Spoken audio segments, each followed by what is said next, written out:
Так, маршал Думасерк. Добро пожаловать, будучи свободными. На чеченскую свободную площадку. Заранее благодарность ТикТоку, который предоставляет нам возможность здесь общаться, дискутировать, формировать, скажем так, мнение в обществе, пытаться найти выход в сложившихся каких-то сложных ситуациях и так далее.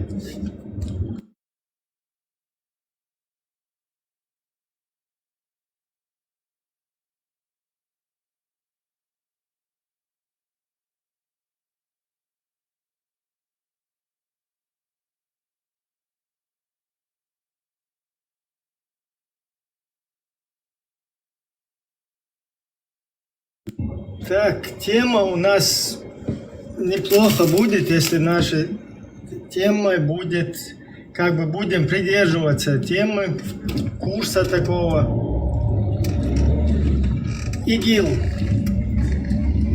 Тема ИГИЛовская.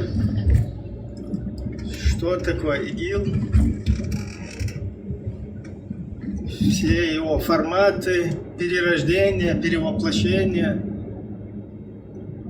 Он же международный исламский терроризм, осуждаю, исламизм, русский международный исламский терроризм, как угодно его можно называть, но самое такое удобное, укороченное название — это ИГИЛ,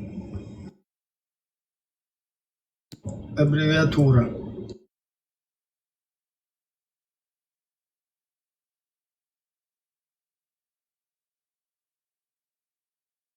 Так вот, к нам пожаловал потомок военных колонистов, захватчиков, преступников,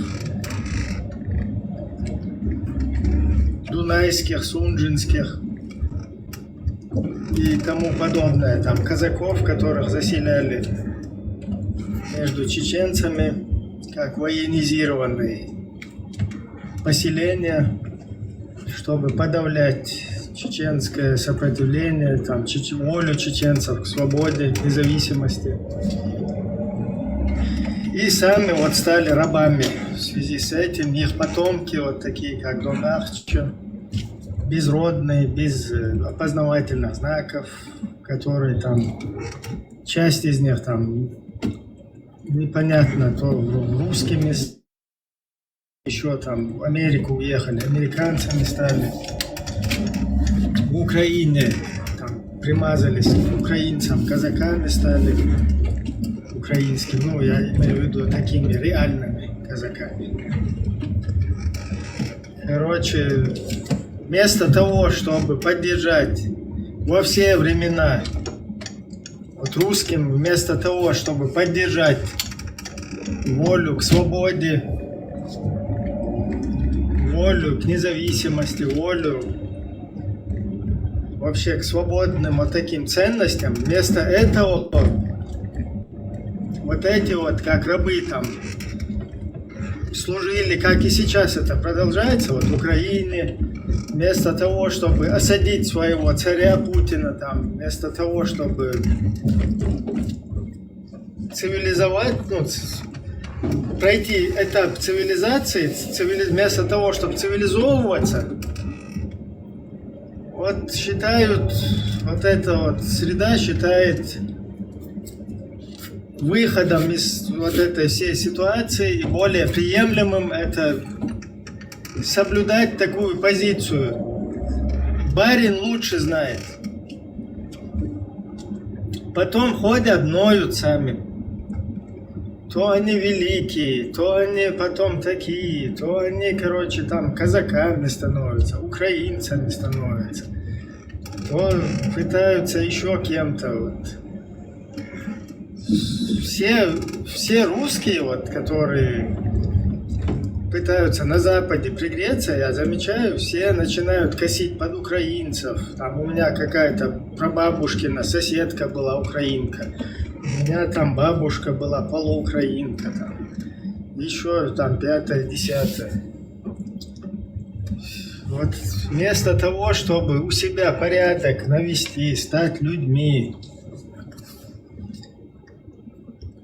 хоть как-то вот преобразовать свою вот эту вот собственную ситуацию, вместо этого вот казаки, русские, я не знаю, там, как угодно себя называют. Если что, казаки это те, кого он заселяли на Кавказе, это чисто военные отряды. Это военная армия, да, там со своими же семьями, вооруженные люди, которые подавляли вот такие свободные интересы, настроение свобод, настроение вот чеченцев, к их независимости, к их маршу, к их свободе, которую чеченцы как себе, так и другим желали. Эти дебилы так и не поняли, что эта свобода, она не только чеченцы ее себе заслужить, а потом другим сделать не свободу. У нас такого никогда нету. Это мы как бы не такое рабское, не имперское. У нас не такая культура. Да, вот в связи с приходом, в связи с внедрением вот этого ваххабида, истинного ислама, да, там уже похоже вот на русские вот эти вот традиции, что-то уже начинает появляться. Какие-то имперские, вот такие халифатские, там, баринские, халифские, рабские настроения. Но вот как народ, нация, как этнос, там, как культурная единица у чеченцев, вот такого вот нету. И эти вместо того, чтобы наоборот поддержать, помочь вот это, да, и у себя порядок, и дать этим людям, да, там освободиться, и у себя порядок начинать наводить, нет. Мы будем находиться по горло в дерьме и затащим туда всех остальных. Вот такая вот психология у нас. Шалом, Лазик. Машо. Масу, еще раз всех приветствую. У нас тема ИГИЛ, он же там международный исламский терроризм, осуждаю, исламизм. Короче, во всех его перерождениях, перевоплощениях, короче, его как угодно, русский международный исламский терроризм, какой-то Джабхат Нусра, Аль-Каида, Хринаида, во что только он не превращается, но вот это вот дерьмо, речь идет о вот этом дерьме именно, которое строится на вот этой идеологии религиозной и во всех ее видах, там, форматах, мастях и так далее. Я сейчас через пару минут буду, пока говорите, заходите, спикеры. Машуал, Амика. Приветствую, шалом.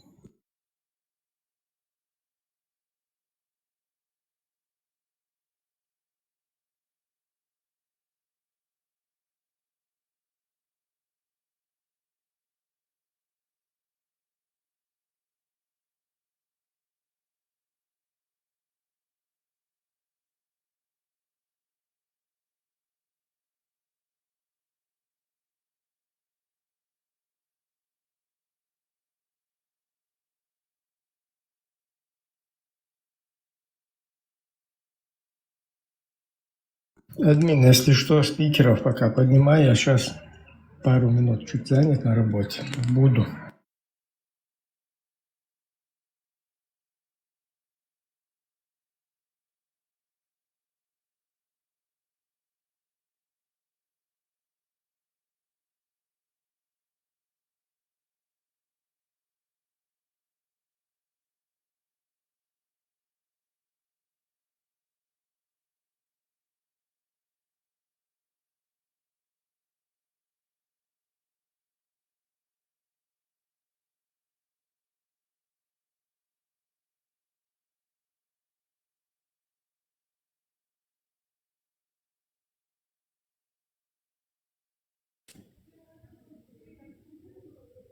Marş olduğuma sergi dedikodu.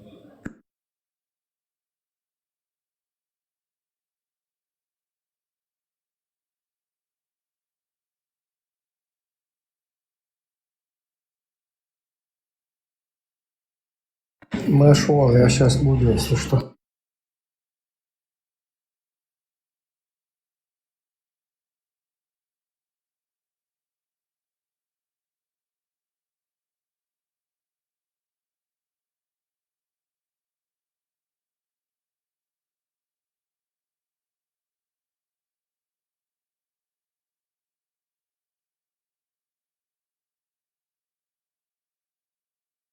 Все-таки картина вот очень интересная, как вот эти хорошие русские, которые якобы против российской власти. Как против российской власти, просто именно вот Путин им не нравится как личность, а так-то они не против того курса, который Российская Федерация взяла в плане своего вот этого империалистического, вот этого захватнического оккупационного движа. Так-то они не против этого. Если уже спросить про тот же Крым, например, кому он принадлежит, они никогда не скажут, это украинский. За редкими исключениями, то там с огласками. Должна ли быть Чечня независимой? Они никогда не скажут, что она тоже должна быть независимой. Там тоже будут какие-то оговорки, то, что если Чечню дать ей свободу, то они сразу, там, короче, соседи появятся, террористы, головорезы, сами раздувают вот эту... Да, если не появятся, то мы вам их появим. Да, вот именно. То есть сами как бы постоянно своих этих человечков тут в Европе постоянно вот напрягают, чтобы они постоянно вот держали в людях вот этот страх чеченцев, что мы какие-то головорезы, убийцы, маньяки исламские. И таким образом, вот эти хорошие русские, они просто выступают, якобы, да, против, опять же, российской власти, но они просто хотят поменять Путина номер 1 на Путина номер 2, там просто вот поменять одно лицо на другое. Но тут как раз-таки проблема не в какой-то там верхушке, да, российской, а именно в том, какой курс граждане, как бы, россияне, они взяли. Потому что это же, вот то, что верхушка вытворяет, это же в их, как бы это сказать, этого же не происходило бы, если не с добра, как бы, самих представителей вот Российской Федерации. То есть просто вот, опять же, вот эти шмузики и так далее, они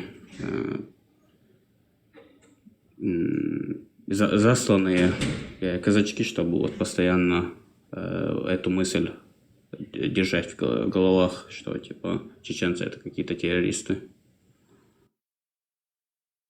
Извиняюсь за тавтологию, тут мысль просто не совсем получается тут как-то правильно сформулировать. Да, языковая проблема, поэтому.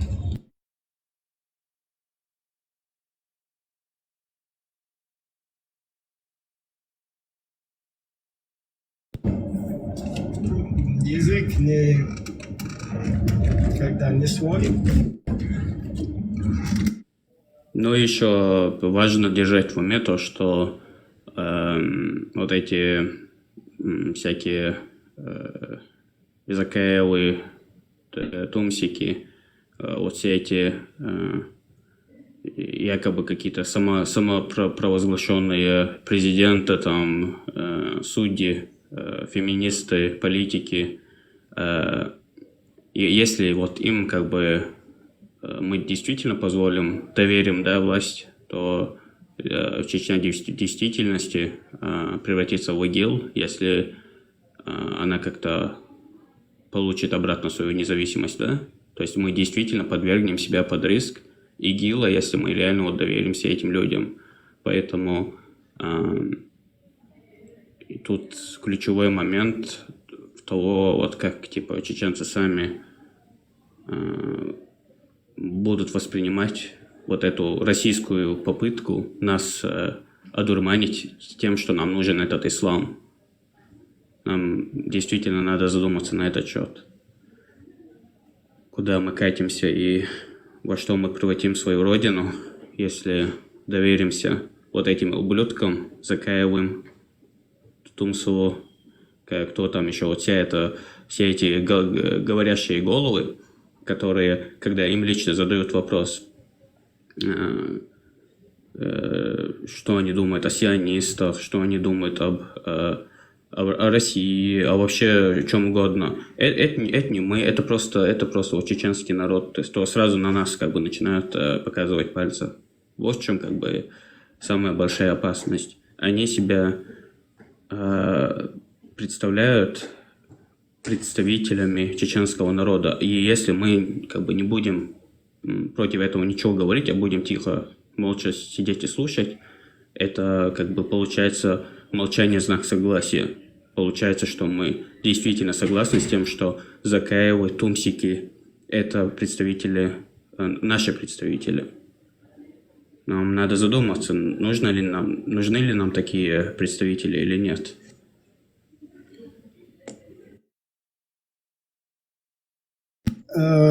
Лучше из пластилина слепить представителей, чем вот этих исламистов. Я не знаю, обозначать, как будто бы они чьи-то представители там.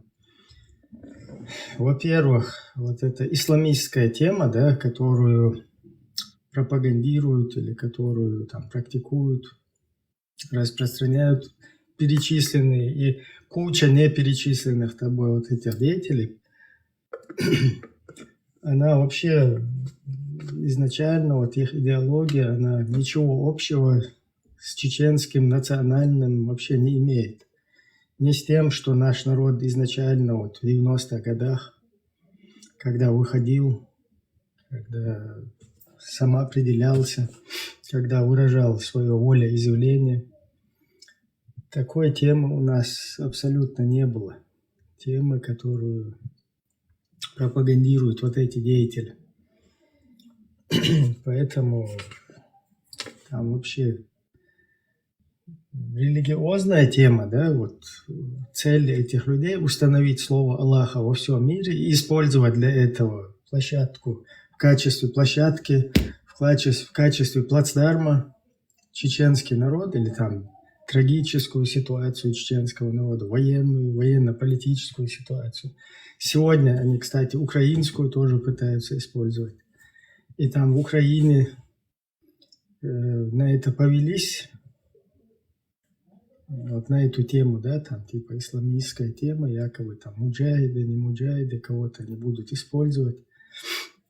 Хотя мы часто здесь озвучиваем это у нас на площадках, что русский исламизм, который русские создали и благодаря которому они поднялись и реабилитировались там мировое сообщество, в цивилизационный вот этот мир, в цивилизованный мир.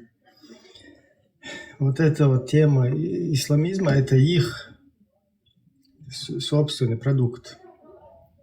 Поэтому вот играть в него, да, тем более, что нам неприемлемо, когда вот этих исламистов берут потом к борьбе нашего народа, к нашей государственности, вот туда куда-то пытаются приклеить, как бы вообще не относящиеся к нам, как бы это правильно высказать, неприклеимое, короче, пытаются приклеить к нам.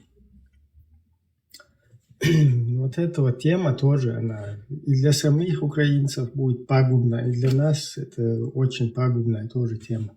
Как бы, скажем так, легализовывать, да, вот этих вот людей. Легализовывать, там, узаконивать, способствовать этому, чтобы мы потом, как бы за это, я не знаю, потом ну, страдали за это, чтобы мы потом как бы отвечали и несли всякие вот эти вот, ну, проблемы, короче, чтобы нам в будущем были, да. Короче, у меня русские слова вообще вылетают иногда, и приходится альтернативно как-то высказываться. Стелла, Машу. Машу, ребята. Дела у вас?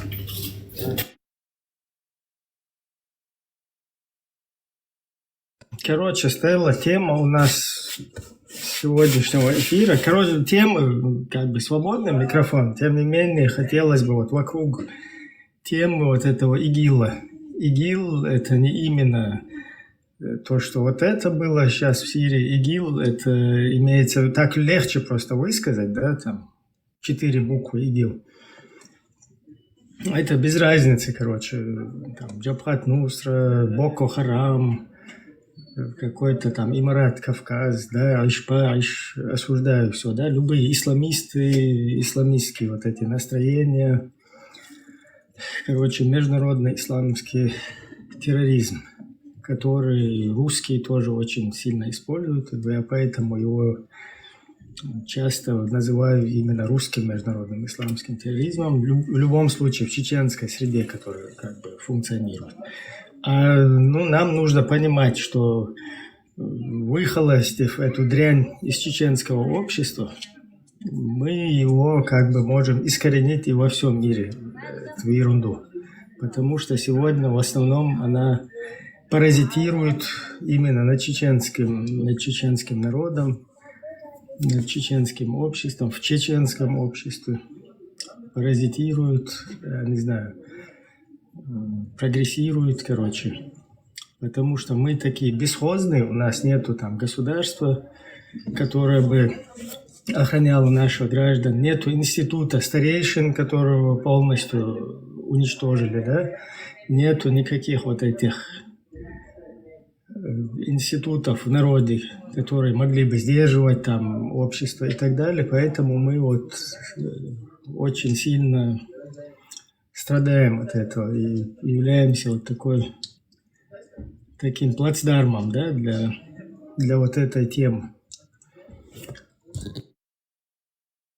Так, я пока... Знаешь, я сейчас пролистала... Через пару минут. Я пролистала несколько эфиров, застряла на одном эфире.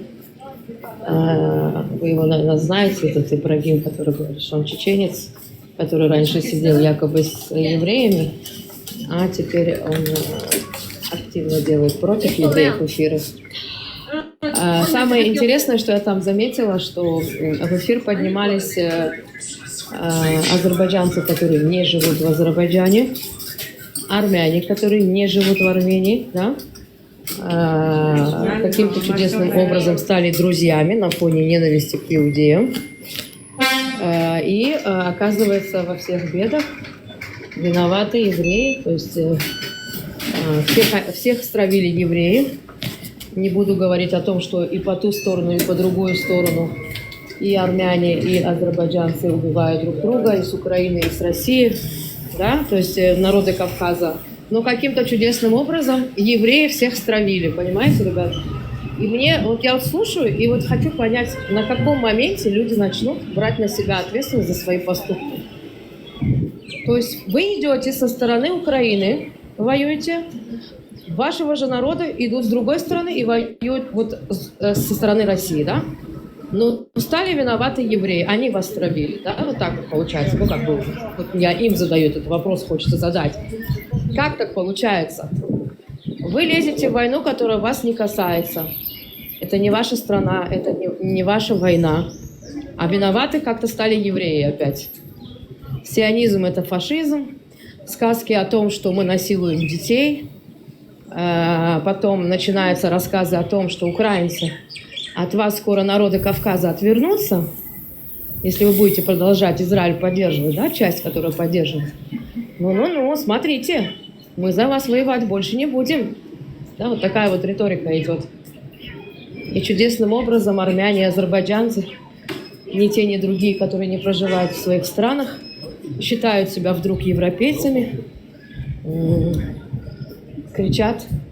И самое удивительное, что Ибрагим который говорит, я против России, но я за Иран. Да, я знаю, что Иран поддерживал Россию, когда нас убивали, чеченцев. Я это знаю. Но на данный момент Иран прав, мы за них. Они правильно делают, что они с этими евреями, сионистами воюют. И вот я так понимаю, что неважно, кого, кто, где, когда убивал и будет убивать, пока вопрос не касается евреев. Но если касается евреев, то всегда будут виноваты евреи. Вот что я поняла. Интересно получается. Кстати, там причем про Бхармата говорили тоже, про то, что есть чеченоговорящие, но они не чеченцы, они там смесь, они там вообще внедрились в чеченский народ, да, те, которые смуту, вот, ну, как бы, ну, они, наверное, вас имели в виду, что, типа, наводите смуту в народе. Короче, час впитала всей этой гадости. Подняться, конечно, к ним не хочется, потому что они сидят между собойчик. Если кто-то смеет что-то сказать из чеченского народа или из другого народа какого-то, да, сразу начинается, что это там 100% евреи или какая-то помесь, или что-то там смешанное с кем-то. Это не наши, ни в коем случае. То есть других мнений не воспринимают, только свое. Вот так вот.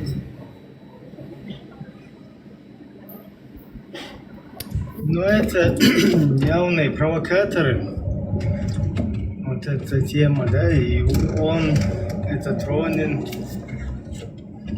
еще там Ингуш один с ними, потом... Да. Ронин, кстати, знаешь, что написал там? Я там внутри не была в эфире, но я слышала, что там кто-то прочитал его, то, что он написал. Что он написал, что в Украине закон за оскорбление нации еврейской, как бы, да, за антисемитизм 8 лет, а за убийство 7 лет. Так что берите себе, наматывайте на ус, да? Понял? Вот такой вот он это вот написал. Да, я, это, конечно... знаешь, тоже такое нежное подстрекательство, понимаешь? Да. Я, конечно, ни на что не намекаю, но просто констатирую факт, да? Вы там себе наматываете на ус.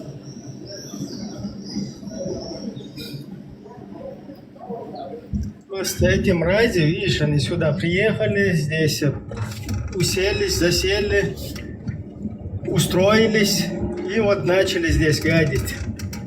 А по сути, вот в европейских странах, где они проживают, их места должны были занимать другие люди, которые действительно, реально там нуждаются в преследовании, в убежище каком-то. Вместо них вот эти консервы, которых вот понакидали здесь их много, и вот все, которые в общественной деятельности, они вот этим занимаются, они очень хитро еще этим занимаются. Особенно те, кто с открытым забралом. Они подстрекают общество к этому и сами потом от своих же вот этих там, высказываний, от пропаганды как-то технично отползают, а дают им площадку и возможность этим заниматься вот все вот эти русскоязычные какие-то там блогеры, там, я не знаю, ютуберы, журналисты, вот, которые с ними постоянно контактируют, их день и ночь их вот так вот рекламируют, там, раскручивают и вот эту вот тему, ее толкают в общество. Потом в итоге они как бы, мы не такие, мы вот так, мы там просто высказываем волю народа. Самое интересное, что там сидит армянин уже довольно-таки долго, я его не в первый раз слышу, который говорит про церкви в Иерусалиме, про то, про сё, и как они мечтают попасть под палестинскую власть, да.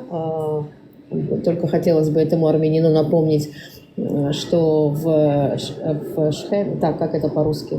Ну, там, где христиане молятся. Напомните мне, ребят, как это по-русски называется место? Церковь? Нет, это туда еду всегда на паломничество. Не в Иерусалиме, а...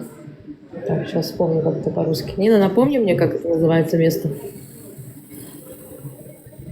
Короче, это Бетлехем называется на иврите. Э, Нина, напомни мне, как Бетлехем. Не, какая Ума? Не в Украине, возле Израиля. Нет. Ладно, я сейчас вспомню, скажу. Значит, там христиане 80% покинули, осталось только 20% христиан. Вифлеем. Да, Вифлеем, да. Значит, в Вифлееме 80% христиан, которые из 100% были, покинули за все это время, пока это под палестинским властью находится. И каким-то чудесным образом этот армянин рассказывает, что армянская церковь мечтает попасть под их власть. И вот мне задается такой вопрос. Армянин, который живет во Франции, да, не проживает в своей стране и рассказывает, что там вообще евреев нету, да, и что, если зайти погуглить, в Армении 99% это армяне. Там только 1% другие народы, там езиды или еще какие-то там. Остальные, подавляющее большинство, это армяне. И после этого он называет нашу страну фашистской и нацистской, да, где столько религий, столько народов. Но свою страну он так не называет. И большинство, кстати, армян не проживают в Армении. Там только 3 миллиона армян проживают. Остальные все армяне проживают по всему миру. Концентрация их — это Россия, Франция и Америка. И вот он рассказывает, что Израиль — это нацистская страна. Вот мне просто хочется понять, где логика. Страна, в которой живут столько наций, столько религий, или страна, в которой монотеическая 99%, и как он это вообще сопоставляет, эти факты, да, понимаешь? И они все время рассказывают вот это вот, они насилуют детей, на это есть сотни фактов, украинцы, от вас десятки, сотни тысяч отвернулись уже, и еще будут дальше отворачиваться, если вы будете дальше поддерживать Израиль. То есть, знаешь, такой компромат идет на них, типа так, давление, да? Стелла, это, знаешь, в основном вокруг вас и Украины вот эту вот тему они развивают. Вот эти провокаторы, да, их тема именно вот вокруг Израиля, Украины. Я это понимаешь, тоже, ты понимаешь, вот, видишь, он говорит, тоже слышал, наская история, тоже, да.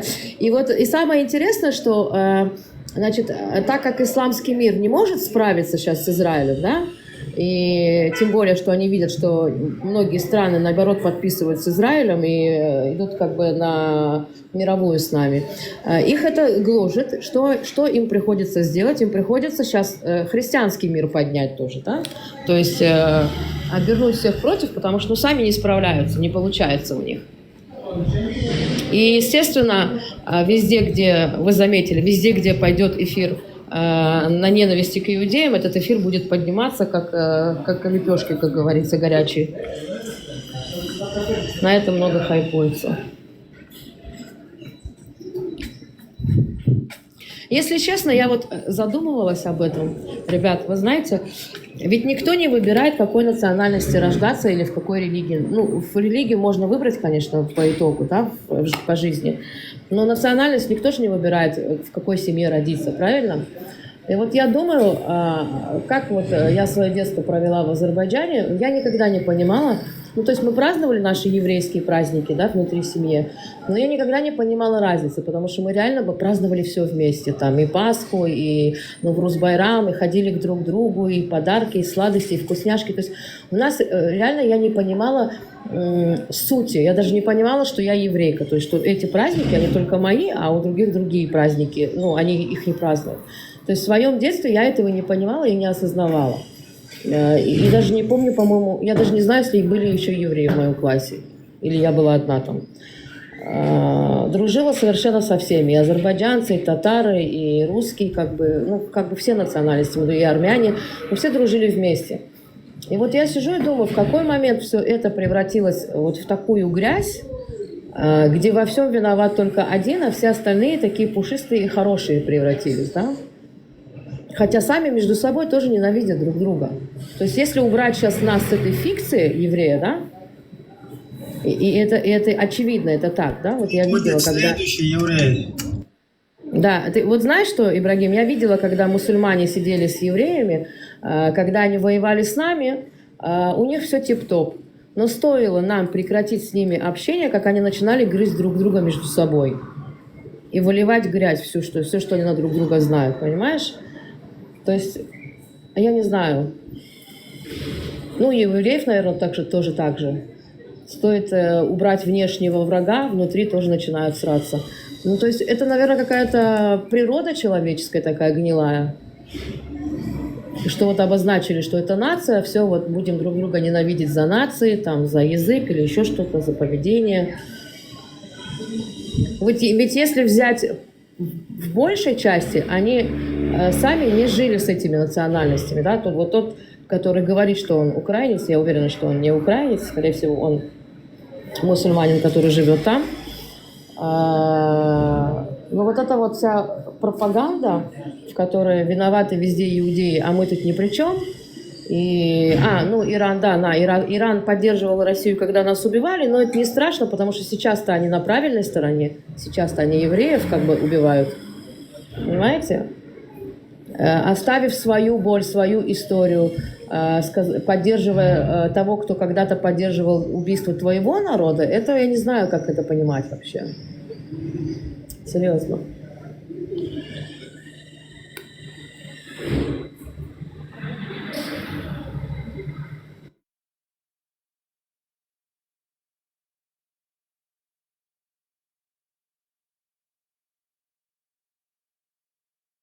Надо, кстати, Бхармату сказать, что он тоже смешанный, наверное, с евреем или с чем-то, или с кем-то. Про него там тоже упомянули. Я все-таки не считаю, что это какой-то человеческий фактор, естественным образом, вот так вот.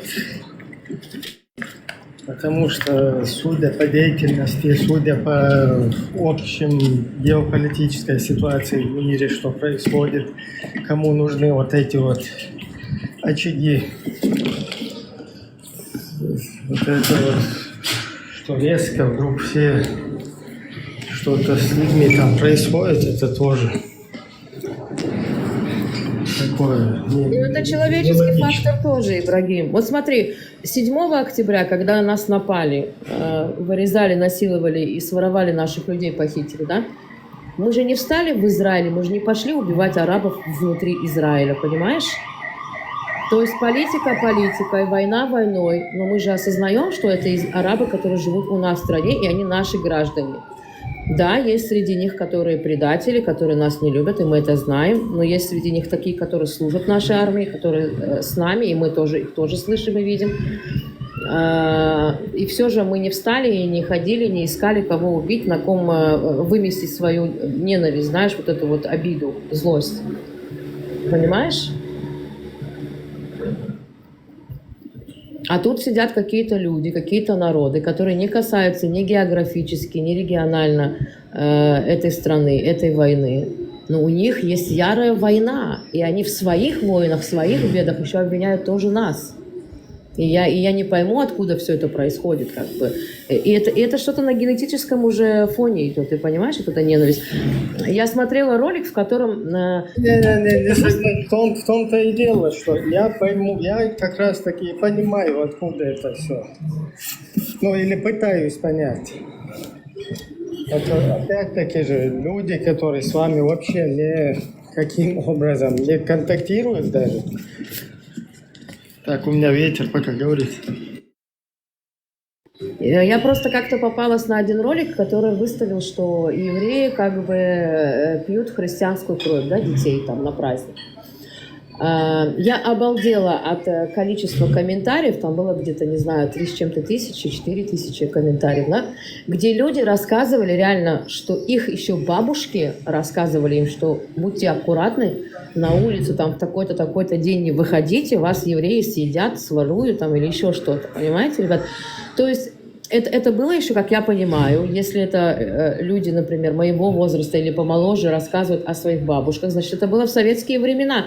То есть те времена, когда еще не было, были аннулированы религии, да, и жили вроде бы дружно и мирно все нации, все равно где-то в семье какие-то бабушки рассказывали своим внукам эти небылицы. То есть это уже пропитывалось с детства, это внедрялось в мозги детям. Они выросли на этом, на этих мыслях. Я еще вот пацаном помню, как вот эти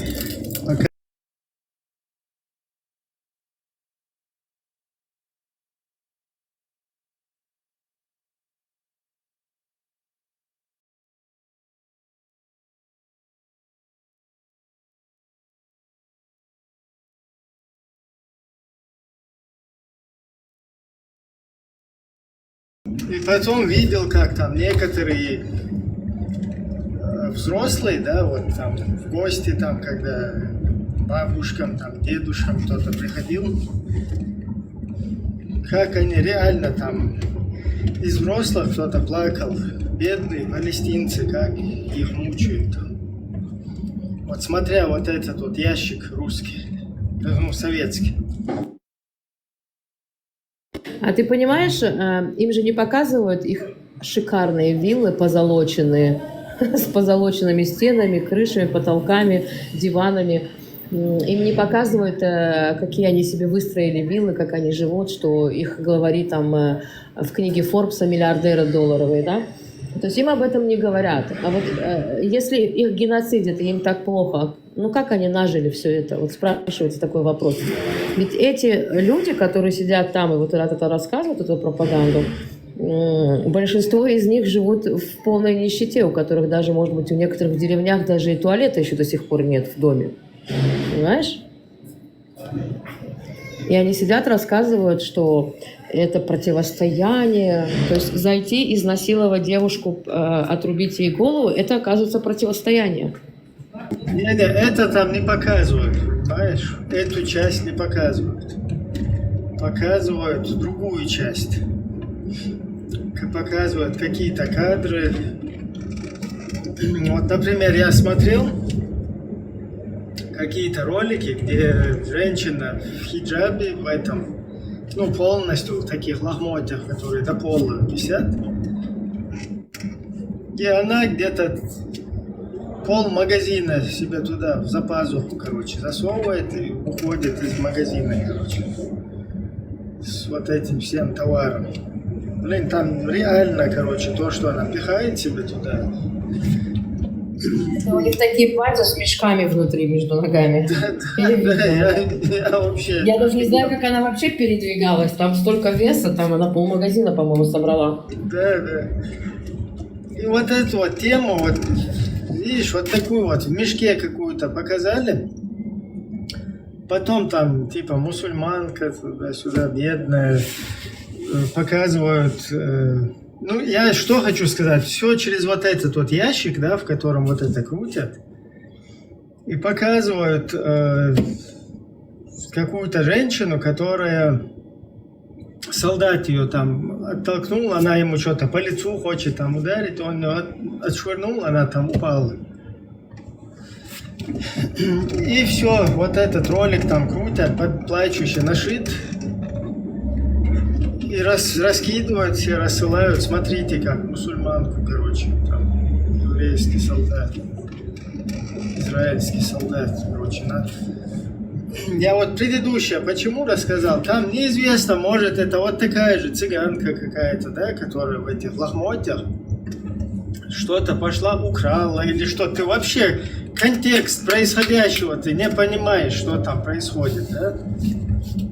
Вот видно какая-то съемка, раз там солдат кого-то, она там еще лезет к нему в лицо туда, на него там прыгает, он ее раз там отталкивает, она что-то падает, и посмотрите, как они мусульман. И вот это раскидывают, и я не знаю, там молодое поколение, там в Европе, которые люди вырастают, им, они живее такого там ежедневно в жизни своей, чтобы там кто-то кого-то оттолкнул. Какая-то военная зона, да, где очаг какого-то этого терроризма там и так далее.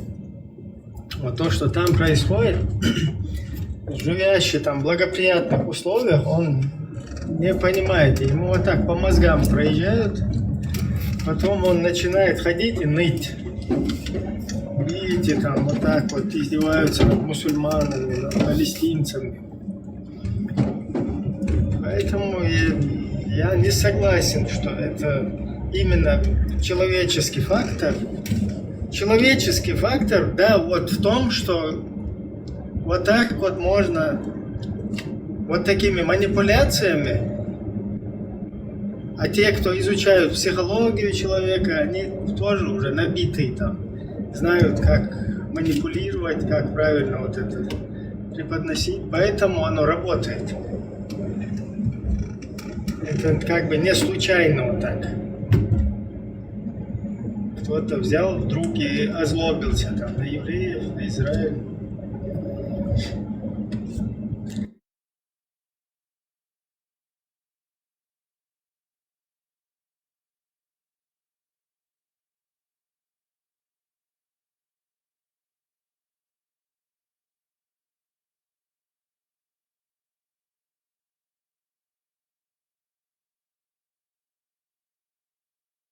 Так, кто у нас? Подняться кто-то хочет? Кто-то не хочет.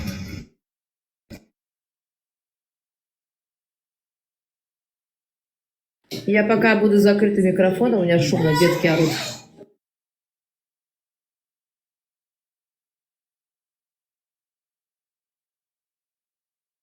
Так, окей. Я тоже тут места. D'accord.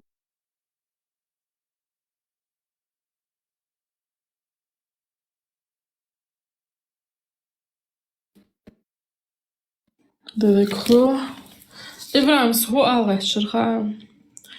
То ли вчера это, то ли позавчера это было. Здесь был один, участвовал в эфире, и он сказал, что есть мусульмане-сионисты. Я, правда, в сионизме не разбираюсь, да. Но как это вообще так может быть? Мусульмане-сионисты.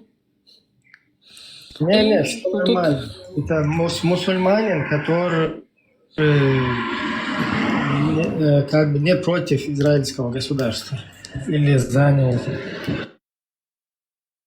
Ну, получается, выступает за их интересы, да? А как это им ислам разрешает? То есть у них, то они нам угрожают за выход из ислама, да? А сами они чем занимаются? Да как у них получается?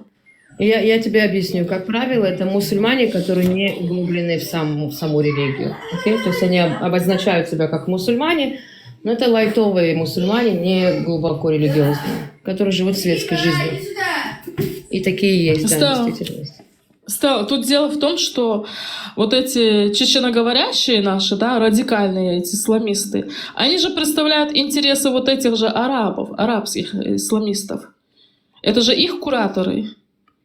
Вот. А их кураторы, получается, они работают на сионистов, да, а этих нам загоняют с угрозами.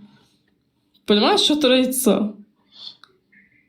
Вот о чем я говорю. Я вот... Те, которые радикальные, которые работают на вот этих вот исламистов, они не могут быть сионистами. Сионистами обычно могут быть люди, которые обозначают себя как мусульмане, вот как я говорю, не глубоко религиозные, живут светской жизнью. То есть, да, они, может быть, родились в мусульманской семье, они живут в стране, может быть, где большинство подавляющие мусульмане, но они не глубоко религиозные люди. Окей, поэтому они как бы воспринимают людей как людей. Такие есть мусульмане, вот ребята, с которыми я сижу, у нас есть из Азербайджана тоже такие ребята, которые за Израиль. И они себя обозначают как мусульмане, да, не мусульмане. Ну смотри, королевская семья, да, саудиты, они же тоже произраильские, то есть они тоже сионисты, но они же создали этот ваххабизм, они же его продвигают, финансируют. Понимаешь, что смотри, творится? Саудиты, они не сионисты. Вот смотри, они просто делают так, как им географически удобно. Okay? То есть они сотрудничают с Америкой, и они понимают, что у них идет угроза, историческая война с Ираном, да, от кого у них идет серьезная угроза. И они понимают, что им выгодно сейчас быть в отношениях хороших с Америкой, а Америка это с Израилем. Окей? То есть тут идет геополитическое объяснение этому. Не потому, что они так любят иудеев и они сионисты, а потому, что они понимают, что у них идет угроза от Ирана. Понимаешь? Тут у каждого свои интересы. Ну почему не любят? Они прямо так заявляют, евреи, иудеи это наши братья. Вот, палестинцы, прекратите нас, да, срывать между нами. Эмираты, да, ОАЭ, да, дружат с нами, но не саудиты. Саудиты, заметь, кстати, 7 октября, почему это началось? Саудиты должны были с нами подписать Авраамические соглашения, да? Арабы поняли, что сейчас идет серьезная угроза. Если саудиты, где центр исламского мира, подпишет с Израилем авраамические договора, то там тарарым пойдет весь вопрос Палестины, да? Потому что исламский мир начнет подтягиваться. И они сделали это 7 октября. Естественно, Израиль ответил. И тут пошла уже война. Все, уже все подтянулись. И саудиты сказали, пока палестинский вопрос не решится, мы не сможем с вами ничего подписывать. И дали заднюю. Понимаешь? Угу. Понимаю. Ибрахим, обрати внимание, как сейчас Иран, когда бомбил. Он, кстати, бомбил больше, он нас больше всех бомбил, но больше нас он бомбил арабские страны. И они понимают, что в военном плане они не вытянут, если у них не будет стратегических партнеров, таких как Америка и Израиль. Поэтому это у нас на иврите есть такое предложение, это не от любви к одному, а от ненависти к другому, да, то есть от того, что у них есть ненависть к кому-то, им приходится дружить с другим.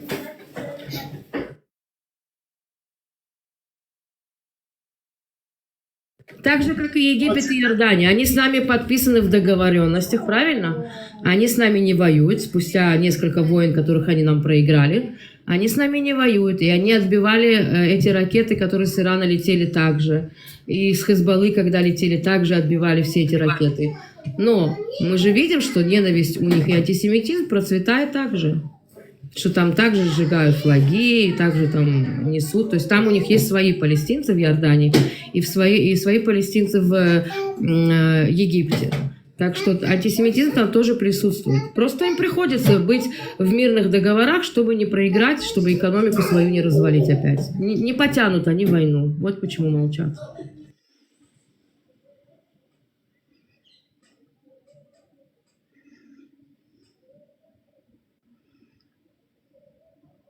Короче, вынужденные такие.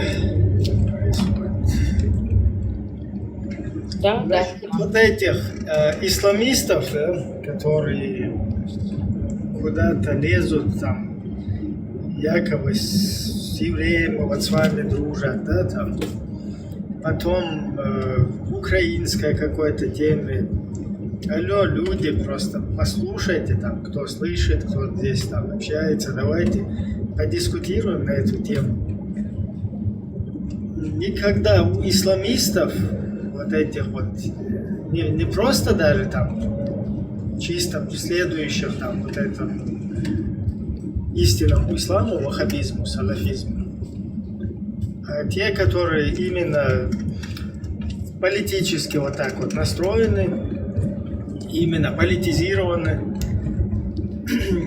у них никогда в их идеологии такого вообще такой опции не существует, чтобы дружить с иудеями, с христианами, какими-то этими, обмениваться там дружелюбными отношениями и так далее.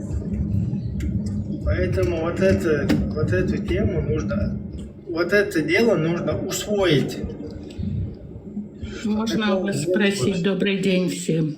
Да, приветствую. Я не особо люблю эту тему разбирать.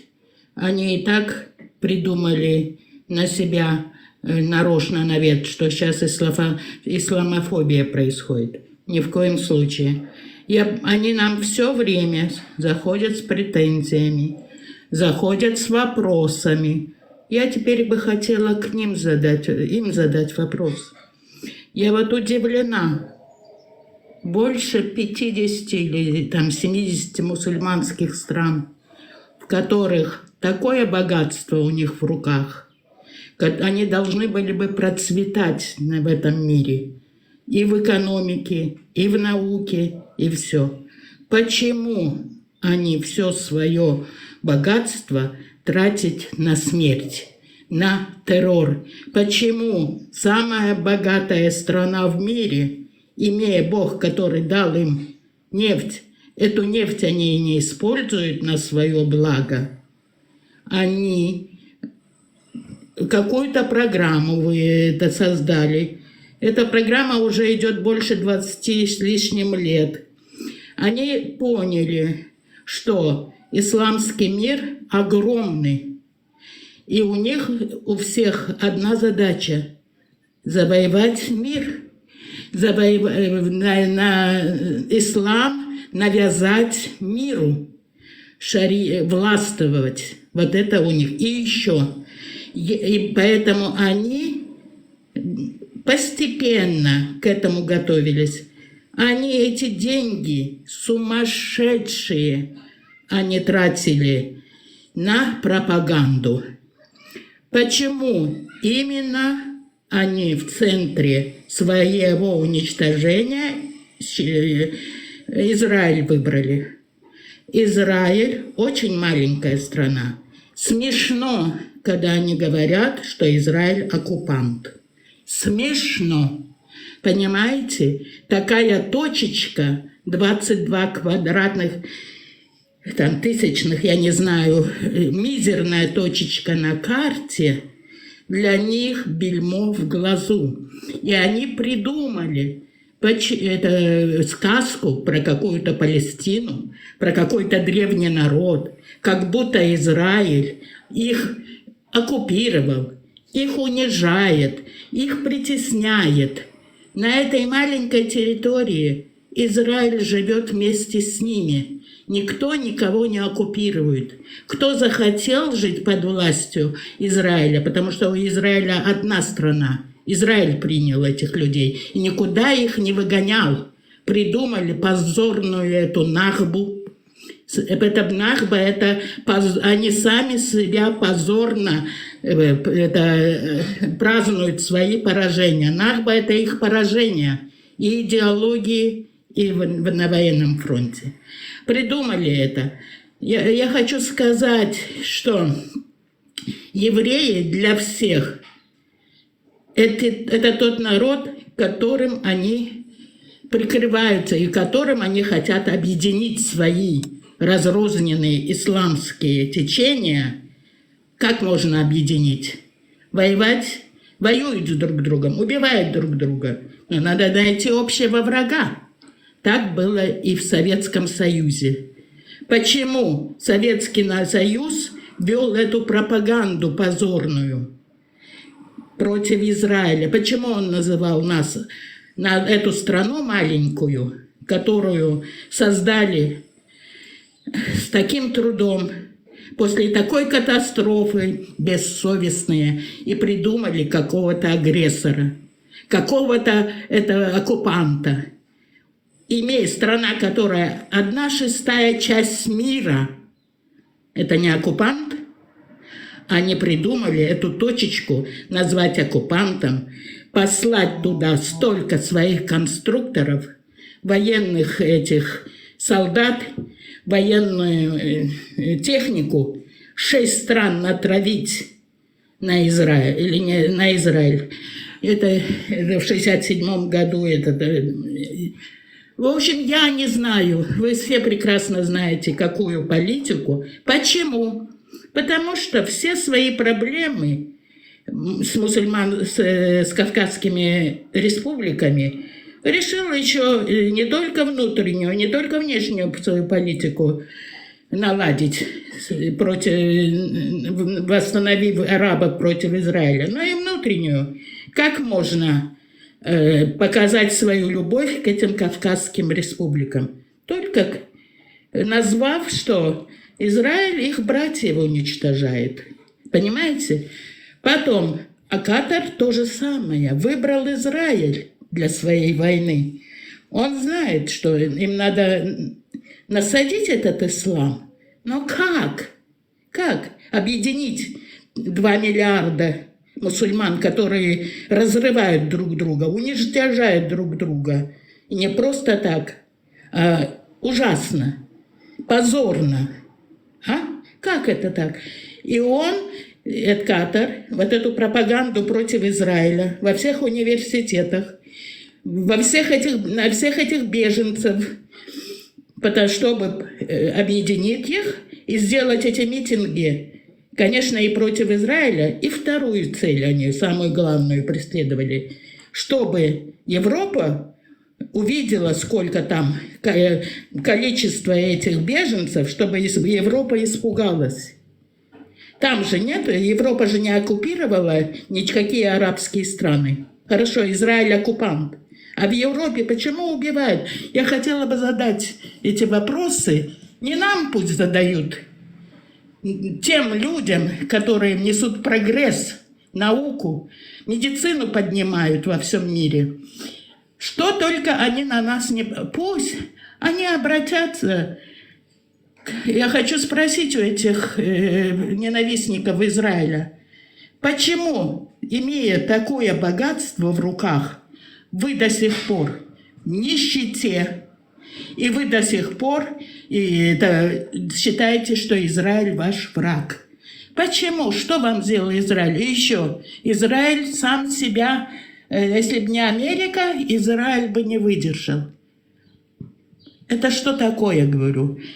Почему вы не видите, что Израиль сейчас снабжает оружием, что у Израиля израильское, не американское, израильское оружие покупает мир, миллиарды платит Израилю. Все арабские страны, у которых такие источники нефти, покупают у Израиля, маленького агрессора, покупают ПВО, которое защищает их богатство. Вот я поняла, что евреи нужны, чтобы объединить этот мусульманский мир, найти общего для них врага, чтобы они забыли свои распри и все свои ненависть обратили к этому народу. Пусть они и уничтожат им. Они нам еще не могут простить весь этот арабский мир победы Израиля. Они не понимают, они не признают нашу избранность, они смеются над этим. Да, Бог нас выбрал, чтобы вам нести ум, разум. Но вы пошли против Бога, когда прошли против Израиля. Если вам это непонятно, и уже вам Бог показывает эти признаки, опомнитесь, Он предупреждает вас, евреев не надо трогать. С евреями лучше дружить. Это какое счастье этим дикарям выпало быть соседями нашими.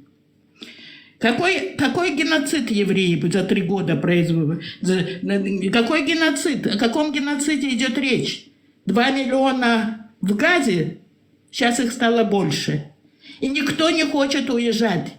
Никто. Сколько денег им давали? Почему 2,5 миллиона арабов израильских паспорт не поставили на стол?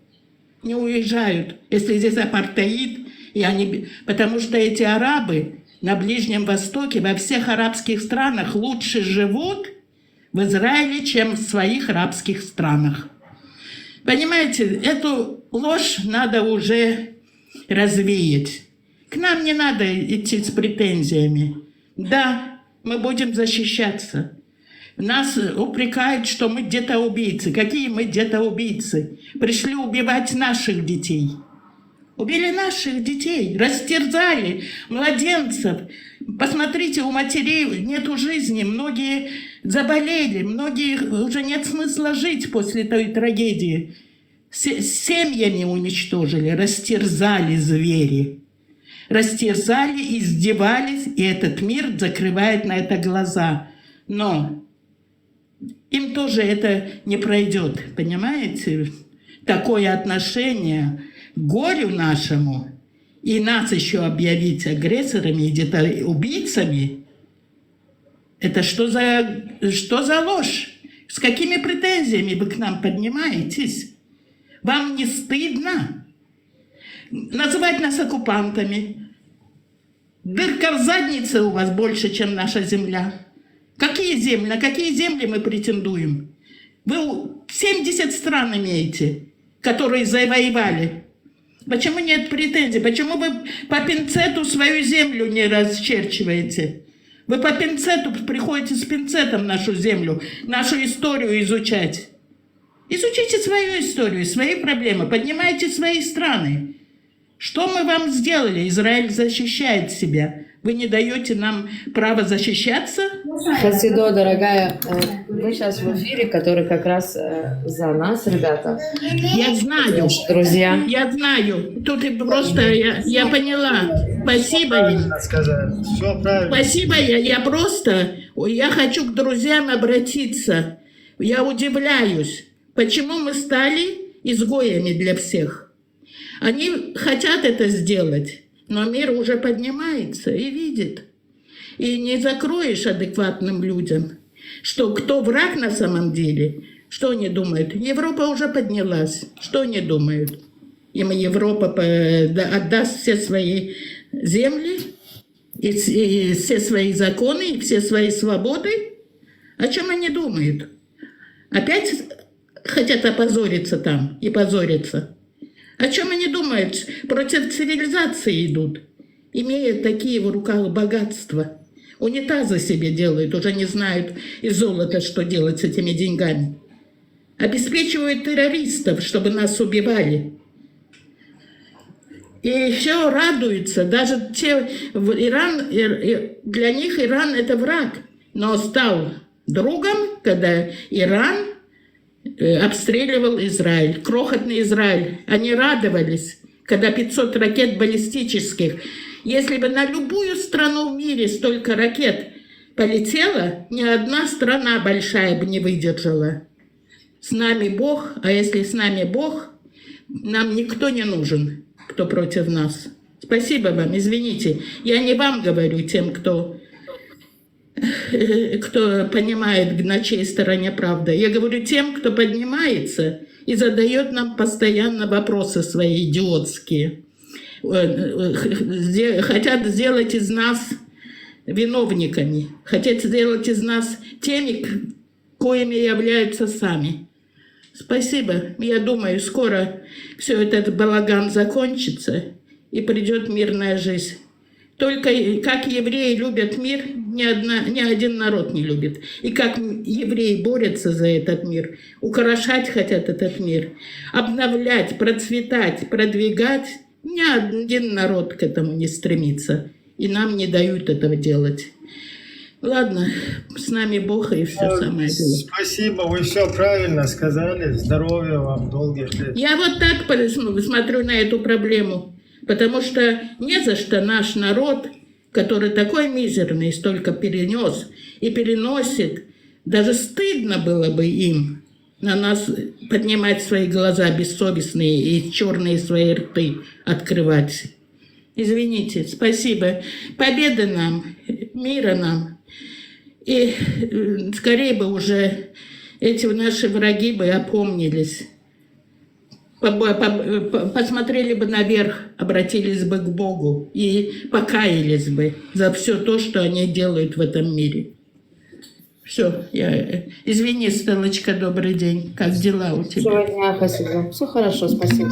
Моя родненькая. Не нервничайте, вы самое главное. Нет, просто душа болит. У нас жизнь остановилась. Мы переживаем за наших детей, которые бросили свои бизнесы, свои компьютеры, свои программы, свои открытия, свою музыку, свои семьи, своих родителей воюют.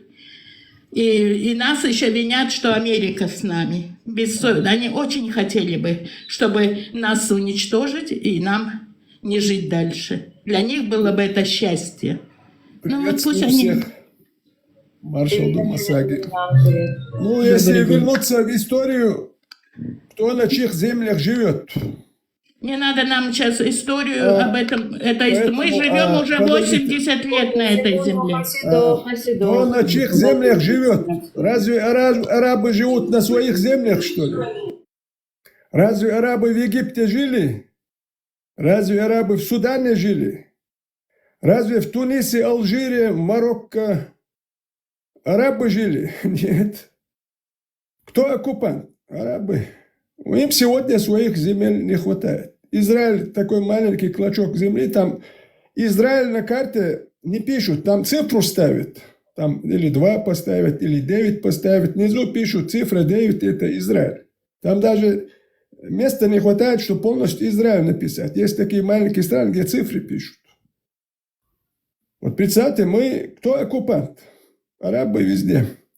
Исламский мир как распространялся? Огнем, мечом, уничтожением коренных народов. Я поэтому еще раз повторюсь, что сегодня арабы живут в Египте, а раньше же другие народы жили. В Судане преобладающие там 90% арабы. Разве в Судане арабы жили? Нет, там нубийцы, другие народы жили. В Алжире раньше арабы же нет. Берберы, нумидийские племена. Даже тот Тунис возьмем. Это история, когда мы читаем, это относилась к территории Карфаген, который в 146 году был разрушен римлянами. Там считаешь ливийские племена, нумидийские племена, разные тоже. Арабы как появились? Их кто-то приглашал? Как они по полуострове Аравии жили-то? В Сирии арабы не жили никогда. А в Палестине арабы никогда не жили. Надо почитать историю этих областей, как они раньше назывались. Я никогда не буду поддерживать этих арабов. Я сегодня здесь, живя в Германии, вижу, что это за люди-то. Что у них в голове, даже не могу до сих пор понять. Вообще культуры нет у них. Человеческих понятий нет. У них что было? Мы здесь сейчас будем размножаться, и скоро эта вся Европа будет наша. Представьте, они так хотят захватить Европу. Будем размножаться. По-другому они не могут, только размножаясь. Ну мы что, среди таких людей собираемся жить, что ли? И они думают, нас будут уважать, нашу культуру?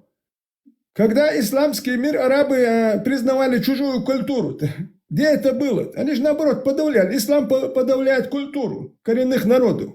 Многие поэтому перестали быть вот теми народами, которые раньше были-то. Нету, в Египте нету коренных народов, в Тунисе нету. Все стали арабами.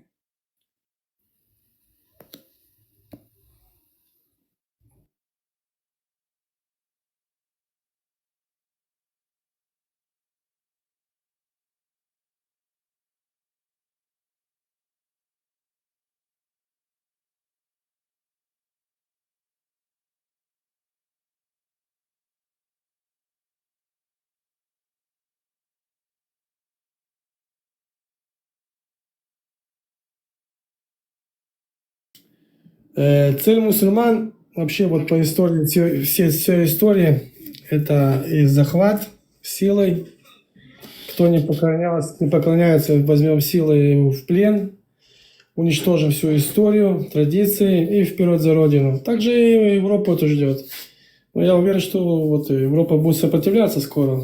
А если она не будет сопротивляться... Некрасиво свой народ хвалить, но я знаю, что один чеченец, истинный чеченец, его тоже истинно сегодня надо определять. Я как вчера сказал в одном канале, чеченцам можно родиться, но оставать чеченцам тяжело. Это все соблюдать надо, проходить надо, на себе проносить. Я знаю, что один истинный чеченец лучше 10 арабов. Потому что можно по многим критериям судить. Традиции, обычаи, умение вести себя в обществе, показать себя, показать свою культуру. Но чеченец, который не показывает чеченскую культуру, не соблюдает свои традиции, обычаи, превратился в араба, надел арабское платье, забыл свой язык. Начиная с приветствия, все начинает на арабском. Конечно, этот чеченец, он хуже одного араба, хуже одного. Таких 5 чеченцев хуже одного араба, которые все бросили свое, забыли свое родное национальное. Даже таких 10 чеченцев хуже одного араба. Но один истинный чеченец даже сотни арабов лучше. Потому что арабы показали, что за народ. Но и чеченцы показали в своей истории, что за народ. Но сегодня над чеченским народом ведется борьба, чтобы мы перестали быть чеченцами. Потому что чеченцы будут отстаивать свою свободу, независимость, там историю своих предков, землю. И нам, чеченцам, потихоньку это все подменяется. Типа мы мусульмане, мы и так должны, так должны. Я говорю, один истинный чеченец лучше 10 арабов, даже сотни арабов. Но уже чеченец, который забыл все свое родное, перестал ценить, вот таких 100 даже хуже одного араба. Мы на многих примерах вот видим таких чеченцев, потому что они все забыли. Они на чеченский митинг, они на палестинский пойдут. Они будут хвалить не своих героев, будут арабских героев, какого-то Абу Валида, Халида, Вакаса, который никакого отношения к чеченскому народу не имеет, который насиловал, грабил, захватывал чужие земли. Даже на твою землю они нападали, а это его не интересует. Вот чеченским народом ведется такая борьба, что мы перестали быть чеченцами, также превратились в арабов. Так же, как в Египте превратились арабов, в Тунисе, в Алжире. Та же борьба идет, поэтому у нас, начиная с 6-7 лет, детей отдают в медресе. А чему там можно? Ничему чеченскому. Одни арабские традиции, обычаи их эти. Потом он вырастает, идет исламский институт. Чему там? Одно арабское. Их история, традиции, обычаи. Вот так ведется борьба с чеченским народом. Ну, сегодня родиться можно чеченцем, но оставаться чеченцем очень тяжело. На примере многих мы видим, что даже в Чечне здесь они не те чеченцы. Они будут болтать, что чеченцы, но это не те чеченцы. По ним видно, по одежде видно, по разговору. По многим видно, что это не чеченцы. Ветеран, но ты еще добавь, что арабы, те же арабы, которые их взяли в плен, да, к ним как относятся? Они считаются для них самый последний сорт. То есть, если бы они знали бы, что как арабы на них смотрят, и как они их считают, смотрят, ну, самое последнее, самое низкое.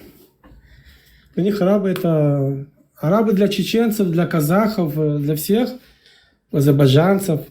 Это самое низкое такое... Когда я приехал в Европу, мне сказали там, ну, когда приезжаешь, хочешь с кем-то людьми познакомиться, где-то что-то. Мне говорят, чеченцы собираются в мечети. А я сказал, те, которые собираются в мечетях, это не чеченцы. Чеченцы должны отдельно собираться, у них свое место должно быть, имя чеченцы собираются. Здесь свои вопросы обсуждать, а не в мечетях. Там чеченцы не будут свои вопросы. У чеченцев свои проблемы. Палестина не проблема чеченцев. Не надо чеченцев Палестину решать.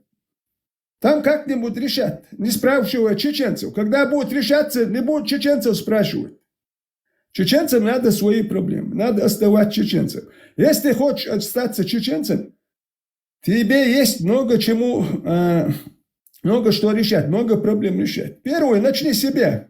Начни с себя, а не из кого-то. Начни с себя.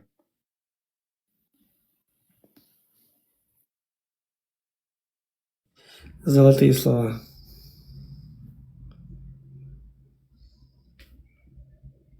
Есть у нас один знакомый человек, Бекиджан его зовут, из Казахстана. Он учился несколько лет в этих всяких медресе, в этих, исламском мире.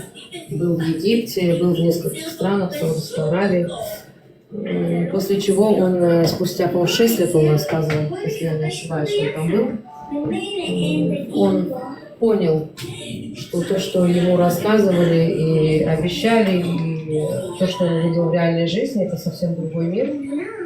Он так и говорил, что мы для них были как второсортные, и я понял, что это не то. На сегодняшний день весь его аккаунт это в поддержку Израиля. Это человек, который учил глубоко религию.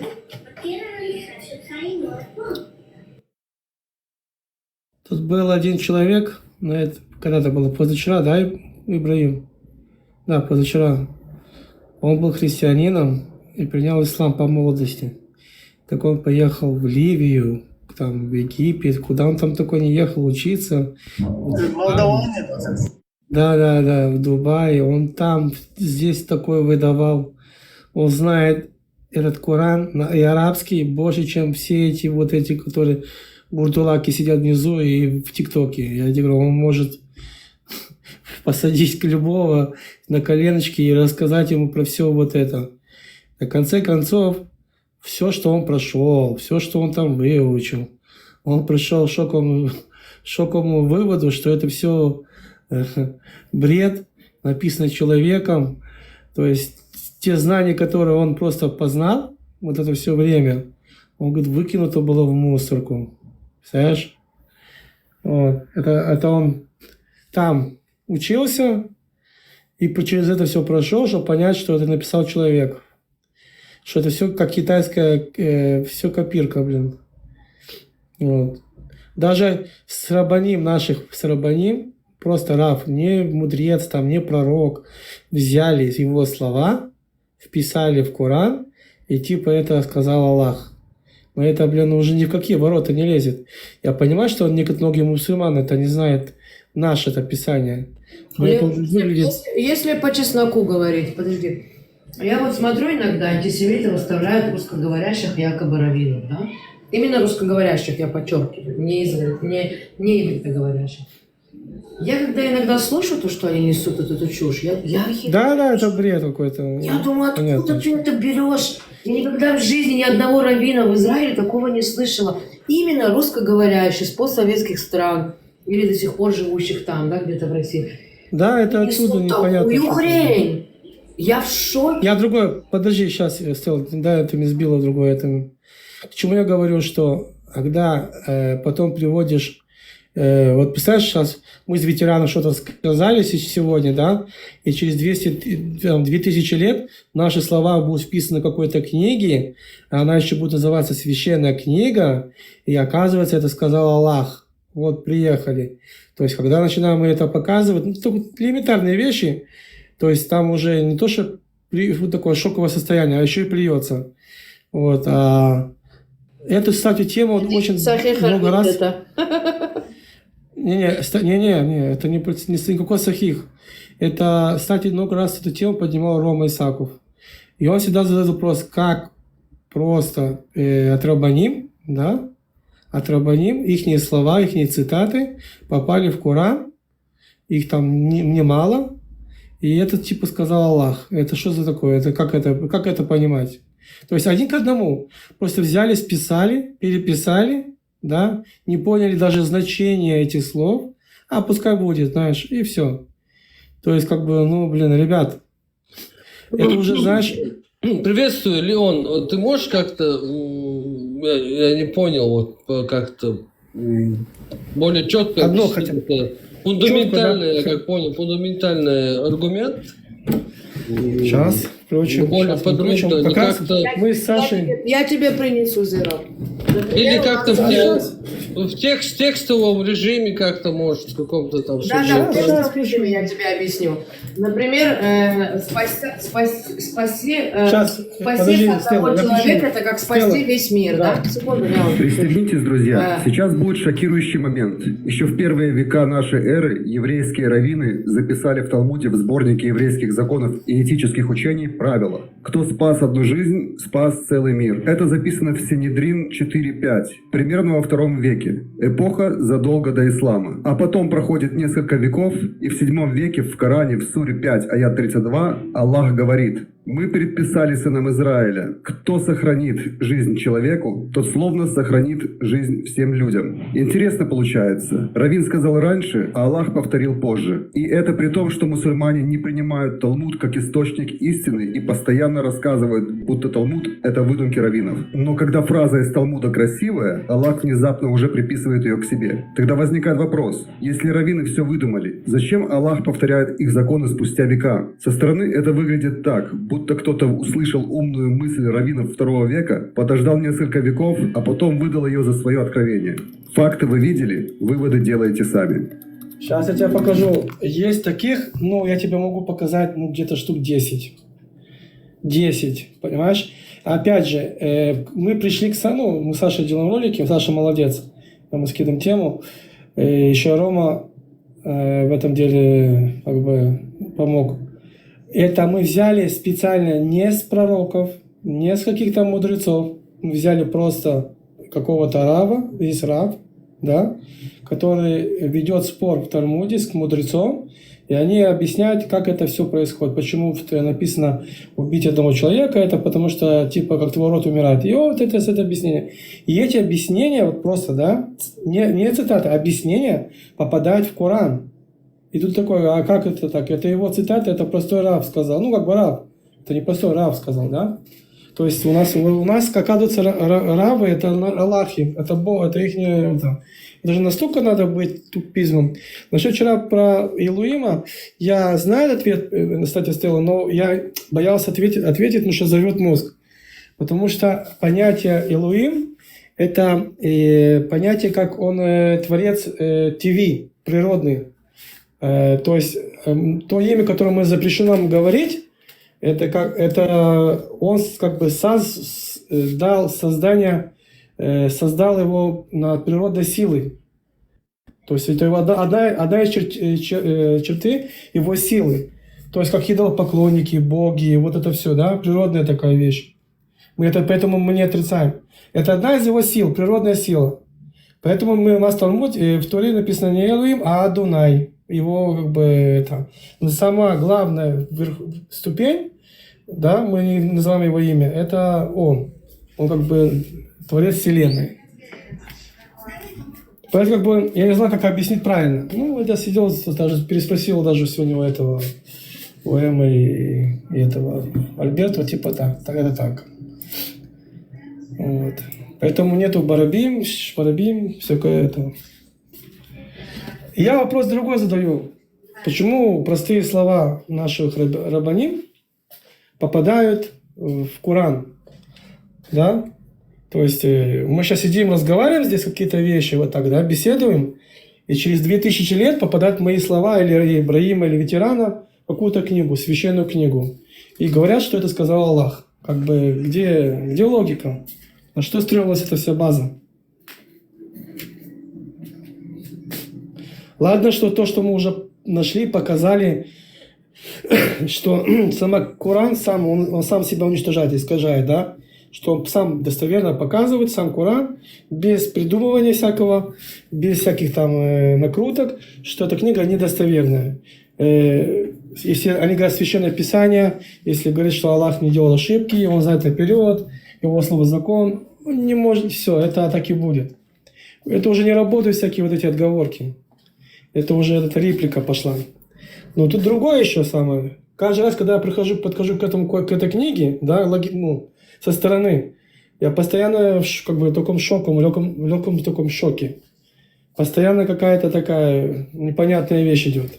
И эти же люди создали свою религию под такой соус, что все другие религии это искажены, заметьте. И у них это последняя книга. Вот так. То есть как бы смешно, да?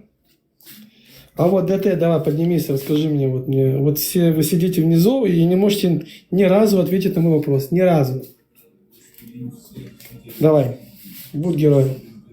Сегодня твой звездный час, поднимайся. То есть, Леон, вот смотрите, как я понял, значит, в Коран же берет из Библии и Торы много вещей, и какой-то еврей сделал какое-то высказывание, и вот эти вот плагиатчики, думая, что он озвучивает цитату из Торы, взяли, короче, и внесли это в Коран. Хочешь, я тебя включу? Я могу, знаешь что, я сделаю по-другому. Мы возьмем 10, 15 для таких ДТ, как это, таких сильных чеченцев, коренных таких исламистов, дети Кавказа. Мы вам сделаем ролик 10 вещей, которые говорит рабаним. Они говорят, они пишут это, и это попадает в книги, все это писанина попадает в Коран. Мало того, это говорят, что еще сказал это Аллах. Вот, это вообще интересно происходит. Интересно это. Смотри, я тебе заново это включу, послушаешь. Пристегнитесь, друзья. Сейчас будет шокирующий момент. Еще в первые века нашей эры еврейские раввины записали в Талмуде в сборнике еврейских законов и этических учений правила. Кто спас одну жизнь, спас целый мир. Это записано в Синедрин 4.5, примерно во II веке. Эпоха задолго до ислама. А потом проходит несколько веков, и в VII веке в Коране, в суре 5, аят 32, Аллах говорит: «Мы предписали сынам Израиля, кто сохранит жизнь человеку, тот словно сохранит жизнь жизнь всем людям. Интересно получается. Раввин сказал раньше, а Аллах повторил позже. И это при том, что мусульмане не принимают Талмуд как источник истины и постоянно рассказывают, будто Талмуд – это выдумки раввинов. Но когда фраза из Талмуда красивая, Аллах внезапно уже приписывает ее к себе. Тогда возникает вопрос. Если раввины все выдумали, зачем Аллах повторяет их законы спустя века? Со стороны это выглядит так, будто кто-то услышал умную мысль раввинов II века, подождал несколько веков, а потом выдал ее за свое откровение. Факты вы видели, выводы делаете сами. Вот делайте вывод. А Санедрин, это книга, чтобы ты понял, Зеро, это там ведутся споры, знаешь, это точилка для мозгов. Талмуд это вообще точилка для мозгов, понимаешь? То есть там могут взять какие-то обычаи другого народа и оспаривать, правильно это, неправильно. Или там, как, например, перешел ты на красный свет, правильно это или неправильно, понимаешь? И тут мнения всяких рабаним идут, и они там пишут вот, что без всяких объяснений, как Твиттер. И тут эти объяснения, именно объяснения, попадают в Коран. Это вообще, бля, наш умора. Это настолько надо быть примитивным, чтобы взять оттуда и вписать в Коран и сказать, что это Аллах. На что они надеялись, я не знаю.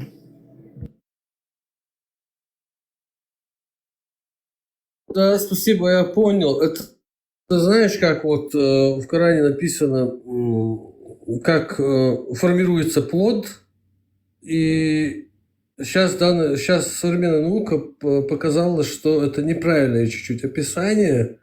Они взяли его у греков, а тот грек, который описывал формирование плода, тоже ошибся. То есть они ошибочную версию вписали в Коран, как от Аллаха, который все знает, откуда Мухаммад все это знал, а теперь вот наука подтвердила, что тот грек ошибся, и они эту ошибочную версию вписали в Коран. Вот примерная аналогия тоже вот с этим.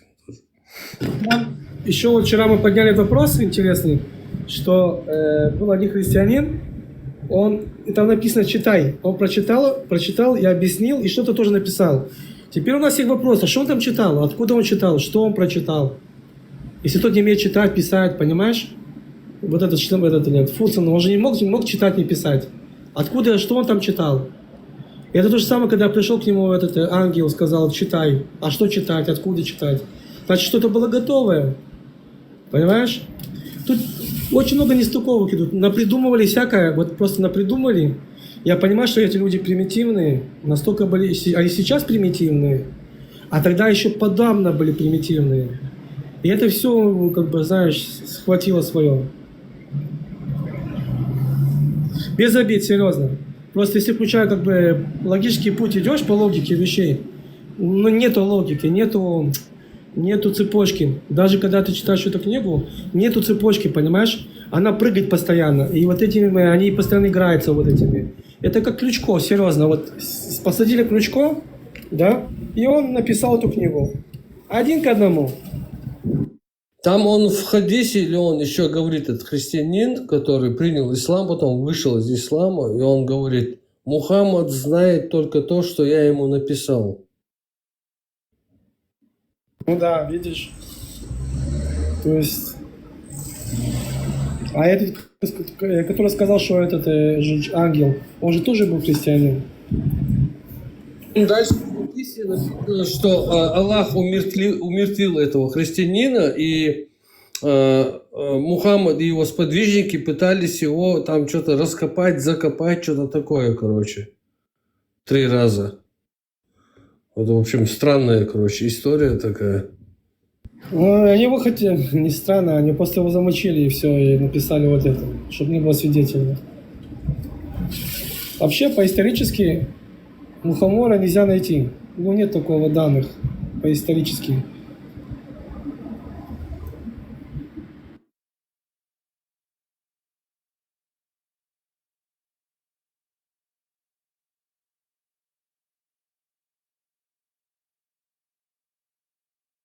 Сейчас ДТ опять заплюет мне все этот...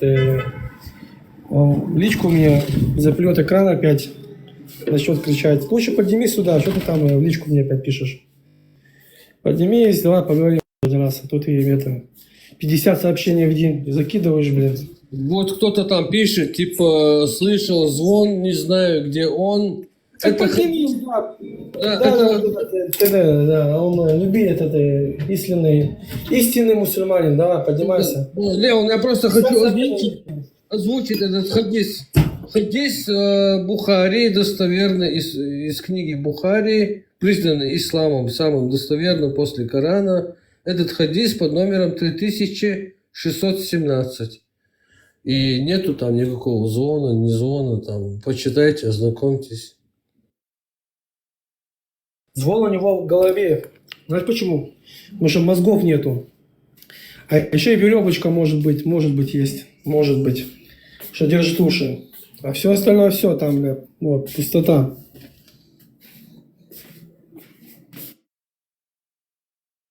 Вот давай ты поднимешься. Вот давай ты лучше поднимешься, вместо того, чтобы 50 сообщений мне в день в истерике там что-то говорить. Вот, и здесь уже поговоришь, выговоришься. Наконец-то. Кстати, вот эта Не тема, бойся. что в исламе прокачивается по поводу вороны. Да, есть эта тема вороны. Она тоже взята из литературы Мидраша. Там это Перкей де Раби Элиезер. И он рассказывает, что после убийства Авеля ворон научил Адама хоронить мертвых, выкапывая землю. В знак благодарности вороны получили награду Бога, как бы внимание и молитву. И в исламе это тоже как бы вот описывается, ну как бы они это взяли с наших книг тоже. Сейчас я включу все. Вороны. Раз такая пьянка, сейчас я включу.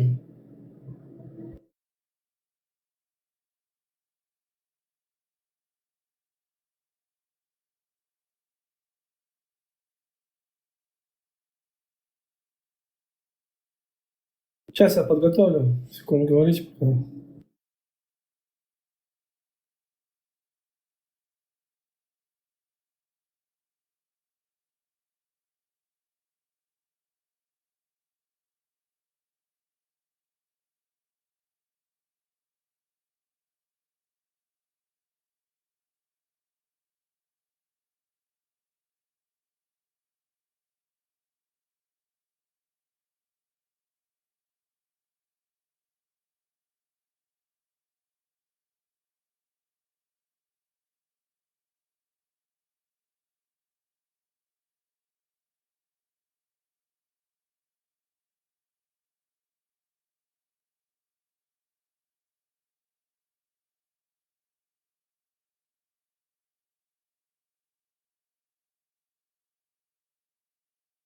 Локи не поднимается, ну может быть занят человек, может не может говорить.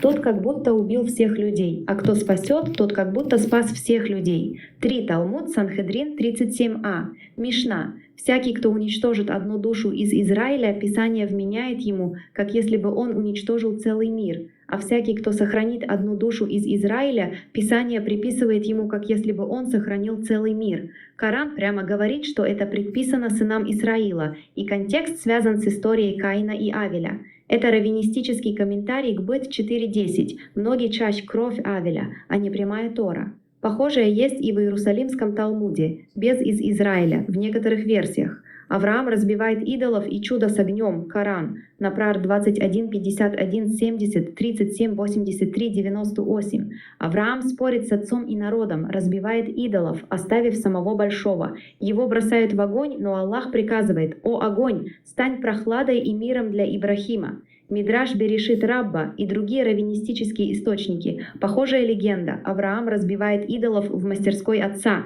Тераха. Его бросает в печь Nimrod, но он чудесно спасается. Эта история не в Библии. Она выросла из народных преданий и, возможно, из игры слов с Ур, город, огонь. Каин, Авель и ворон. Коран 5.31. После убийства Аллах посылает ворона, который скребет землю, показывая Каину, как похоронить брата. Параллели в Мидраш Танхума и Пирке де Раби Элиезер. ворон учит хоронить. Детали варьируются, иногда ворон учит Адама, и датировки источников спорны, некоторые постисламские. Другие примеры сходств – богатство Каруна, Коран и описание Караха в Талмуде, детали историй о Моисее, Соломоне, горе, нависшие над израильтянами и некоторые правовые этические мотивы. Общие мотивы в преданиях о пророках, Исраилият, которые передавали обращенные иудеи вроде Каба аль-Ахбара или Уах ибн Мунаббих. Важные оговорки. Многие параллели идут не напрямую из письменного Талмуда, а из устных преданий, таргумов, арамейских переводов и мидрашей, распространенных в Аравии. Мухаммад по традициям общался с иудеями Медины. Коран часто корректирует или переосмысливает эти истории в монотеистическом ключе. Аналогичные параллели есть с христианскими апокрифами, сирийской литературой и даже другими источниками, не только иудейскими. Мусульманская перспектива – это подтверждение предыдущих писаний или общая истина. Сейчас, секундочку, я вообще включу. Вот здесь такие вещи, сейчас я включу, вообще будет бомба. Секунду.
Сейчас, слушаем.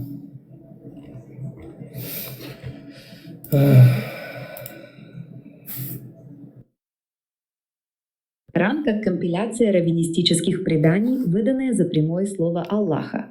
Одна из самых серьезных проблем ислама – это то, что значительная часть Корана представляет собой переработанные и приписанные Аллаху цитаты, легенды и толкования из раввинистической литературы – Мишна, Талмуд, Мидраши. Мухаммад или авторы текста общался с иудеями Аравии, слушал их устные рассказы и фольклор, а потом выдавал это за новые божественные откровения. Это не подтверждение предыдущих писаний, а заимствование человеческого материала с последующим переоформлением под монотеизм и арабский контекст. Классический пример убийства одного – убийства всего человечества. Коран 5.32. «Мы предписали сынам Исраила, кто убьет душу, тот как будто убил всех людей». Это прямая цитата из раввинистического комментария. Мотает, Лена, уже 5 раз слушаем. Талмуд. «Всякий, кто уничтожит одну душу из Израиля, Писание вменяет ему, как если бы он уничтожил целый мир». Коран даже сохраняет ссылку сынам Исраила, но выдает раввинское толкование на Библию за прямое предписание Аллаха. Это не божественное откровение, а пересказ человеческого комментария VII века или раньше. История Авраама, Ибрахима с идолами и огнем в Коране 21:51-70, 37:83-98 Авраам разбивает идолов отца, его бросают в печь, Аллах говорит огню «стань прохладой и миром». Это не из Торы, а из Мидраш Берешит Рабба и других раввинистических легенд. Библия ничего подобного не знает. Мухаммад услышал популярную еврейскую сказку от мединских иудеев и выдал ее за откровение. Ворон и Каин, Кабила, Коран 5.31. Аллах посылает ворона, который учит Каина хоронить брата. Параллель в Мидраше Танхума и Пирке де Раби Элиезер. Опять не библейская история, а раввинистический фольклор. Другие примеры богатства Каруна, Коран и сокровища Караха в Талмуде. Ключи от сокровищниц несли сотни мулов и так далее. Детали историй о Моисее, Соломоне, ангелах и Адаме. Многие юридические и этические мотивы, которые ближе к раввинистическим толкованиям, чем к прямому тексту Торы. Авраам Гейгер, еврейский ученый XIX века, и многие последующие исследователи, включая христианских и светских, показали, что Коран полон такого материала. Иудеи Аравии того времени часто знали не столько саму Тору, сколько талмудические легенды и мидраши в устной форме. Мухаммад брал эти простые раввинские истории, корректировал их, убирал из Израиля, добавлял исламский акцент и объявлял словом Аллаха. Почему это разрушительная критика? Если Коран — вечное, несотворенное слово Аллаха, почему он содержит человеческие раввинистические комментарии VII века, как «мы предписали»? Почему в нем ошибки и искажения библейских историй именно в том виде, в каком их рассказывали простые иудеи, а не как в оригинальной Торе? Почему Аллах повторяет фольклор и легенды, а не дает чистое уникальное откровение? Это указывает на человеческое происхождение текста. Мухаммад был умным человеком, который синтезировал доступный ему иудео-христианский материал Аравии, адаптировал под свои нужды и представил как божественное. Исраилиат, еврейские предания, которые передавали обращенные вроде Кааба аль-Ахбара, стали частью Корана. Мусульмане отвечают: это подтверждение. Но тогда почему подтверждение часто ближе к поздним раввинским сказкам, чем к самой Торе? Почему вечная книга повторяет ошибки и добавления человеческих комментаторов? Это классический случай культурного заимствования, выданного за сверхъестественное откровение. Коран — продукт своей эпохи и окружения, а не вечная речь Бога. Если... Короче, это достаточно, что это уже факт. Это не там, что показал Нах, Шмакс, пописали, переписали, что ли там уничтожили. Они просто брали писание рабаним и простых людей и вписывали это в Коран. Это вообще, знаешь, как бы, и кричал, что это Аллах. Ну, нормально. Записывайте тоже сегодня мое слово. Через 2000 лет впишите тоже мои слова в Коран. Все будет нормально. Я вам сейчас такое расскажу.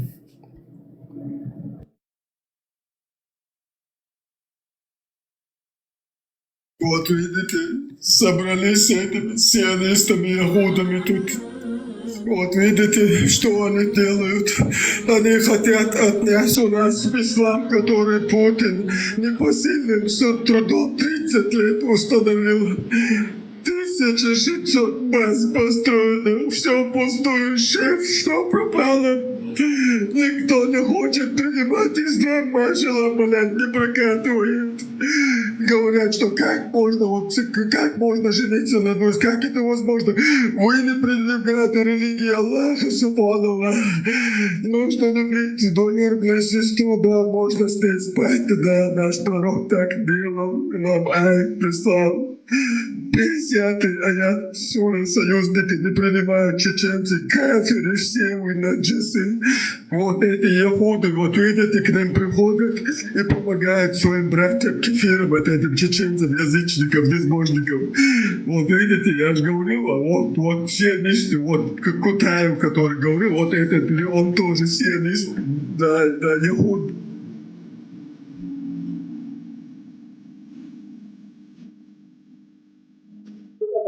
Это записано. Давай дальше.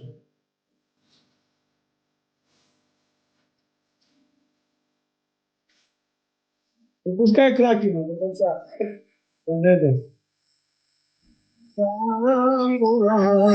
Коран наш Камасутра, Хадисе говорит, порождение нашего похотливого подефайла.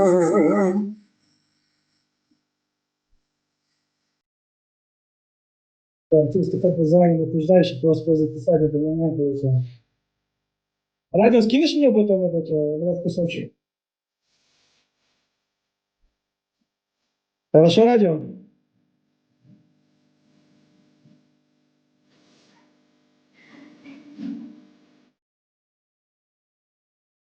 Разделяешь. Омовение делают как раз ноги, ну, нечетное же нужно. 3 раза ноги, 3 раза уши, 3 раза. Пророк же нечетный раз потерялся. Поэтому каждый деталь нужно 3 раза мыть. 5 раз. Кафир ты, кафир. 5 раз. Сколько раз тебе можно экономить, можно воду. Пророк 11 жен сразу никак. 11 жен наш пророк никак. Один раз купался. Экономичный наш пророк.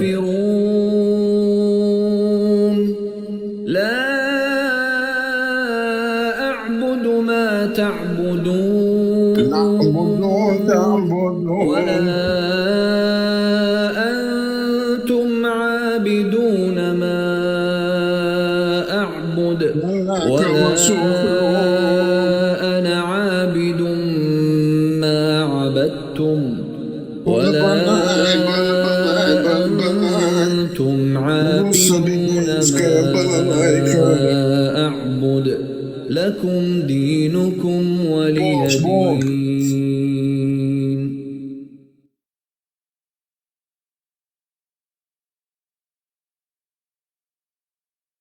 Короче, готовимся к последнему махачу с кафирами, наджасами, вот этими ягудами, вот этими язычниками, чеченцами. Последний реванш остался. Короче, мы, давим, все равно, свою историю не хотят забыть, это чеченцы, наджасы. Вот постоянно своих предков упоминают. А наш пророк что сказал? Альхамдулилля. Схватитесь зубами коренными за вот этот прибор своего отца и не передавайте мои слова другим. Очень, такой воспитанный человек наш пророк был. Очень стеснялся всех. Да, даже по сторонам не смотрел, когда фугас ложит. Вышел, туалетов-то нет. Любой, даже на крышах, своих родственников, жены и фугасла. Вообще, не смотря по сторонам. Просто стеснялся, может, кто увидит. А кому видно, тому стыдно. Вот эта пословица, это хадис русский тоже оттуда. Вендетта, эту страницу, это, по-моему, в Кербале, в Ираке. Значит, христиане, которые... Написано христиане, которые любят имама Хусейна. Вот видишь, они ходят. Извиняйте, ягуды, наджасы, евреи, многобожники. Я приветствую. Приветствую, забыл уже, меня занесло. Приветствую всех, маршрут. Привет. Заходите к этому Антонио Травелс и смотрите, там реально интересные вещи. Я не знала, что христиане ходят в Кербале там и признают имама Хусейна. Это что-то новенькое для меня. Вот вчера или позавчера кто-то зашел.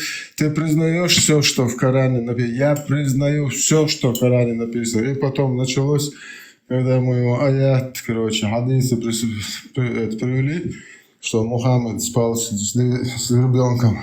Этот сразу ему во все щели, отправил насиху. Тому, кто дозволяет, и тому, кто сделал это на чеченском полностью. Подожди, ты же как пророку говорю? Я не говорю, что это же пророк сделал. И он раз, испарился, выбежал, и пропал. Чеченцы вот такие мусульмане. Прямо пророка, Бухари, муслимов вообще нахрен посылают открыто.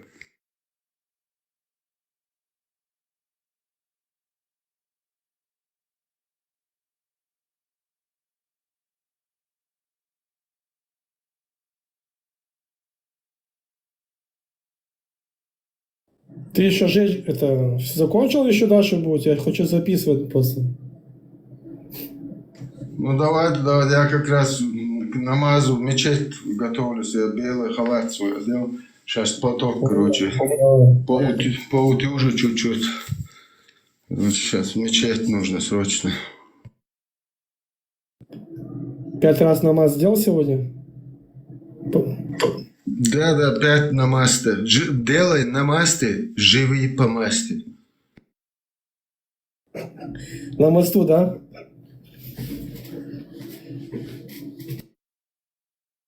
Пура Мазда наш Аллах, альхамдулилля.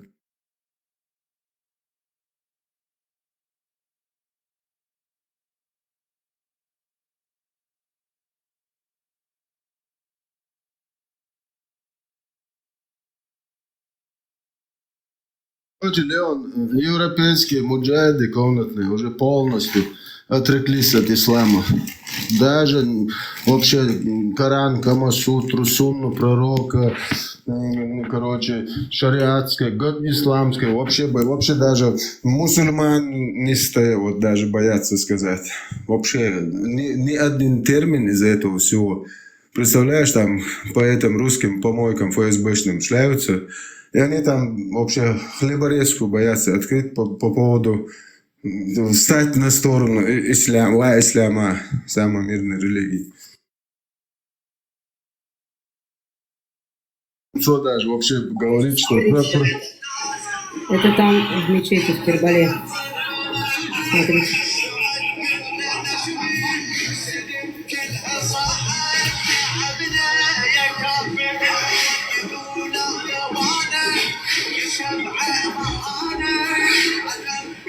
Я даже понять не могу, что это было. Сейчас там сначала поставлю. Что это за павлины такие? Что это за... Это в Ираке, в Кербале. Мечеть же большая есть там. Я не знаю, что это за выступление. Почему там? Нет, это Хусейн там. Блин, почему не работает? Леон, ты связался с этим, как его, директором Моссада, начальник у вас там? Короче, мне срочно нужно, короче, свадьбу сыграть. Секунду, исправлю. Зависло что-то тут. Вот. Смотрите.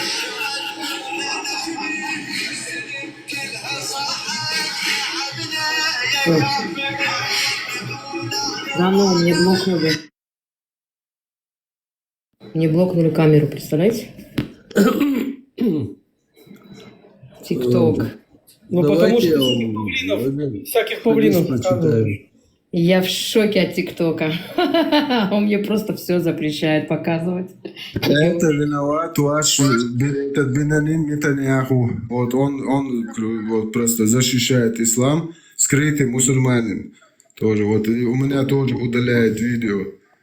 Не говорит, про ислам нельзя так говорить. Леон, ты здесь? Да. Смотри, вот аналогичные, вот как бы по той теме, как бы плагиата. Вот так, значит, на Иснад линк сайт Сахих аль-Бухари, книга поста, хадис 2004. Внимательно слушаем. Сообщается, что Ибн Аббас, да будет доволен Аллах ими обоими, сказал, когда пророк, прибывший в Медину, увидел,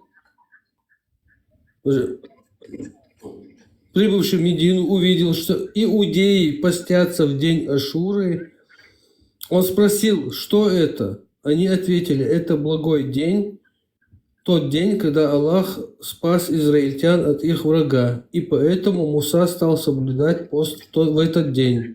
На это пророк сказал, я имею на Мусу больше прав, чем вы, после чего стал соблюдать пост в этот день сам и велел делать это всем остальным. Алхамдулилlah, наш этот Мухаммад тоже яхуд, алхамдулилlah. Наш начальник охраны нашего пророка Умар бин Хаттаб, ночной охотник, который жен пророка шантажировал, тоже ходил в синагоги, да. Нет, смотри, как вы прокомментируете? Вот он шел, увидел, иудеи постятся, спросил, что они делают, они ответили, и он у них взял это и с этого момента тоже начал поститься, и своим последователям тоже приказал это делать. Как это понимается? Ну, срисовал. Это же Аллах ему сказал. Срисовал. Это пишет на чеченском. Собрали евреев, говорит, и хотят, короче, сказать, что они решают чеченские проблемы.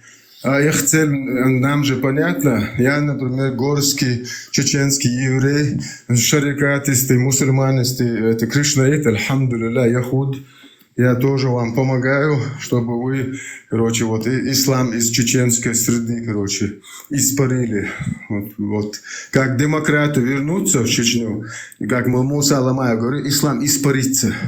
его не будет существовать природы. Алхамдулилля. Минкаил пишет, да? Да, этот опущенный Минкаил, даже голосок свой муджаидский боится тут просто, чтобы его голос услышал, потому что придет день, за хвост возьмут, за вот эти террористические, петушиные вот эти угрозы. Понимаешь, вот за хвост, он прекрасно понимает, Минкаил не дурак, Минкаил комнатный, опущенный муджаид. Минкаил, а когда твои друзья сидят с азербайджанцами и армянами и обсуждают бедную Палестину, это как-то решает ваш вопрос? Скажи, пожалуйста. Привет всем. Вчера, кстати, это вторая волна, что ли, началась. Есть же там пригород, город-спутник с Лос-Анджелесом. В основном там живет и это, армянская диаспора. Вот. Не видели, да? Там опять митинги Free Palestine начались. Я вам еще один момент хочу сказать. Вот даже вот этот ислам не так уж уже, у них подгорело. Но когда евреи и чеченцы начали общаться, вы что? Короче, Аллах спустился на крышу Лубянки, там коллеги ФСБ, муфтият собрал, короче. Вот эти евреи и чеченцы, короче, там садятся вместе, разговаривают, что с ними сделать. Вообще факта нету никакого привести, что между нашими народами были какие-то терки.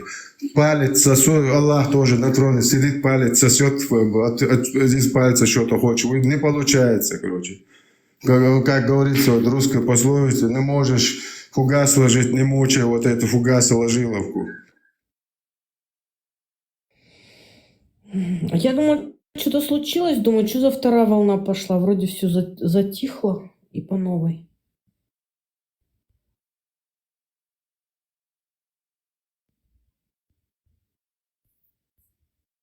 Лео, там что-нибудь произошло? Я что-то выпала из новостей.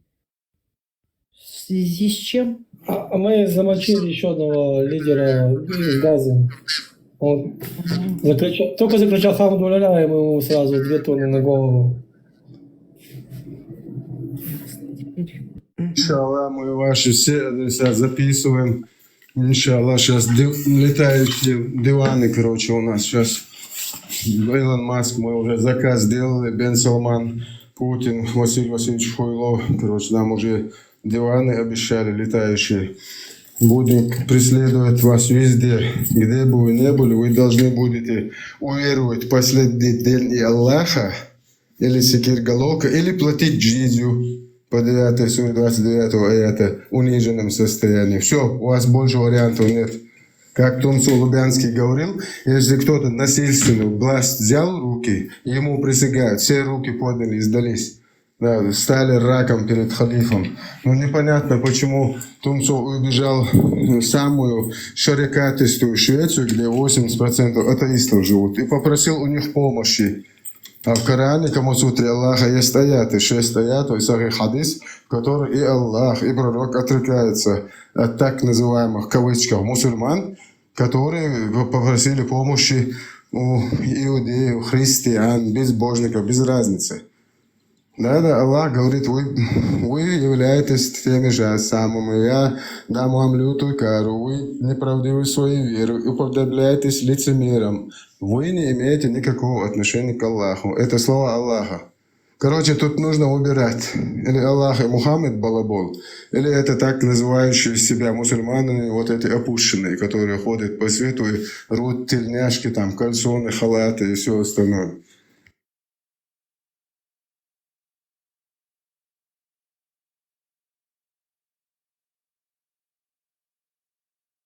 Нужно принять полностью ислам.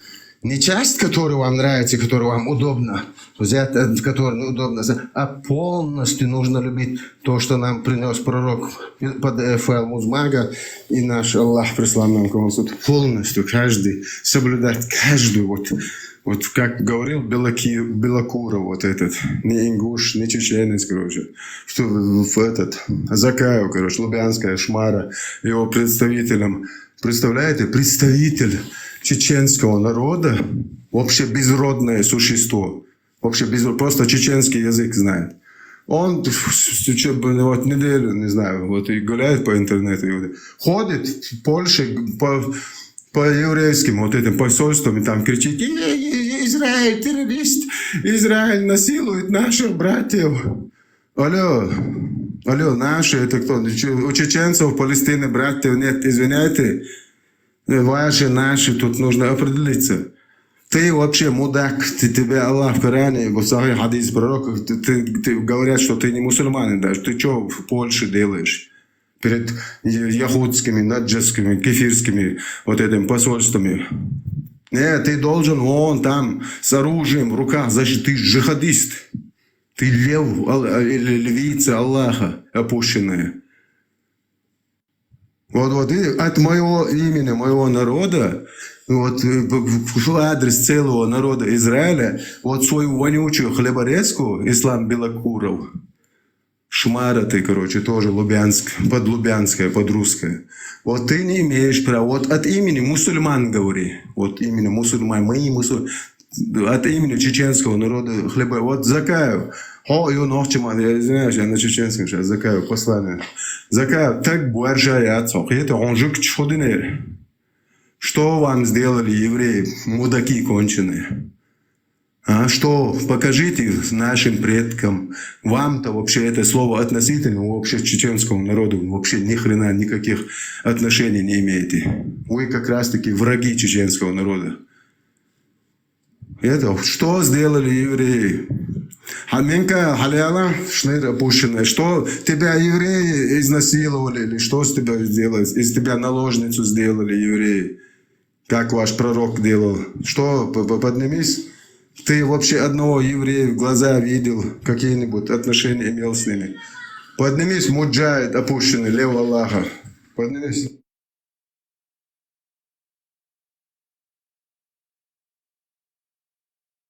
Балаболы гребаные. Извиняйте. Леон, ты намаз сделал? Конечно, 10 раз. Сейчас в туалет пойду, опять сделаю.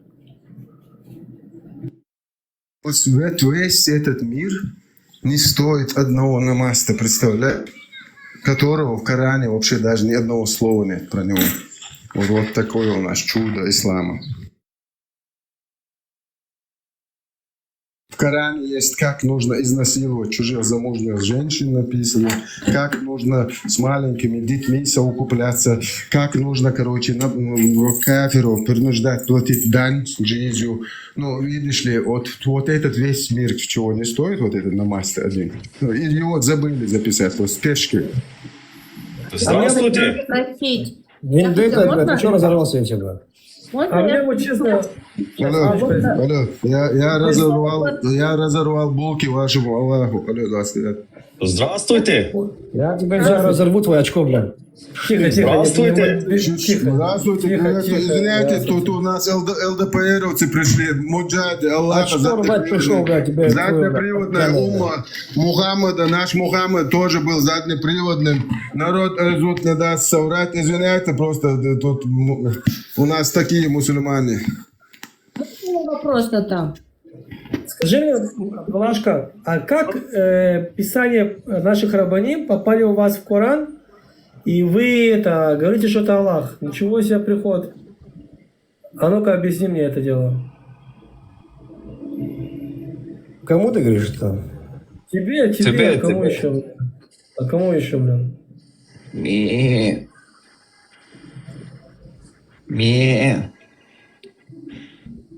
Подожди, не мешай. Ты кому, Лео, мне говоришь, да? А кому, с кем еще разговариваю? С тобой. Вот ты мне объясни.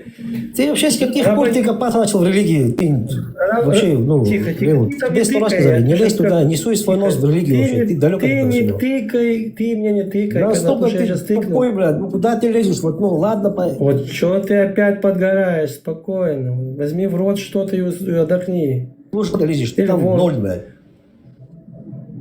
0? Так я же тебя спрашиваю, объясни мне, вот ты же там супер-пупер у нас, правильно? ты же у нас все знаешь. У меня 7 черных поясов по Корану Камасутре и 5 зеленых поясов по похождению похотливо по дайфайлам Узбаги. Хамдулилля. Я супер Можно я вопрос задам? Скажи, Абдулашка, скажи такую вещь. Вот я не знаю, не понимаю в религии ничего. И ты у нас супер-пупер, олцин-поцин паровоз, все знаешь. Объясни мне такую вещь, как писание простых рабаним, рабай, да, раб, его писание, его объяснение попадает в Коран, и еще это, оказывается, Аллах говорил. Как такое может быть?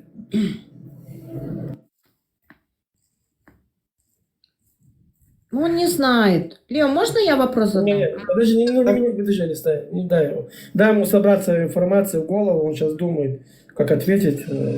Леон, у него связи нету. У него вообще связи нету. Ну вот, я же тебе говорю, связи нету у него. Написано красным все. Брал, естественно, конечно, будет то же самое написано в Коране. У него и так связи нету. Вот смотри, давай я тебе включу ролик. Малахольник, послушай, слышишь? Давай я тебе включу ролик. А потом я тебе включу текст, сколько вы списали. Писал Рав, да? Алло, вернись на базу. Ну так неинтересно с ними, они всегда постоянно, у них спутник улетает. А можно вопрос задам? Вот этот есть же ММА боец Усманов, он чеченец же, да? Мусульманин же. А вот по всему интернету... Сейчас, Алиса, у нас здесь серьезная тема, Алиса, давай, подожди. Малахольник, ты меня слышишь? Прием. Я мам. Сын там этого чего-то. Все, ушел в себя. А с вами неинтересно. Ты меня слышишь? Леон? Я тебя слышу, да. Я прием. Слушай, я мне объясни мне. Да, объясни мне. Вот смотри, я сейчас включу тебе один ролик, а потом мы пройдемся по другим писаниям, как простые рабани, Раб написал, сделал объяснение, и вдруг это попало в Коран, и еще это сказал Аллах. Давай послушаем, а потом ты мне все объяснишь, окей? Ты же у нас умный, ты же у нас знаток в исламе. Давай, слушай. Пристегнитесь, друзья. Сейчас будет шокирующий момент. Еще в первые века нашей эры еврейские раввины записали в Талмуде в сборнике еврейских законов и этических учений правила. Кто спас одну жизнь, спас целый мир. Это записано в Синедрин 4.5, примерно во II веке. Эпоха задолго до ислама. А потом проходит несколько веков, и в VII веке в Коране в суре 5, аят 32, Аллах говорит: «Мы предписали сынам Израиля, кто сохранит жизнь человеку, тот словно сохранит жизнь всем людям». Интересно получается. Раввин сказал раньше, а Аллах повторил позже. И это при том, что мусульмане не принимают Талмуд как источник истины и постоянно рассказывают, будто Талмуд — это выдумки раввинов. Но когда фраза из Талмуда красивая, Аллах внезапно уже приписывает ее к себе. Тогда возникает вопрос: если раввины все выдумали, зачем Аллах повторяет их законы спустя века? Со стороны это выглядит так, будто кто-то услышал умную мысль раввинов II века, подождал несколько веков, а потом выдал ее за свое откровение. Факты вы видели, выводы делаете сами. Давай сделаем вывод. У меня сейчас здесь много таких. У меня вопрос малахольный. Повторяю, для одаренных. Рав написал, да, это не написал Рав объяснение. И вдруг его писание, и таких не один, их много, попадает к вам в Коран, и еще это, оказывается, Аллах сказал. У вас, получается, наш Рав — это Аллах? А ну-ка, давай. Тут что-то не то. Ты у нас знаток, объясни. Мы здесь не понимаем, что происходит.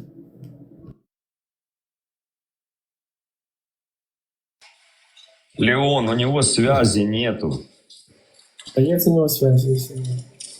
Ну нету, горит красным одна палочка. Он меня слышит, он слышит.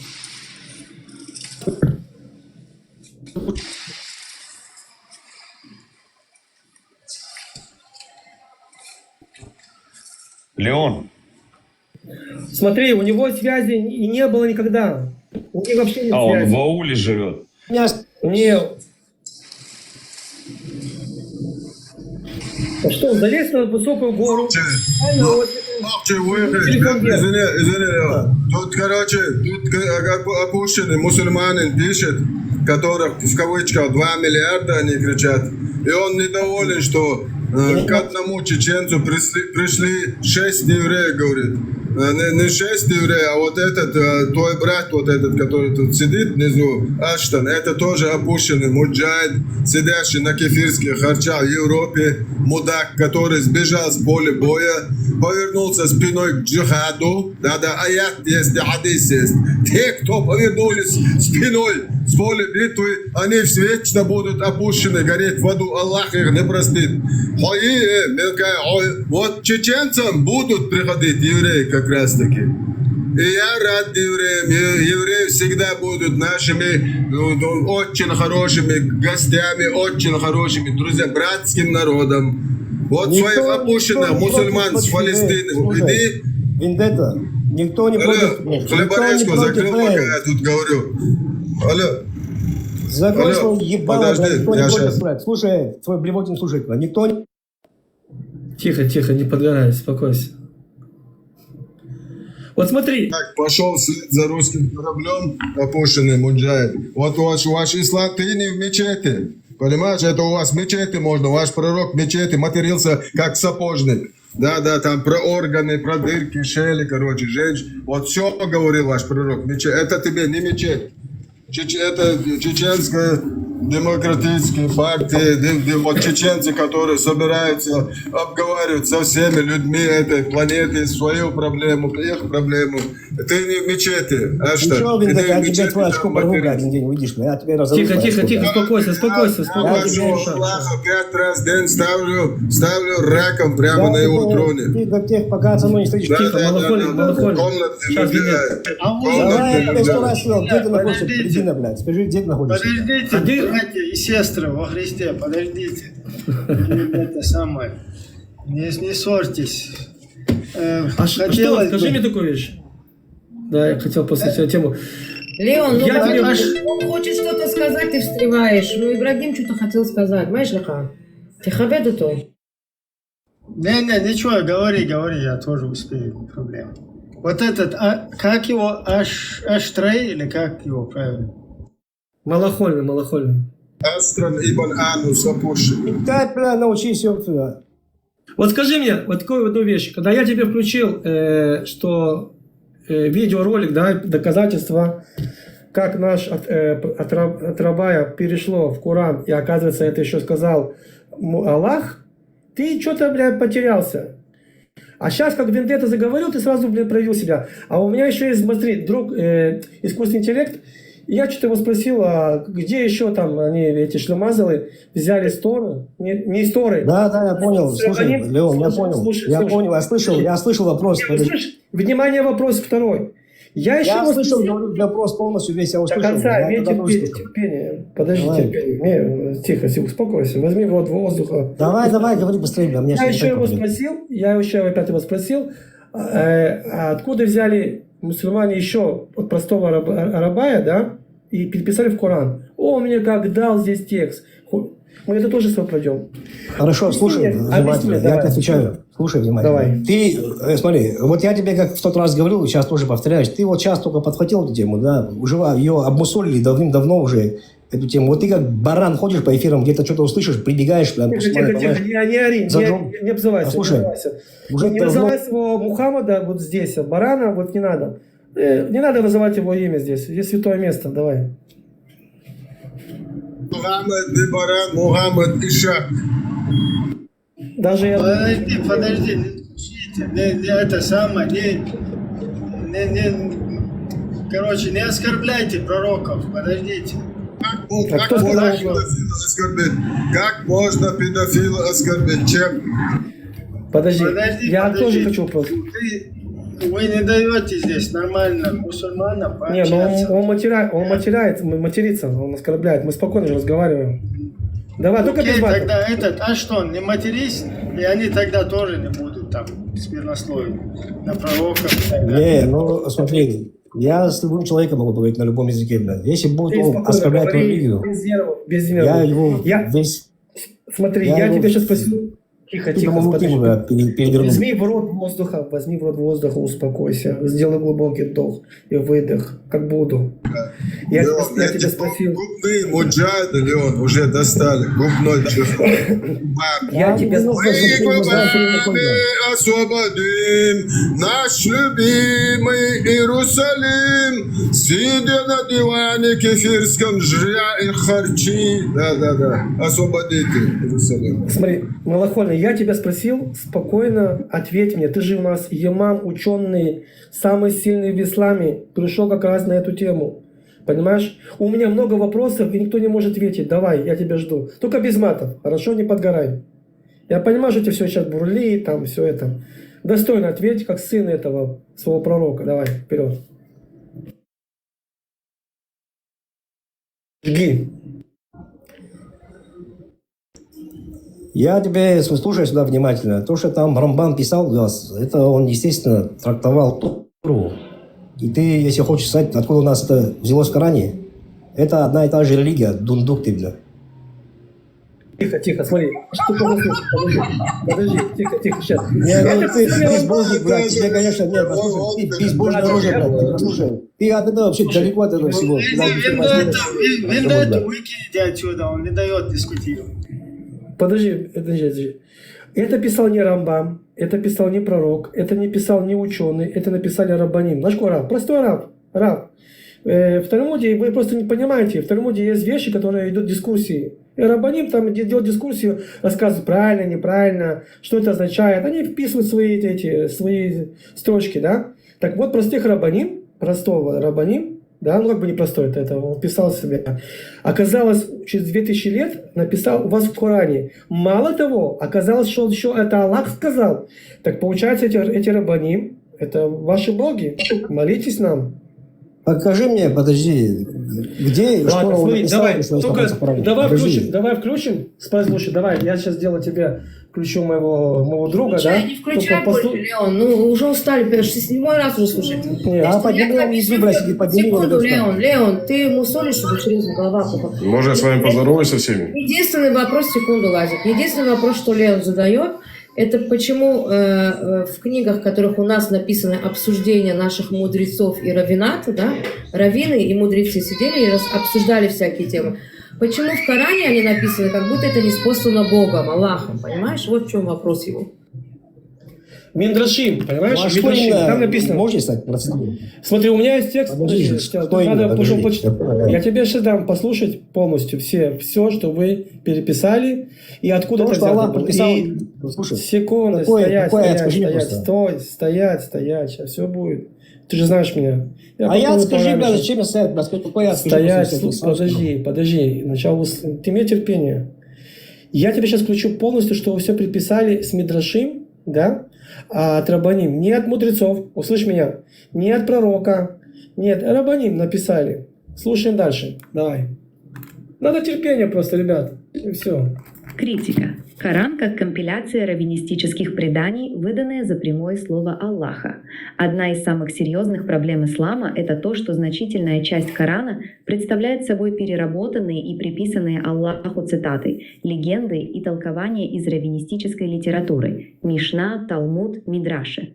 Мухаммад или авторы текста общался с иудеями Аравии, слушал их устные рассказы и фольклор, а потом выдавал это за новые божественные откровения. Это не подтверждение предыдущих писаний, а заимствование человеческого материала с последующим переоформлением под монотеизм и арабский контекст. Классический пример убийства одного убийства всего человечества. Коран 5.32. Мы предписали сынам Исраила, кто убьет душу, тот как будто убил всех людей. Это прямая цитата из раввинистического комментария. Мишна Санхедрин 37а. Талмуд. Всякий, кто уничтожит одну душу из Израиля, Писание вменяет ему, как если бы он уничтожил целый мир. Коран даже сохраняет ссылку сынам Исраила, но выдает раввинское толкование на Библию за прямое предписание Аллаха. Это не божественное откровение, а пересказ человеческого комментария VII века или раньше. История Авраама, Ибрахима с идолами и огнем В Коране 21:51, Ну, дайте отвечу, я знаю, о чем там 37:83-98 Авраам разбивает идолов отца, его бросают в печь, Аллах говорит огню «стань прохладой и миром». Это не из Торы, а из Мидраш Берешит Рабба и других раввинистических легенд. Библия ничего подобного не знает. Мухаммад услышал популярную еврейскую сказку от мединских иудеев и выдал ее за откровение. Ворон и Каин, Кабила, Коран 5:31. Аллах посылает ворона, который учит Каина хоронить брата. Параллель в Мидраше Танхума и Пирке де Раби Элиезер. Опять не библейская история, а раввинистический фольклор. Другие примеры богатства Каруна, Коран и сокровища Караха в Талмуде. Ключи от сокровищниц несли сотни мулов и так далее. Детали историй о Моисее, Соломоне, ангелах и Адаме. Многие юридические и этические мотивы, которые ближе к раввинистическим толкованиям, чем к прямому тексту Торы. Авраам Гейгер, еврейский ученый XIX века, и многие последующие исследователи, включая христианских и светских, показали, что Коран полон такого материала. Иудеи Аравии того времени часто знали не столько саму Тору, сколько талмудические легенды и мидраши в устной форме. Мухаммад брал эти простые раввинские истории, корректировал их, убирал из Израиля, добавлял исламский акцент и объявлял словом Аллаха. Почему это разрушительная критика? Если Коран — вечное, несотворенное слово Аллаха, почему он содержит человеческие раввинистические комментарии VII века, как «мы предписали»? Почему в нем ошибки и искажения библейских историй именно в том виде, в каком их рассказывали простые иудеи, а не как в оригинальной Торе? Почему Аллах повторяет фольклор и легенды, а не дает чистое уникальное откровение? Это указывает на человеческое происхождение текста. Мухаммад был умным человеком, который синтезировал доступный ему иудео-христианский материал Аравии, адаптировал под свои нужды и представил как божественное. Исраилиат, еврейские предания. Короче, моя знакомая, ты ее слышал, она задала такие же вопросы, как и я. Ну давай, вперед, Тамар, жги. Ты у нас истинный мусульманин. Я надеюсь, что ты мне дашь сейчас ответ. Как такое может быть? Короче, что у евреев можно было как бы списывать. Там есть... Так это еще мало того, не это. Что получилось? Сам смысл поймите, что это списалось не с пророка, не с ученого, а с Мидрашим. Там объяснение рабаним пишут. Просто... И оказалось, что в Коране это сказал Аллах. Ладно бы списали бы, сказали это у евреев. Ладно бы, я бы понял. Знаешь, смотри, вот списал тут Аллах сказал, евреев. Аллах.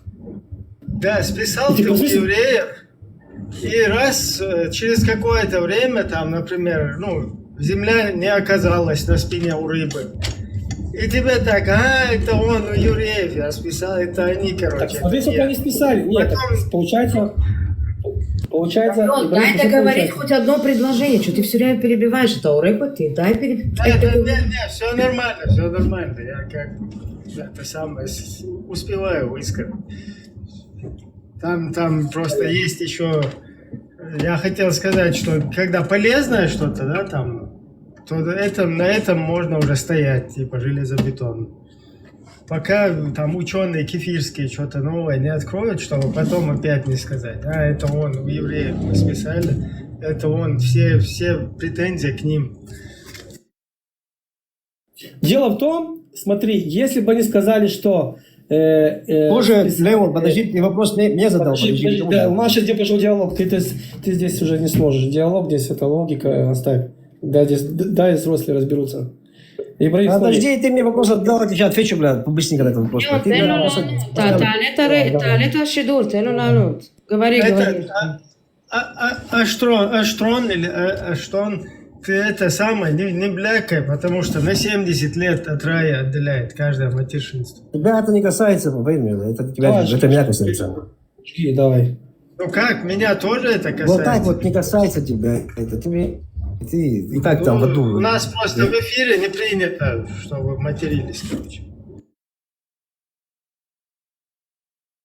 Было написано, скажи. Леон. Давай, объясняй, жду. Я сейчас просто где нахожусь, послушай, интернет прерывается, Давай я вкратце тебе объясню, я понял.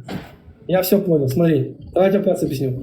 Простые рабаним, не Рамбам, никто, рабаним, Мидрашим взяли, вы взяли от них, от рабаним, вписали в Коран, сказали, что это Аллах.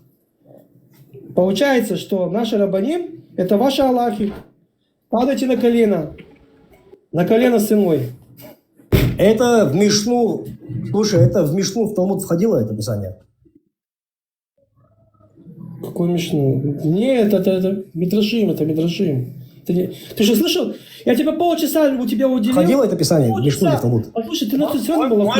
Можно я коротко? Подожди секунду, на вопрос ответишь. Да, нет, секунду скидывай. Эштон, это с Талмуда, да, это с Талмуда 2 века. Нет, это Мидрашим. Входило это? Подожди секунду, подожди. Это входило в Талмуд или в Мишну? 10 секунд, друзья. Внизу пишут, там, Ибрагим, еврейские друзья, вообще можно подвергать критике или это играет только в одну сторону? Просто коротко объясню. Дело в том, что еврейские, там, религиозные вот эти убеждения, вообще религия, она не миссионерская, то есть вам они ни к чему не принимать не говорят, поэтому как бы у нас эта тема не интересует здесь. Все, я закончил говорить. Объясняю. Знаем, ладно, Стелла, это входило в Мишну? Нет, у тебя и так, послушай, это Мидрашим. На что Мидрашим? Это объяснение рабаним. Это не пророк, это не мудрец. Это, говорят рабаним, они объясняют на своем уровне для нас, для простых людей, что, как и откуда. Они делают Талмуд, это точилка для мозгов. Объясняю тебе, да, уже 1000 раз объясняю, да. То есть какие-то есть вещи, моменты, они сидят, обсуждают, да, что правильно, что неправильно. Леон, тацор, Рега. Успокойся, ты не знаешь ничего, блядь. Что ты несешь здесь? Я знаю, дай я объясню, подожди секунду. Стелла, дай мне довести. Леон, אני רוצה לתקן אותך. Не лезь, Леон. לא צריך לתקן. אתה צריך שאני אתקן אותך, כי אתה מדבר שטויות. בתוך תלמוד מחולק לכמה חלקים, הוא גם משנה וגם גמרא. זה שני חלקים. נכון. הוא שואל אותך אם זה תקן תלמוד. Это Талмуд, но это Мидрашим. Подожди, это Талмуд. Это Талмуд. Слушай, хорошо, смотри, я знаю. Послушай, в Талмуд... Если вы будете мне мешать, Стелла, дайте мне. Я не могу, когда у нас евреи... Часть из Талмуда. Стелла, он сейчас будет выкручиваться. Да, отвечу, пожалуйста. Все, я понял. Это солнце, это... Не, я отвечу прямо сейчас. Давай. Дай мне ответить спокойно, успокойся, Леон. В Коране пишется об этом, что Аллах предписал, что если кто-то убьет одного человека, будто бы он убил все человечество, или же наоборот. Послушай, если да, отвечай на вопрос, послушай. Это Аллах говорит в Коране, что он предписал евреям. Где он предписал евреев? В Коране. Естественно, он предписал Аллах Талмуд. Эштон, это не Аллах предписал, это слова раввинов.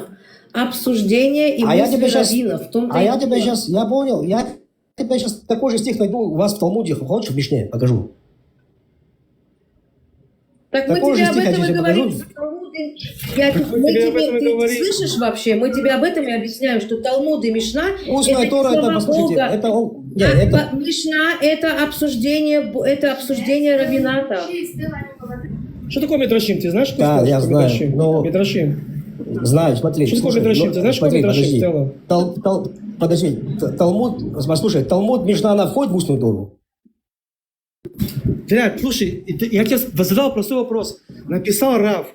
Я же тебе говорю, Рав написал. Не мудрец, не пророк, Рав дал объяснение. Да, он что, сочинил-то, что ли? Подожди, слушай, подожди. Где-то откуда-то взял, понятно, естественно, написал. Он не сочинил это, бля. Вышел, бля, я тебя спрашивал простой вопрос. Как слова Рабанида Рава? Леон, дай мне на секундочку объяснить ему, пожалуйста. Где он взял эти слова? Подожди, слушай. Эштон, дай я тебе объясню. Он придумал, сочинил? С детьми. Да. Слышишь? Объясни, пожалуйста. Талмуд делится на несколько частей. Есть Мишна, да, это там, где законы написаны вкратце, Раби Иуда, окей? А есть Гмара.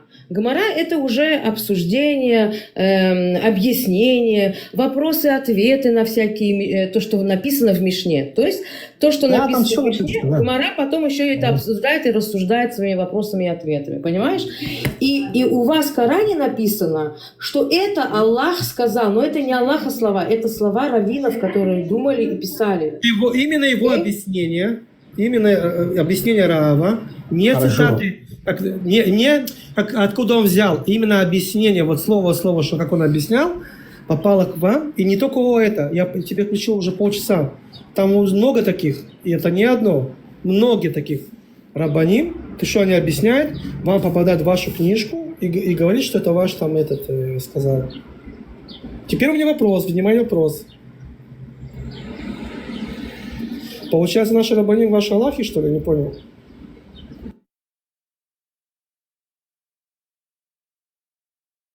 Все, у него связь опять улетела, так ему удобно, ему так выгодно играть. Что когда-то приписал. Но где это написано, хорошо? Если я сейчас передаю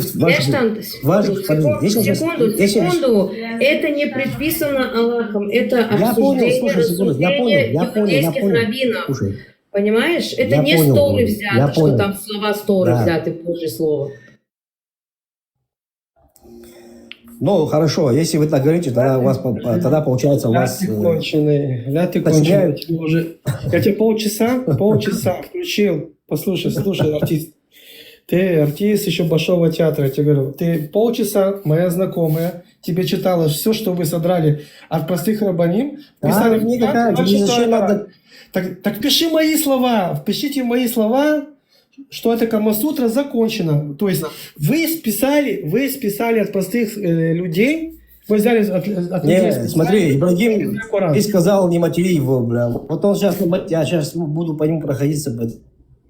Нет, ты когда разговариваешь, ты со мной меня обзываешь. Без мата. Ты когда у тебя подгорает у тебя, я же тебе возвратку даю, понимаешь? Ты спокойно не можешь говорить. Соберись с мыслями, возьми в рот воздуха, да, как Будду, там, сделай так, дзен, прими, успокойся. Да, холодные водички прими и начни без мата, вот без мата, да. Спокойно говори.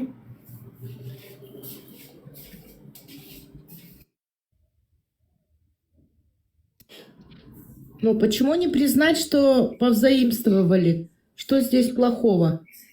Нет, тут другое. Смотри, если бы... Алиса, тут разговор не о том, что позаимствовали, а о том, что они это представляют как слово Аллаха, а слова это были раввинов. Поняла, в чем вопрос? Потому что в Коране не скрывается, что это было сказано Бне Исраэль, понимаешь? Это не скрывается, они говорят откуда. Ладно, давай, я тебе сейчас, хорошо, вот этим... Стелла, я могу тебе в развернутом виде рассказать там полностью, как это есть, но не этим двум. Я тебе попозже. Сейчас у меня интернет очень плохой. Если интересно. Если нет, не буду рассказывать. Здесь двум Про то, что вы сейчас говорили, Лиса, я вот давно наших чеченцев, с недавних пор призываю, давайте напишем чеченский ислам, или, я не знаю, назовем его как-то по-чеченски, как угодно. И возьмем, спишем у евреев, если там в Коране можно было, в Коране, в хадисах списывать, давайте мы тоже спишем у евреев, у христиан, там, у буддистов, у кого угодно. Самое хорошее. К сожалению, у вас что-то поздно. Ваш боец ММА, вот этот Усманов, избил чеченскую бабушку, и это гуляет по ТикТоку. Там они... У нас нету бойцов. Алиса, им и так тяжело, а ты сейчас меняешь тему, понимаешь? Им и так собраться мыслями. Я говорю одну вещь, что я сейчас включу, вот моя знакомая включила, да, эфир, она рассказала для сильного имама в ТикТока, что мусульмане содрали от рабаним, от историй всяких, и приписали это в Коран, и сказали, что это Аллах. Понимаешь, это видитель Аллах сказал. Вот. У меня вопрос. Получается, наши рабаним это Аллахи? Их много, там же много было это. Давай. Сейчас он там ищет, но не находит. Я бы как бы логично ответил бы за него. Тем не менее, я не буду это делать, пускай сам. Может, пожалуйста. Вперед, что проблема? Я же серьезно спрашиваю вопрос, мне интересно. Я же тебе сказал, донести до тебя очень тяжело. Конечно. Спокойно, когда у меня интернет хороший будет, я объясню нормально, как это работает. Твои раввани, как ты там их называешь, не знаю, они трактовали и Тору твою. У меня мозги нормально работают, поверь мне. Да. Очень даже хорошо, Тебе получше не то, да, что 100 раз. они, Да. у тебя даже люди, даже истории людей, когда пришел твой Мухаммад, да, он услышал от людей, истории от людей, я тебе сейчас показывал, он взял это, переписал это в Коран, прикинь, и сказал, это Аллах. Это надо быть примитивным, да, настолько надо быть примитивным, чтобы такие вещи сделать. На что он оделся, я не знаю. Но я догадываюсь, смотри, вы сейчас в нашем веке, в 21 веке примитивные, просто примитивные. А Ладно, тогда я еще сюда, честно говоря, было. поднялся просто... Не, смотри, я сюда поднялся, честно говоря, просто вендетту хотел нахуй послать, честно говоря, просто вот и все, я с тобой не собираюсь. Да, я себя послал, да? Marshall, also Biochom do инахбат цершей аязин шей шеябшин религио цоти докум хаязин до цо шо аязина дацле асале уэдде дас язина яц арбош язину ترقيس مو استعد دمدو استعد وبرجرش آخر مو إنه Englisch верьте кому-то. Говори биохом шучаться и защищать что. Нохчувате, это русский мусульманин какой-то. Тогда я обращаюсь к этому козлу русскому. Там все переписано. И есть хадисы, которые взяты оттуда у идеев, и история переписана. Если ты прочтешь Коран, сам увидишь все истории про иудейские, которые, как они, с Адама до Мухаммада, что там есть, это многие из, я не знаю, истории или Талмуды, от чего, но это факт, неопровержимый факт. Если бы они написали бы у себя, что это сказал какой-то наш рав, или сказал какой-то пророк, да, особенно, это я бы еще понял. А тут они, понимаешь, говорят, что это Аллах сказал, сам Аллах говорит, понимаешь? То, что люди пишут, как бы рассказывают, там, осуждают, рассуждение идет, они, короче, оказывается, переписали к себе и сказали, что это Аллах. Интересно, в общем. Тем более, я показал, что это не одна вещь. Много вещей они переписали. Это Мидрашим. А Мидрашим там идут объяснения, какие-то цитаты идут. Это Рабаним пишут, рассуждают об этом. Правильно, неправильно, как лучше сделать. Так слово этих Рабаним взяли и вписали в Коран. Красавцы. И еще приписали, что это, оказывается, Аллах сказал. То есть я бы понял бы, вот такой-то рав сказал, мы это позаимствовали к себе, или такой-то пророк. Это я бы понял, да. А тут, оказывается, серьезно, очень такая серьезная семантика, что наших рабаним взяли цитаты и вписали в Коран, еще это Аллах. Так получается, наши рабаним это Аллах, их там много было. Молитесь нам, все нормально. По сути, так и получается. Там, знаете, вот был один парень несколько недель назад. Я у него спрашивал одну историю, которую я прочел из Корана. Он точно не рассказал это. Я говорю, откуда ты это? Он говорит, я Тору читал, в Торе написано. Я говорю, то, что ты читал, я из Корана прочел. То совпадало. Я и до этого даже очень больше, как сказать, 100% подозревал, что это переписано, потому что, когда я читаю, все иудейские истории там. И потом я наткнулся на хадис 75-42, и там говорится, что иудеи на иврите читали и на арабском объясняли арабам, учили их. И это хадис передал этой девушке Стелле, она тоже прошла ее. Они говорят,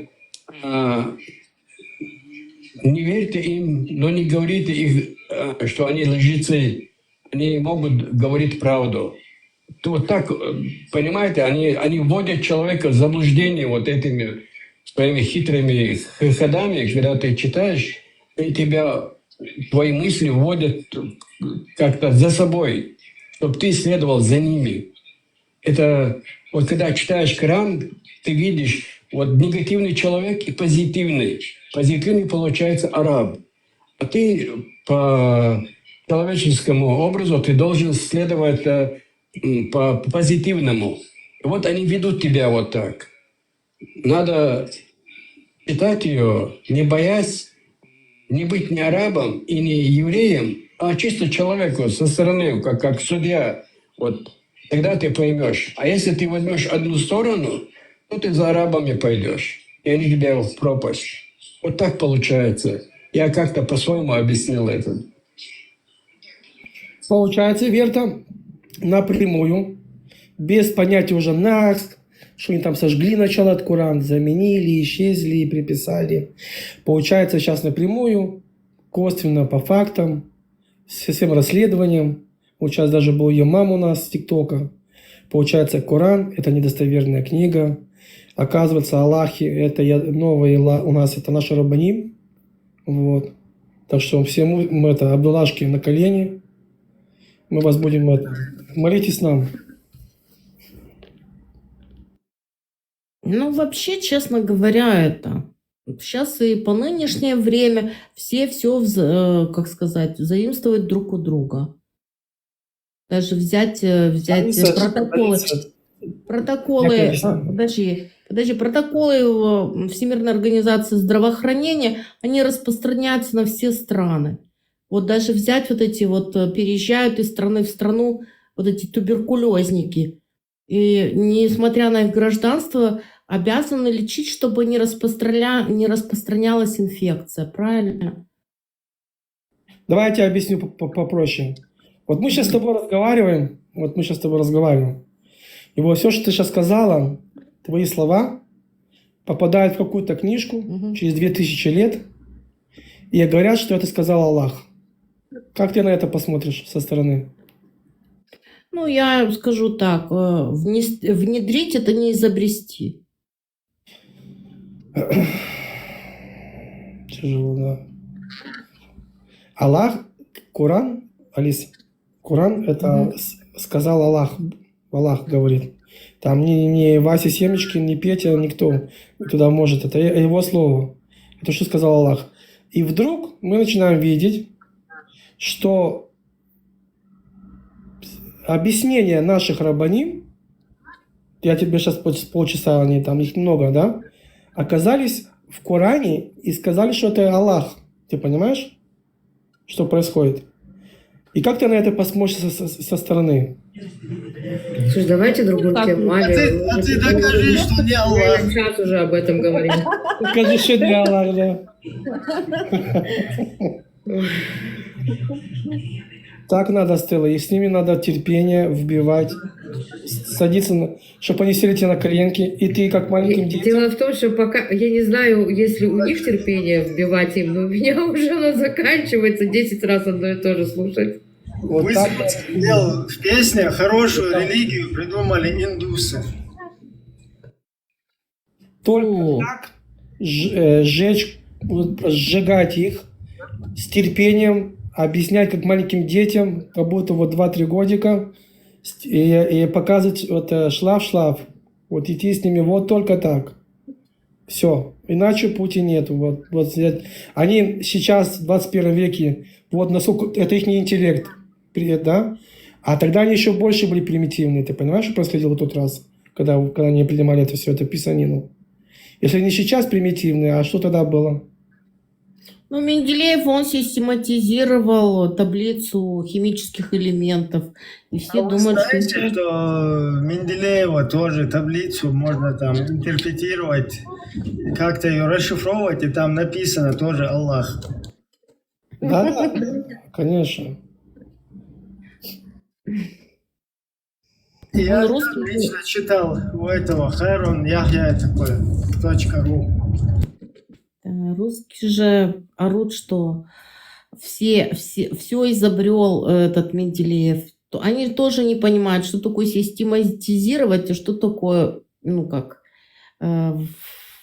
это сказать, и как это правильно говорят, не изобрести, а как это... Ой, Господи, забыла это слово. Скоро русский забуду.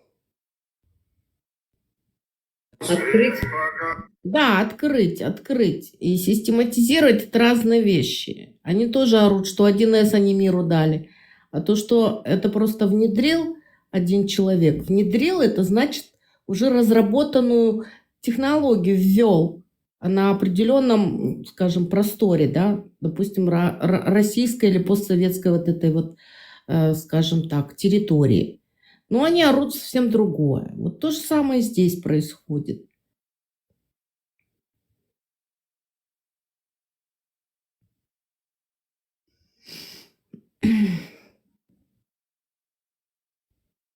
Вот вы видели, когда людям показывают фотографии, там есть позитивный человек и негатив, прошедший свою жизнь так себе.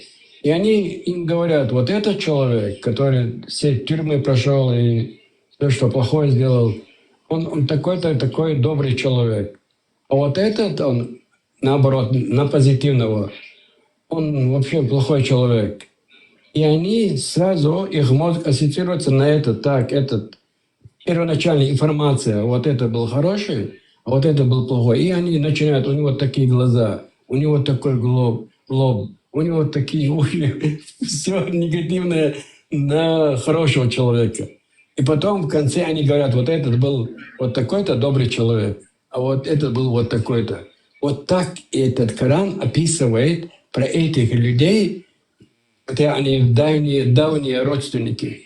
И человек следует вот эмоционально за этими, что он читает, вот этот, который читал, был добрым, хорошим человеком, а эти были плохие. Вот поэтому люди вот так себя ведут. Они сами не разбираются от первоначальной информации, которую они получили. Некоторые получили из уст каких-то этих священников или муллов, или жрецов, я не знаю, или шарлатан. Но они идут так. Но если они сами будут рассуждать, сами, своими мозгами, хотят узнать правду, тогда они узнают эту правду.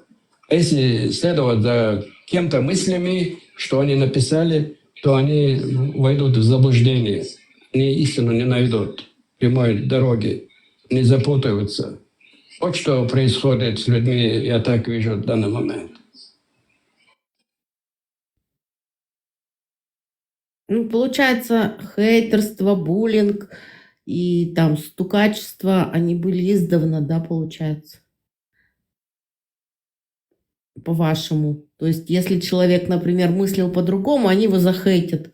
И это стадо, да, оно как бы это, чтобы не попасть как этот под хейт, да, под буллинг, они принимали. Вы это хотите сказать? Вот сейчас я по-другому объясню. Вот у пророка был дедушка. Зовут его Хашим. Сейчас они называют хашимиты. И он воспитывал после матери своего внука 2 года. Больше, чем 8 лет. Когда Мухаммеду было 6 лет, его Амина умирает. Потом опекунство берет этот дедушка. И он 2 года, чуть больше 2 года воспитывал его. И он умирает. Потом другой дядя берет на себя опекунство. Потом появляется какая-то сура, слон, по-арабски фил. И этот сура получается как? Вот этот дедушка, который умер, он разговаривал с тем войсками, их правителем, который пришел разрушить Каабу. Его зовут Абрахам.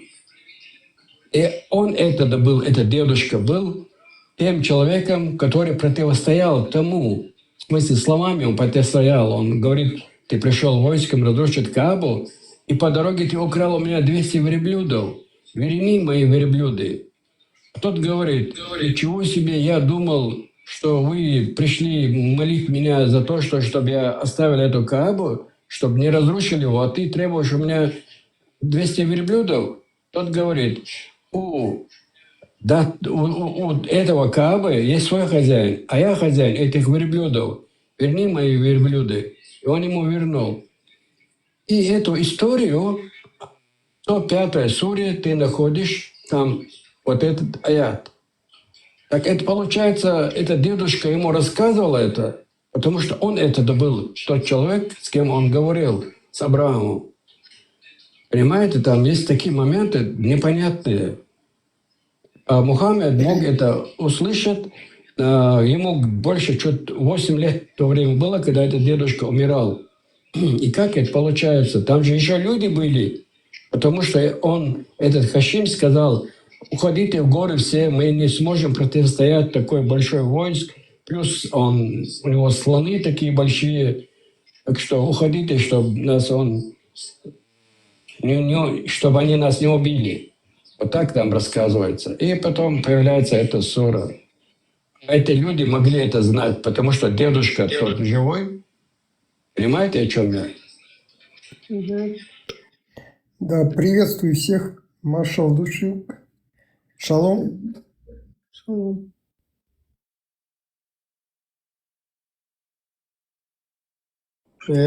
Маршал. Это вот вы говорили, это далеко ходить не надо. Вот коммунисты, они из Сталина сделали такого же человека, как вы говорили. Они смотрят то, что хорошее, а что плохое игнорируют. Нету научного подхода. Вот у раввинов такого нет в целом. Это как бы логика. Они обсуждают какую-то тему, и каждое мнение имеет как бы услышано будет, да, там, скажем так. Я сделаю такую вещь. Абдуллашки, слушайте внимательно. Я вам даю домашнее задание. Пару дней. А вы знаете, что я с вас не слезу. Вот.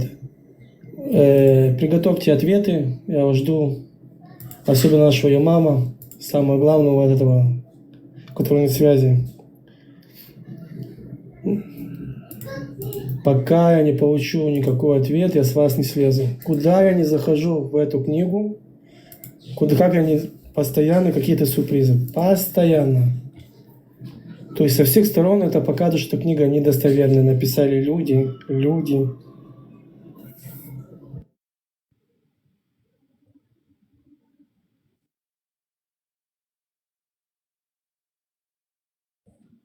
Вот там есть еще одна...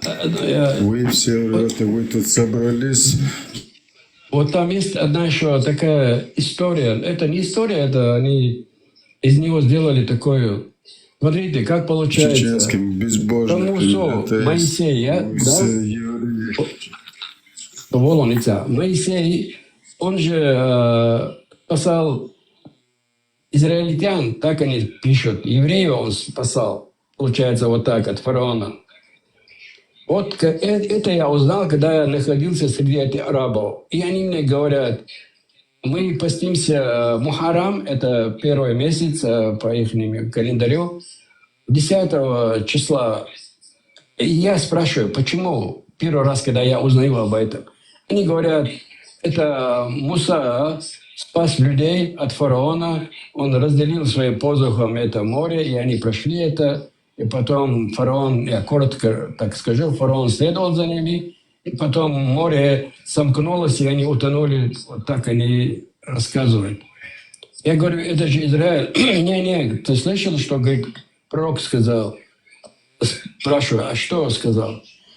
Он сказал, что мы, тем иудеям в Медине, когда он узнал, что они постятся, мы имеем больше прав, чем вы. Я все равно не мог это понять, как это. Он же, это ихний, он спасал иудеев, а вы, мусульмане. Когда я первый раз ехал, то вот так узнаю, и они все равно верят в этом и говорят, нам прощены грехи за прошедший год. Целый год, что ты сделал, какие-то грехи, я не знаю. Они прощаются этим. И они верят этому и заставляют тебя как-то верить этому и поститься за это. Я до сих пор не могу понять, как это получается, когда он спасал совсем не мусульман, а те, кто следовал за Торой, это, я не знаю, зачем-то Тора же была у Мусы, они приписали его себе. Так они приписывают себе вот это. Я это увидел еще давно, когда они мне это рассказали. А потом я прочел это хадисов. Вот так они пишут, они переворачивают историю других народов, на себя пишут, а все негативное, человеку ненавистное на тот народ, на кого они переписали. Это большая несправедливость, я считаю. Сходство с кем бы сравнил? Вот это сходство, как черта, вот этот русизм, вот этот ислам, это имперские фашистские образования, понимаешь? Они вот сегодня сцепились в Украину, вот этот русский фашизм, потому что без украинцев у них нет вообще ни хрена. Ислама тоже нет, если от евреев их хрена. Вот от евреев, если они отцепились, все, считай, пропало. Вот в 2 словах я скажу, нашел как-то Вендетта, напомню мне одну историю. Когда у нас была война, в Первой войне, они что сделали? Взяли женщин и детей, перед своими техниками поставили и шли. Понимаете? Они просто перед своим БТРом, БМП, перед танком, всем поставили живой щит детей и женщин и шли на тех боевиков, чтобы уйти от них. Потому что они знали, что те не будут стрелять на своих родных людей, детей и женщин. Потом по телевизору показывают и говорят, что это мы сделали, что с нами очень тяжело, потому что мы перед собой ставим мать, сестру и ребенка, а за их спинами мы как будто стреляем в них. Вот так это тоже самое, как Вендетта сказал, очень похоже. Вот, утром, когда вот самый смак вот засыпали, русские вот фашисты вот эти врывались, когда вот под утро, вот, не расцвело еще самый напред момент, когда ты в самый глубокий сон уходишь. Вот наш PDF-файл Музмага тем же самым занимался. Нападение на спящих многобожников. 146 глава, 3012 адис, в котором он сказал, когда его спросили, террориста гребаного, не будет ли на нас греха, если женщины и дети пострадают? На что он ответил, они принадлежат к их числу. Просто глава, название прочитайте. Нападение на спящих многобожников, вследствие чего поражение детей и женщин. То есть слово поражение пишется вместо убийства. Мухаммед дозволял убийство детей и женщин даже. Этот террорист гребаный.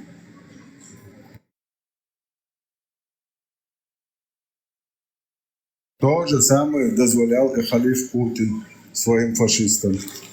От 10 лет все это, короче, может и цитата, мочить сортиры, любимая цитата Путина.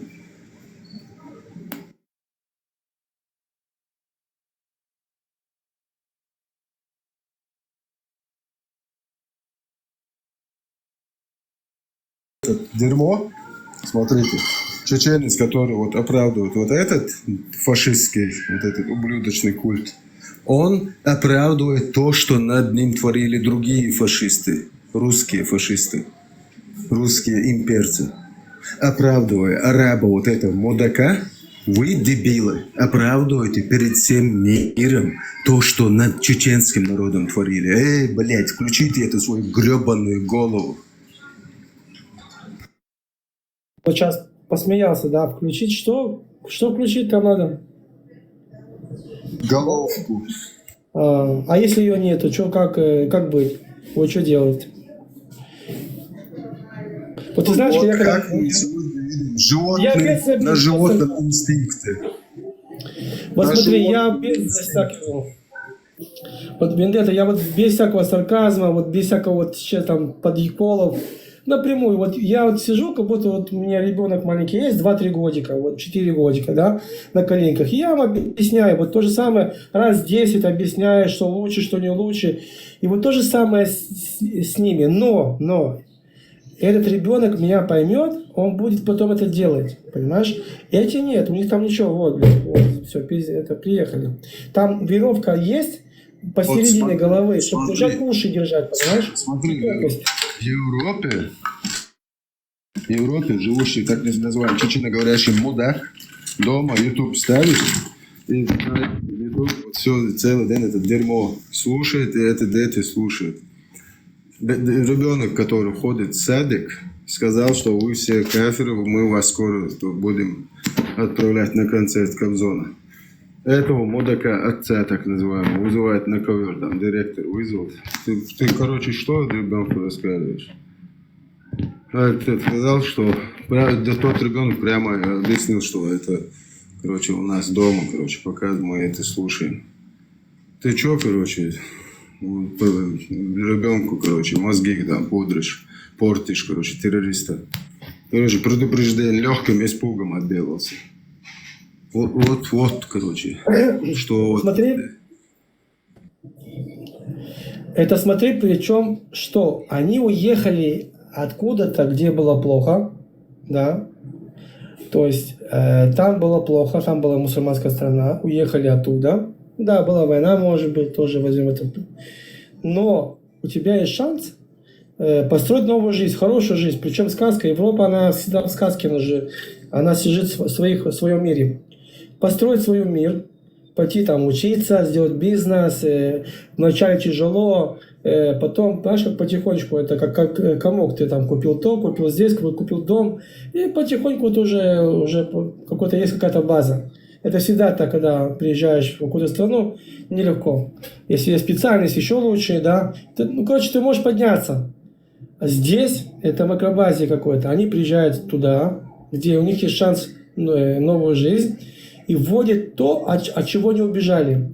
Они вводят то, что создало в их странах войну. Понимаешь? Это дебилизм.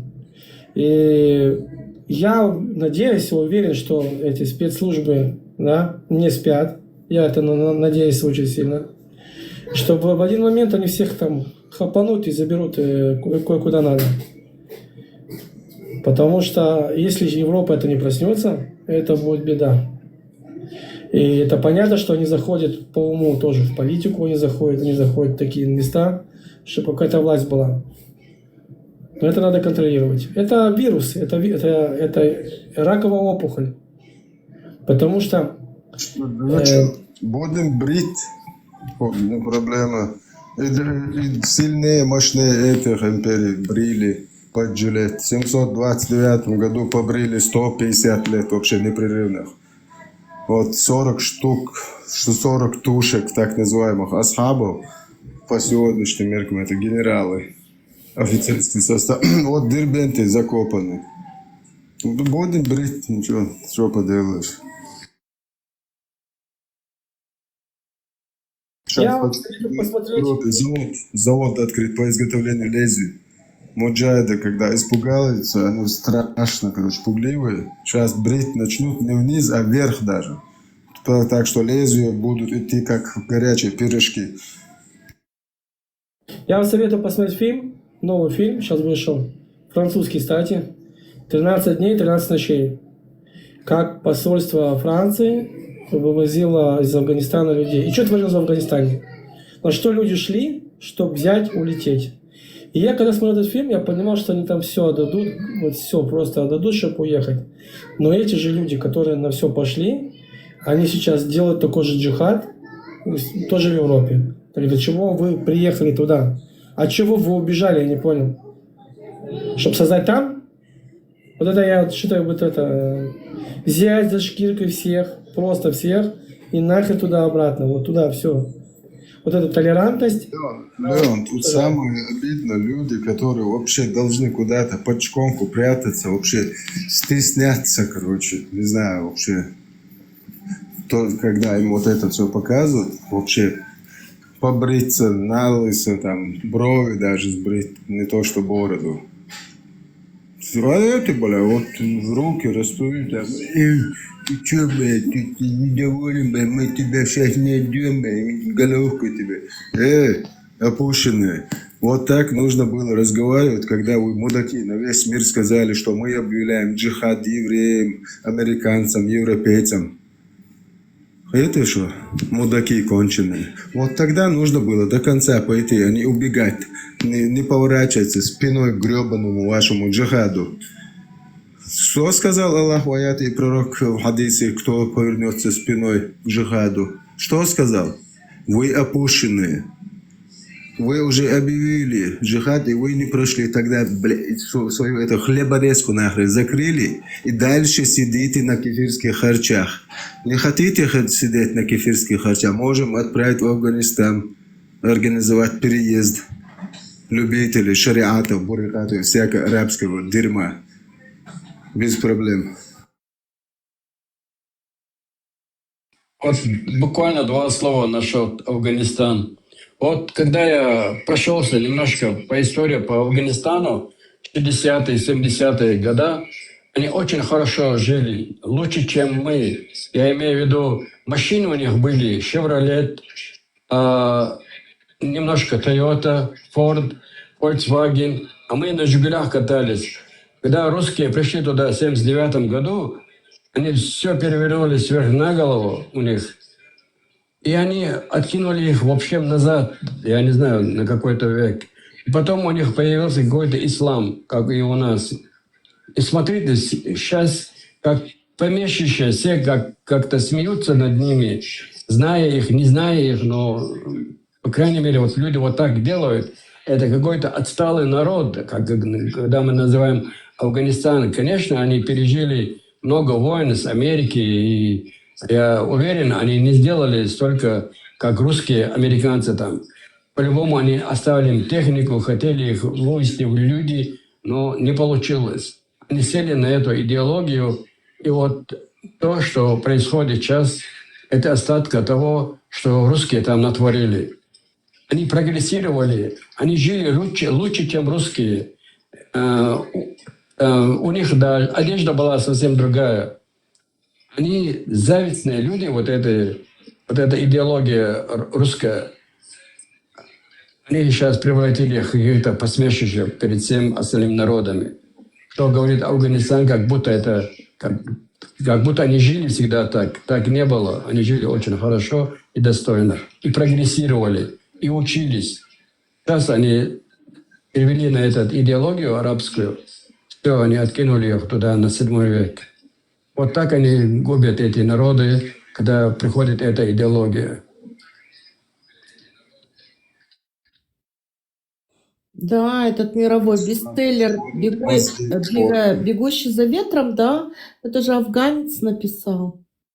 Хусейн или как его Хусейн? 20 лет американцы, НАТО, Европа были в Афганистане 20 лет, вкидывали туда кучу бабок, чтобы эти люди стали какие-то более цивилизованные. Просто взяли, плюнули и ушли. И посмотри, так как и есть Бача-Бази, так и остался. Вот как был приматом, так и остался приматом.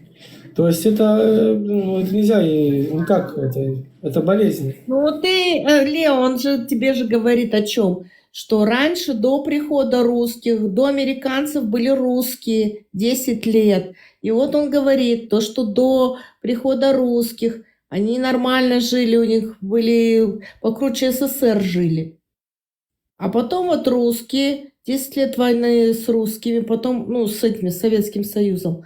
А потом, как они уже пришли, а в то время уже люди, скажем так, откинутые на целый век там, как минимум, они их идеология только и объединяла.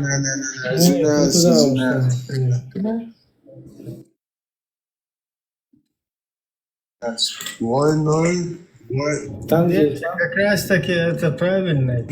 Подожди. Это неправильно, это неправильно. Там, где эта война заканчивается, туда притаскивается вот это дерьмо. Нет, там не обязательно, чтобы она заканчивалась, потому что во время войны уже притащили туда это дерьмо. И посредством этого дерьма, когда идет национал-освободительное движение, какое-то народное восстание против оккупации, против захвата и так далее, но всем людям понятно, то есть люди знают, чем они занимаются. Но когда им подменивают ценности, подкидывают вот эту свинью, них получается то, что вот получилось в Афганистане, то, что там у нас частично получилось и так далее. Не, ну это правильно, а чем-то надо было народ объединить, правильно? Ну, самое легкое это религия объединить. Не, ну как раз таки там народ объединенный, он понимает, чем он занимается. А вот когда ты его хочешь демонизировать, то лучше того, что подкинуть ему вот эту свинью. Да. Ислам как раз таки создан разъединять и властвовать, чтобы ездить на горбу целого народа. Дело в том, что тут два фактора. Сам ислам все ломает, и еще и русские. Тут как бы все звезды соединились, да? Русские пользуются, скажем так, верой, их верой. Вот так вот более правильно это будет, потому что вот это... Не знаю, просто там так ювелирно это все. Не то, что ювелирно, сама эта идеология, она таким образом устроена, что жертва, она в автономном режиме начинает думать, что она действует от себя, короче, и там начинает рвать на себе тельняшки. Нет, это я сам такой долбанутый.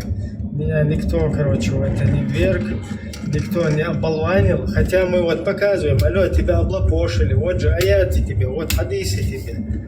И все там идет в отключку полностью. Как бы в защиту уходит. Вот этот предохранитель там включается, короче, и все, ушел в защиту. Под корягу заполз. Не хочу слушать, не хочу это. Заткнул уши и все.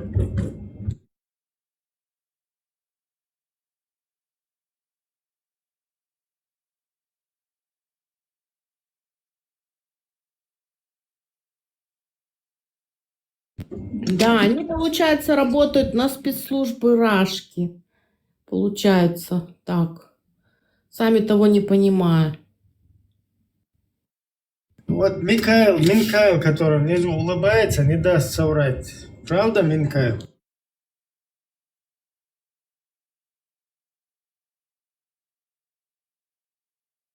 Согласись, что ты жертва. Без разницы, там, умышленная, неумышленная. У вас же там умышленных тоже дофига, которые прекрасно знают, чем занимаются.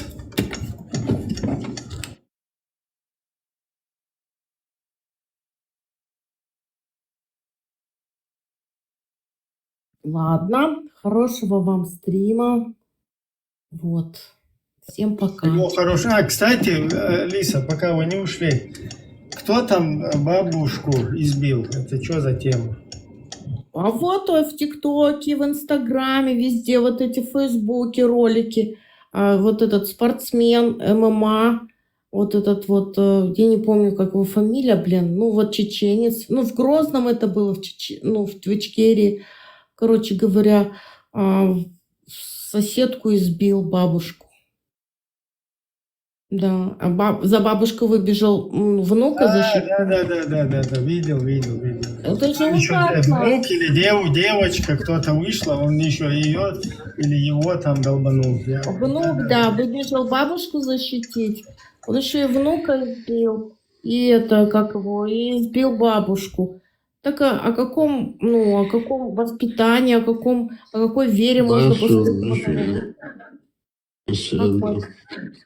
Как можно Я говорить? объясню сейчас, кто это Чисто такой. русское воспитание. Адики, да, я так, бля, может объяснить, да. Да, Алиса. Я думаю, что такое может случиться в любой стране, у любых народов, везде есть дебилоиды. Не, это как бы не внутренний, не естественный продукт, потому что там вот таких дебилоидов уже за 20 лет пытаются как раз-таки воспитать. Вот этот, о котором мы говорили, там, институт старейшин, вот это культурные моменты, да, там, старшие, младшие, там это все ломано. Ладно, если ты человек хочет мне что-то объяснить, пусть объяснит. Если нет, то я пойду, мне уже ехать надо. Будете вам говорить, нет? Вам хочет объяснить. Ну ладно, тогда всем пока-пока. Все хорошо. Шалом всем. Бля, хочу я.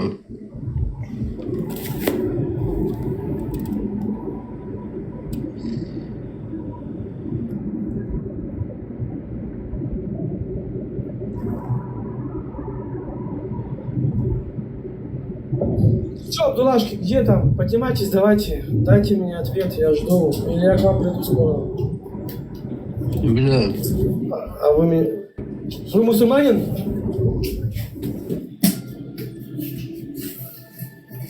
Он мусульманин? к кому обращаетесь? Я к вам.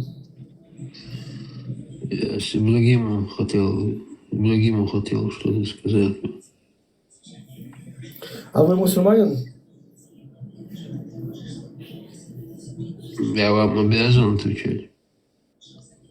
Ну что, стесняемся, что ли, не понял? Что? Это военная тайна? Что? Стесняемся ли это военная тайна? Что за маневр? Как сразу человек слово сказал, ты мусульманин? Ладно, давайте познакомимся. Меня зовут Леон, как вас зовут? Меня зовут Даймов Чараи.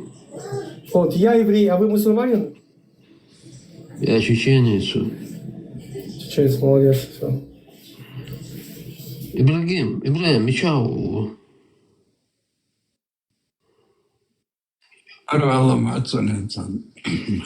Вэртэ, хвэ чоркэз, кугэл минибо ицаам. Да, царолик, гена. Сидора, хокочуахула. Дигдо. Джихад, Усманова, Бошоркэ, Ахмад, ицабайцовский клуб, Дукканерец, ну, вообще Сабешин, Элпар, молодой парень, Машо. такой вообще. Подвисает. Уже, наверное, крыша ехал. Отсюда она маршал да. Отсюда она ши зучум нитин цапал кеген астахва. Короче, арпасин царич. Эвин его шорты патригоч, тем киловин его шорты, лакал мильто арпасин типа.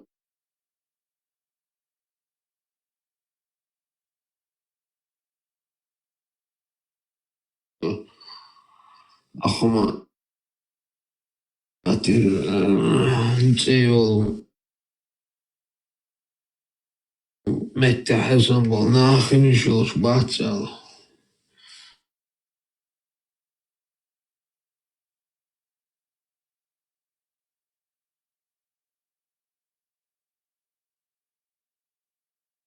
А связь что? Ой, Даймов. У тебя связь плохая. Так, Алиса ушла у нас. Я с ней попрощался, потом со мной в унисон говорил герцог, по-моему. И она не услышала то, что я уже с ней попрощался, и потом прощалась.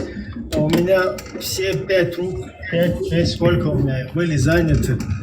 Поэтому получилось не совсем вежливо с ее уходом. И потом зашел Даймов. Ну, или в это же время. Так, Даймов, у тебя там антенна показывает только одну палку, поэтому у тебя там все зависает.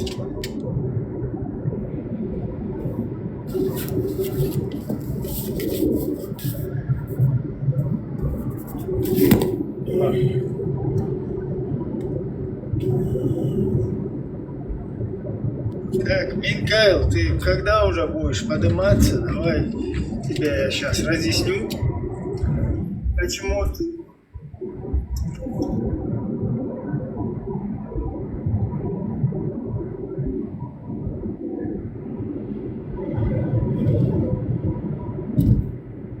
Да, тебя просто плохо, что ты там прервался.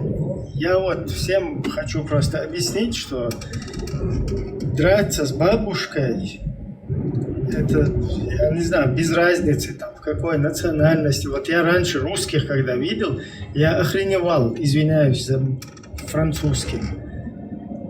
Вот я впервые в своей жизни, так, 12, по-моему, мне лет, я выехал из республики, вообще-то в Дагестане я бывал, да, там, на Каспии, и именно вот в Россию, да, где русские, вот туда я выехал в 12 лет, там брат учился, брат, сестра, они учились в Ростове.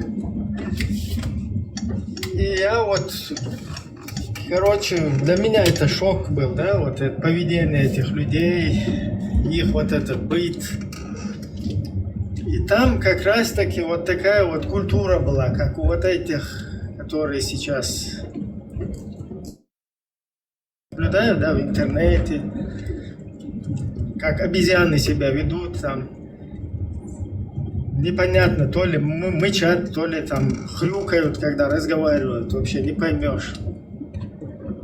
Никакого там, я не знаю, интонации какой-то, когда там в речи что-то, вообще ничего, какие-то, блядь, там, цыганье непонятно. И точно так же в поведении, во всем. И вот это цыганье, но для меня лично это новое, все чуждо. Мало. Маршал, у тебя пеленгаторы там полностью включены, поэтому мы тебе микрофон выключаем. Сделай со своим микро что-нибудь, чтобы тебя можно было включить и послушать. Салам алейкум. Так, я тебя спускаю, потому что твой салам через вот эти скрипы там или что у тебя там. Короче, ты полностью под этим, под наблюдением там, у тебя со всех сторон пеленгаторы тебя сейчас пеленгуют, поэтому поменяй свою позицию. Так, герцог, Машу, да, дорогой. приветствую. Машу, приходи свободным, я эту фразу выучил. Да, говорите.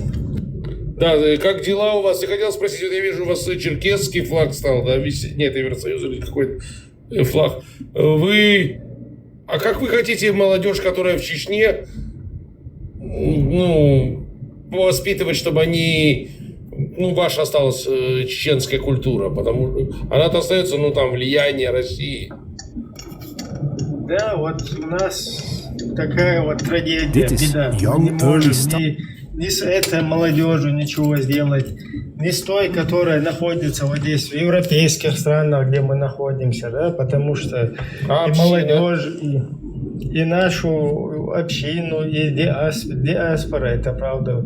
Да, у нас есть что-то пародия на диаспору, потому что диаспора это когда там... Это тяжело. Там, да, люди, они там, я не знаю, занимаются там интересами какими-то там народа и так далее за рубежом. Вот этого дела у нас нету, потому что у нас огромная вот такая вот стоит камень преткновения. То есть вот это, как это правильно назвать ее, такая задвижка, что ли, или некий такой барьер, который... Да, железный занавес.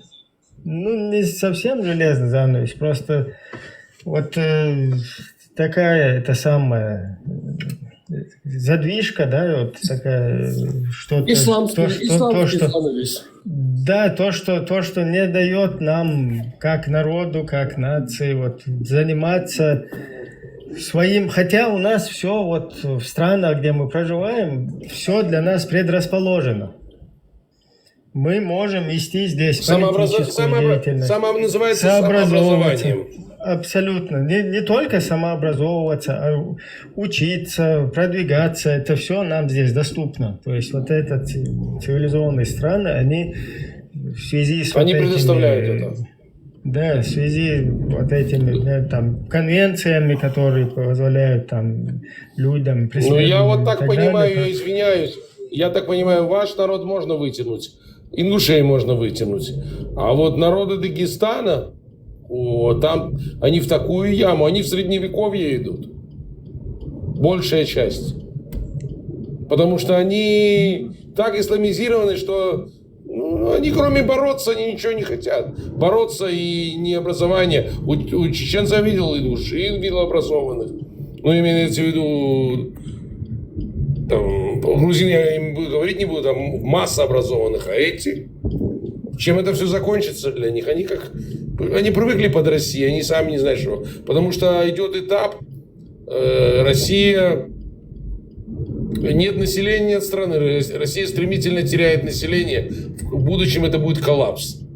У вас появится окно возможностей, только вопрос, кто как распорядится, потому что свято место пусто не бывает. Кто-то будет придут, или турки захотят прийти, или другие. Вот это надо вам успеть сделать. Потому что Россия катится. 2 страны падает рождаемость. Самая большая в этом мире. Китай и Россия. Но в Китае это 1,5 миллиарда. И вас он не так сильно волнует. А и Россия упадет, сильная рождаемость. Там сокращается население по полной программе. В любом случае, какие-то новые мировые порядки, они просто необходимы уже. То есть это как бы... Да, надо самореализоваться нация, понимаете? Есть такой вариант, когда появляется окно возможностей. И вот надо вашему народу в это время успеть.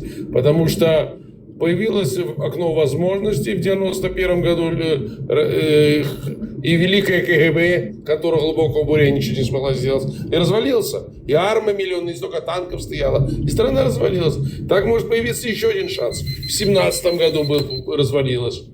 И сейчас война, шанс может быть. Вот если вы его используете, все может быть. Про Дагестан я не знаю, там такое чудо. Ну, в Дагестане тоже, я скажу, есть нормальные там образованные. Я не сказал, для Дагестана все-таки, наверное, удобнее будет просто стать русскими и жить как бы в этой культуре, в этой среде, потому что там других каких-то настроений. А вообще вот то, что религиозность, да, в Дагестане, то, что вот этот радикализм и так далее, это побочный эффект. То есть то, что было направлено против чеченцев, оно как бы вышло, скажем так, в какой-то степени из-под контроля и распространилось вот на соседей. А может быть такой вариант, если у вас получится, они тоже будут смотреть на вас и захотят взять такой пример? Или вряд ли? Приветствую всех. Герцог, я, чтобы тебе просто вопрос задать, поднял. Да, дорогой, пожалуйста. Интересно, в каком смысле ты это говоришь, использовать шанс? Для чего? Для чего этот шанс? Ну как, извини меня, пожалуйста, я говорю так, как я считаю нужным, я не подыгрываю никому. И чеченский народ хочет иметь свое государство. Они поднимали войну за это, поэтому может появиться шанс сделать, ну как, восстановить свою республику, страну, которую придавили.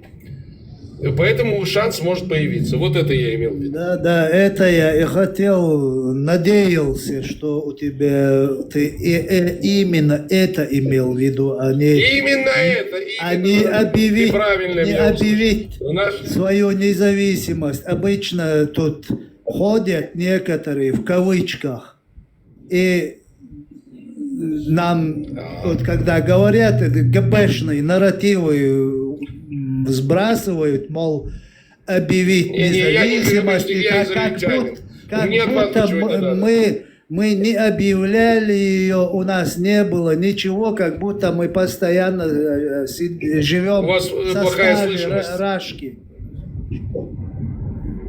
Я извиняюсь, плохо слышно. Герцог, он хочет просто объяснить, что вот у нас такая тема сейчас, когда некие доброжелатели, но он имеет в виду вот этих русских, я да, знаю, да, которые косят под чеченцев, которые хотят разделять, чтобы вас травить чем-то. Не то, что как бы...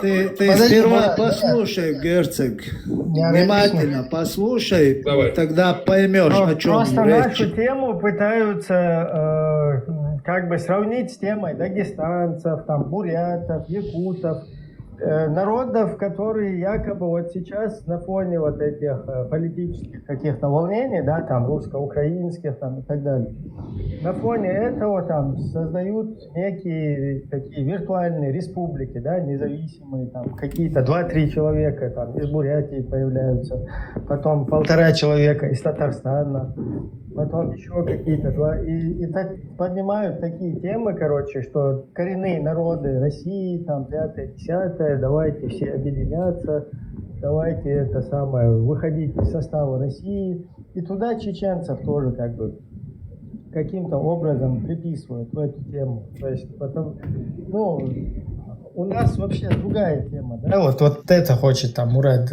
донести, ну, и как он понял, как и я тоже понял, вы в курсе этого, то есть вы абсолютно... Я понял. Вы мне скажите, когда мне можно ответить вам? Ну, это как бы не вопрос, а комментарий скорее, а так говорите. Хорошо, я вам отвечу так. В вашем деле, ну, умные люди поймут, в вашем деле главное, чтобы не было... В вашем деле важно, чтобы не было фальстарта. Потому что могут специально сделать, подогревают людей, чтобы что-то произошло, а потом за вами что же следят, и чтобы похватать, сделать что-то нехорошее. Да, это такое дело. Я просто уверен, что рано или поздно произойдет 91 год или 17-й. Вопрос, как дальше будет. Потому что я приведу примеры истории. 91 год все видели. Ничего не спасло. И 17-й. Финляндия добилась своего, Польша вышла, смогла. Ну, и у вас шанс может появиться. Но я не говорю, что-то делать или что. В эфире такие вещи не призываются. Это делается более грамотно, более образованно. Про Дагестан нет. Там есть неплохие ребята, я не спорю. Но вот они исламизированы, они так вот, они очень сильно только борьбой зациклены. Без образования. Чеченцы, я вижу, масса образованных, учатся за границей, стараются. И образование, и это, а эти только бороться, и все. Ну, люди, которые... Ну, гладиаторами они хотят быть, наверное. Ну, что делать? Это такое дело. Вот я высказал свое мнение. А буряты, может, и хотят, но они не получится. Вот я могу тебе назвать похожий народ на бурятов, если ты догадаешься. Они очень сильно хотят выйти. Знаешь, какой народ? Нухчи. Не знаешь? Действительно, у них есть такие события. Меня слышно? Или не слышно? Слышно. Я просто занят, чуть-чуть занят. Да. А ты знаешь, я тебе могу сказать, какой народ, похожий на бурятов, очень действительно хочет выйти. И какой это? Я серьезно говорю, очень сильное настроение имел дело с ними. Я тебе скажу. Тувинцы. Они говорят на своем языке, они говорят своим братьям-калмыкам, учите язык калмыков проблематично, бурятов так. А вот тувинцы, это же как монголы, они, да, там идет. Ну, просто у вас маленький народ, и надо думать, как все это сделать. Гибне опять через своих, в кавычках, хороших русских гибняков опять проталкивают проект Горская республика, там конфедерации Кавказа и так далее. Не надо вам это. Конечно, не надо. Зачем нам это надо? Пускай борется, каждый борется. Кроме чеченского народа на Кавказе за свою свободу никто не борется. Никто. Боролись? Зачем нам... боролись? У грузин своя страна, Грузия. Да, но они боролись. Да. А еще боролись за свою страну. Я говорю, такие, как мы, там, Дагестан, Ингушетия, Карачаев, Черкесия, Осетия, и так, вот такие я говорю. Никто не борется. Зачем нам прицеп нужен? Пускай сами борются за свою свободу. А просто гибнюки хотят, чтобы опять очередной раз обмануть нас, они хотят. Да, поднять на восстание, лже-фальстарт, лже-восстание, а потом перестрелять, извините, просто обнулить и сделать верхушку срезать, а это гибель ценных людей. Народ небольшой, да, это хотят сделать, поэтому надо 50 раз подумать. Когда создавался Израиль, было 500 тысяч, 500 000. А потом, ну шанс у вас есть. Да, гибня есть, они слушают, они есть. Вот я уроженец Беларуси, Беларусь тоже под оккупацией находится. Если цель. Видите, у нас вот какая политическая ситуация. Вот этот развал Советского Союза и все вот эти процессы, они правильно как бы были проведены вот нашим народом. Да, Дудаев это был уникальный человек. Да, и, ну, там вообще-то до него это, да, уже настроения все начались. Вот эта войнахская партия, такая, которая была еще в конце 80-х, они там где-то орудовали, прятались, пытались, короче, вот эту тему. Скрытно делали все. Да, уже когда вот эти перемены там начинались в Советском Союзе, ну, как бы самые первые среагировали. И потом у нас проходили 3 конгресса чеченского народа, вот, они, в принципе, все были зарегистрированы, все организации, там, диаспоры, которые со всего мира там присутствовали. И на 3-м конгрессе была принята декларация о государственном суверенитете. Ну, то есть это во время того, как вот развалили Советский Союз, вот этот Ельцин, русский Ельцин, белорус, и украинец, вот эти, там, Кравчук, Шушкевич. Он экономически развалился. Ну, это было все-таки как бы подписано, да, там, Беловежская вот эта пуща. Да. И это самое, махнули там, и это дело пустили под откос. И во время этих процессов, как бы, наш народ, он все правильно сделал, потому что законы прежнего Советского Союза давали возможность как союзным республикам, так и автономным самоопределяться. Что, чему мы как бы... Хотя даже этим советским законам мы не должны были следовать, потому что уже нету этого Советского Союза. То есть мы уже остаемся как бы на произвол международного права, да, вот мы как бы можем на него опираться. И в международном праве точно так же у нас есть возможность самоопределяться, как вот народу. Поэтому там все процессы, они как бы правильно прошли. Просто на нас потом тупо напали, да, в 94 году. До этого создав серию вот этих провокаций. Рязанский сахар. Рязанский сахар, это уже в 99-м был. Ибраим, можно я Лазика заберу? Иди, пошел нахрен отсюда, давай, скачай отсюда. Иди, еще раз, если вы меня поцелуете в ноги, я вам сказал. Пес, выйди отсюда. Если каждый из вас поцелует меня, вот я пятку так вот подыму, и вы меня в пятку поцелуете, Лазик, я обещаю к вам заходить. Что случилось? Не знаю, умоляет меня, уговаривает, говорит, зайди. Выйди, говорю, отсюда тебе, пес.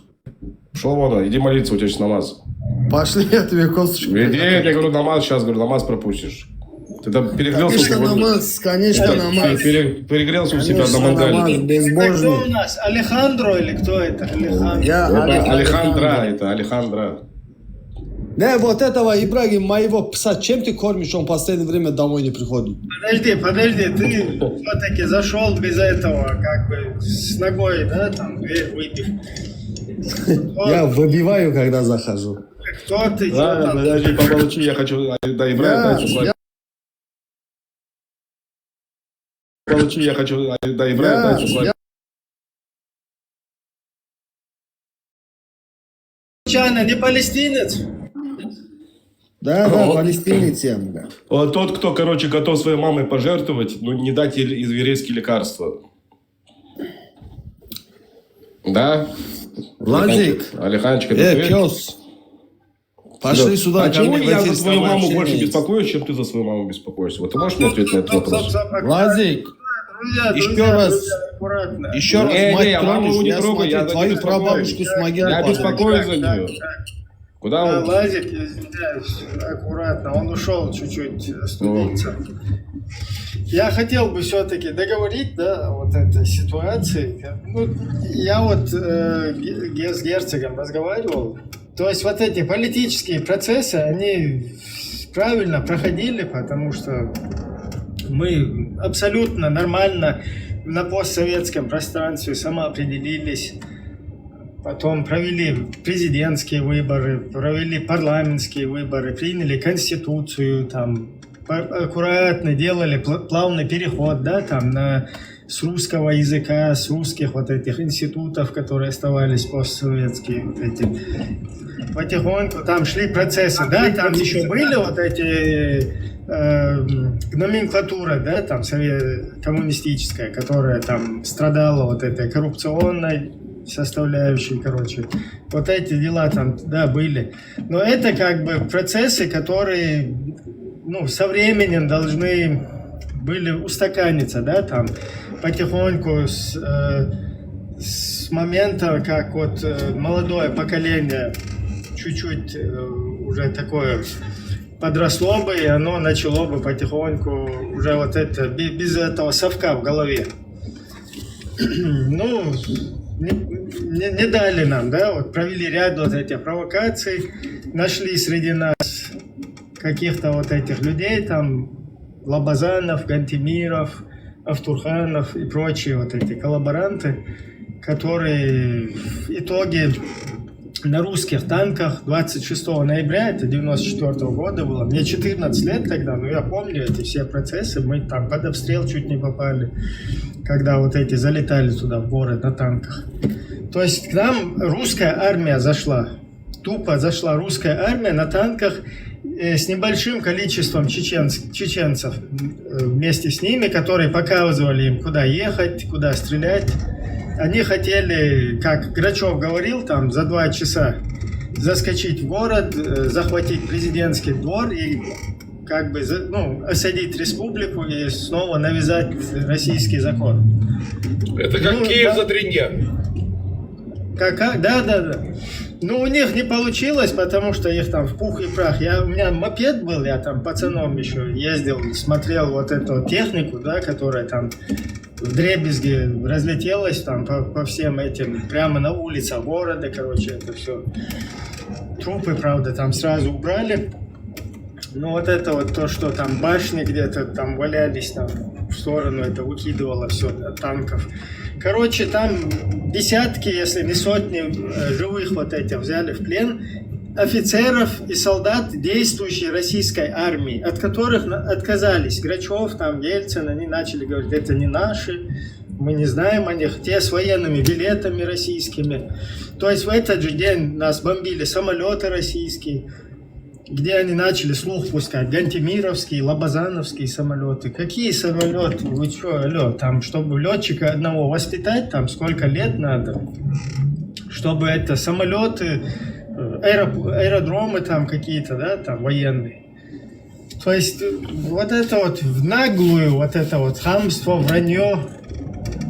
И в итоге потом на нас, как бы нас оболгали.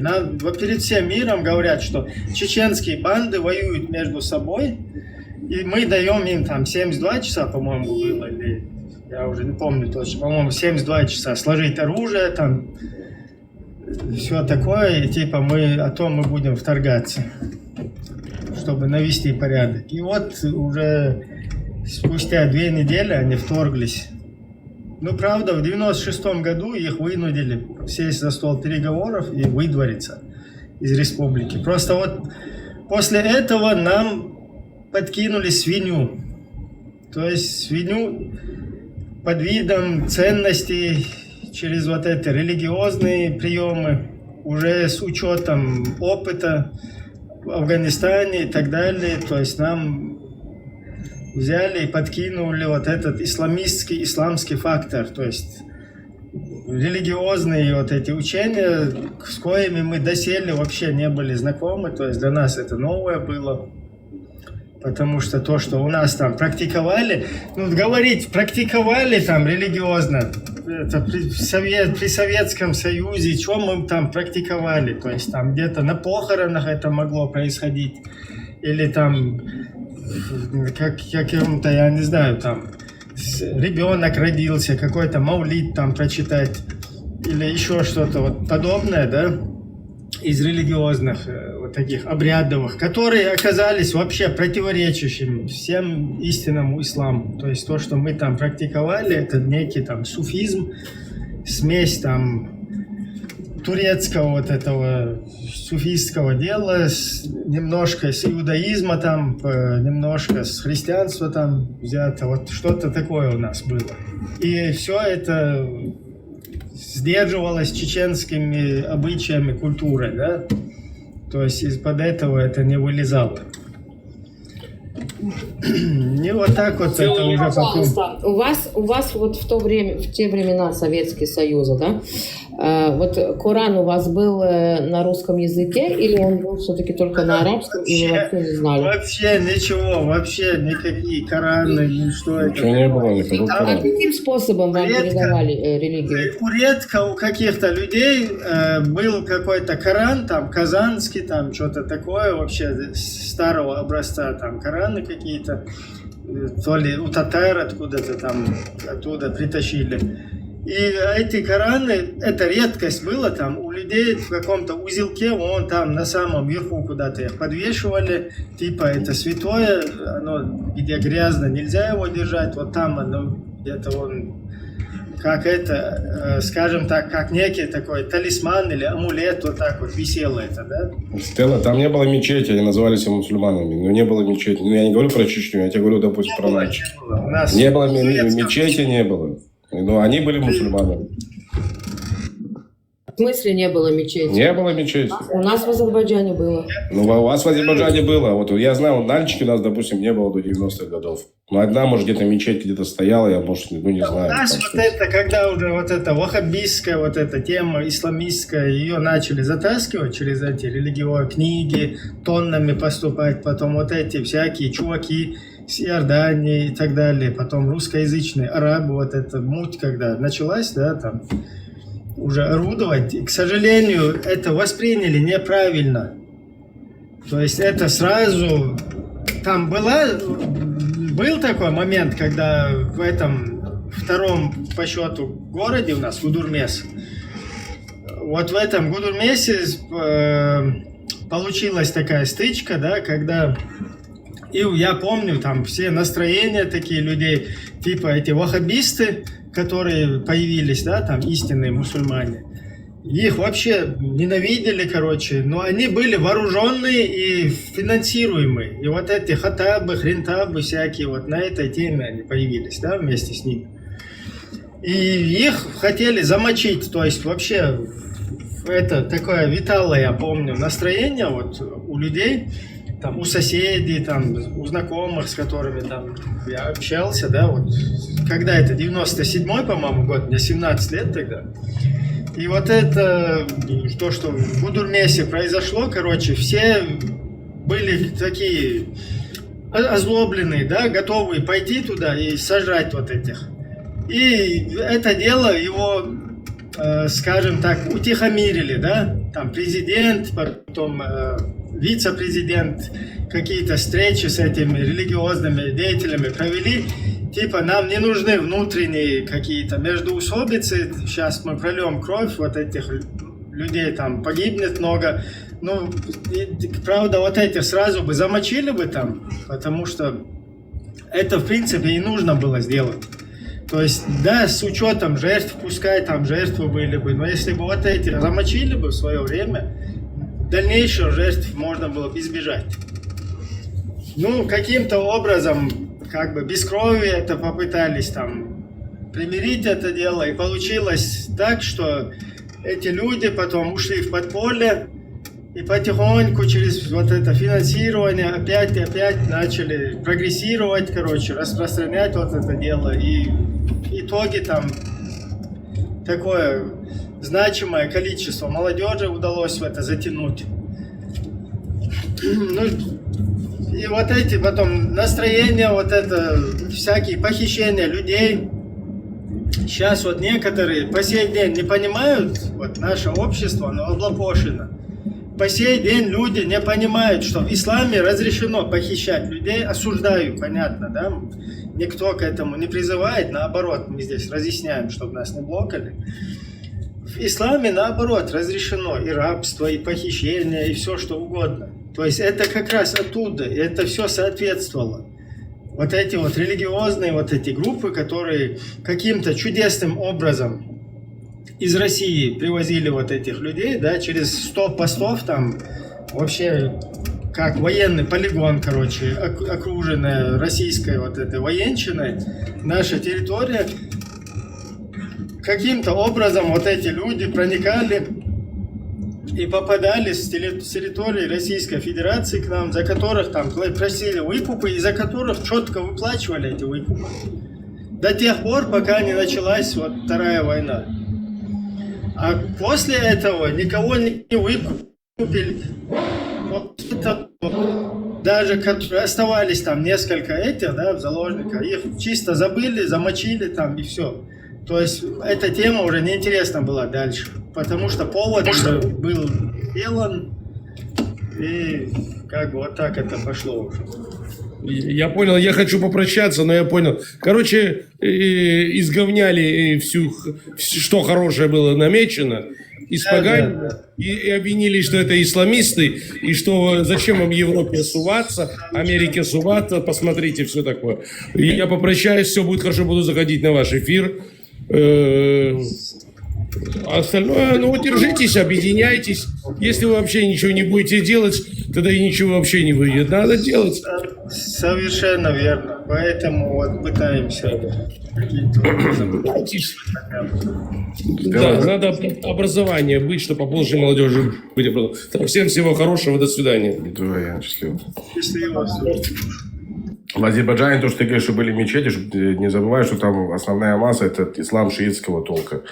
И вы граничите с Ираном. После этого у вас начало появляться прям... Никакой связи. Там есть большая связь. Особенно люди не ходили в мечеть. Но они... Нет, ну то, что не ходили, они там были. Ты говоришь, что вот у нас было, допустим. На Кавказе такого не было. Это после 90-х прям начало появляться именно строительство этих мечетей и так далее. Это сейчас у тебя ты как бы раньше, в Азербайджане основная масса, это они были все шииты. Сейчас у тебя начали появляться сунниты и так далее, как бы, да. Кто-то начал переходить в суннизм. В ислам суннитского толка. Основная масса, они были шииты. Нет, смотри, Лазик, определенные мечети всегда оставляют. Приветствую. Но не было такого. Шалом, да? Сразу скажу, да. Какая бы там у вас деятельность, какой бы интерес у вас посещать наши эфиры не был, но надо отдать должное, то, что вы себя нормально ведете в дискуссиях и, скажем так, соблюдаете культуру общения. Моя признательность. Этот человек никогда не ругался, Ибран, никогда. Я рад, что вы меня оценили. Он не к тебе обращается. Не, вот, Лазик, я хотел вот сказать, можно я скажу? Он ко мне обращается, Стелла. Не, я к вам... Это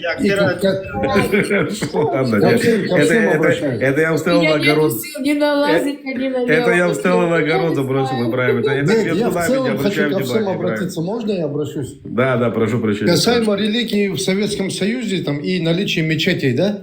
Определенные мечети все же оставляли. Вот Бухарскую мечеть, там, если вы знаете, да, там в Узбекистане была, это как центр был медресе, да, там обучались там специальные там агенты спецслужб, потому что любая религия, она была на контроле у спецслужб, да, что христианство, что иудаизм, что ислам. В Советском Союзе они должны были это контролировать, чтобы массы вот этих вот адептов, как бы, да, в русле держать советской пропаганды. Поэтому какие-то мечети оставляли. Там во Владикавказе, там, Махачкале, и, может быть, в Чечне какие-то соборные такие, да, где стояли их имамы там, там из числа мечети, то вот эта инертная масса, которая там все же жаждала, да, ислам там и так далее, они бы ушли бы в подполье, как бы их там потом уже выискивать было бы тяжело контролировать, да. Поэтому вот какие-то мечети все-таки вот в Азербайджане там и так далее вот оставляли, чтобы люди туда тянулись. Ну, да, как такового, как бы, ислама там не было, я это имею в виду. Нет, не было, конечно, ни ислама не было. Мы же знаем, когда большевики пришли, они разрушали и мечети, и церквя, и все остальное. Ну, они до большевиков тоже, наверное, это все делали из мечети склады, там, танцевали, там, я не знаю. Кто-то, может, у себя там где-то в районе, как бы, сделал себе там мечеть такую. Дома люди там справлялись. Нет, ну в целом в стране была идеология, что религия это опиум для народа, что религиозный человек это какой-то больной человек и так далее. Ну, как бы такое отношение было, да? Конечно, поэтому сравнивать, вот когда Стелла говорит, вот почему у вас там в Чечне или в Дагестане или на Кавказе, вот в советское время же не было вот этого, да? Ну, как вы там называете, арабизация там и так далее, да? Ну, естественно, в советское время не то, что там ислама или христианства, вообще ничего не было. Все были коммунистами, там строили... заметь одну вещь. У нас в Баку были мечети, мало, конечно, очень мало, но они были. Нет, было, я же объясняю. Я спросила, если в Чечне были они, то есть каким образом передавался им ислам, вот что мне было.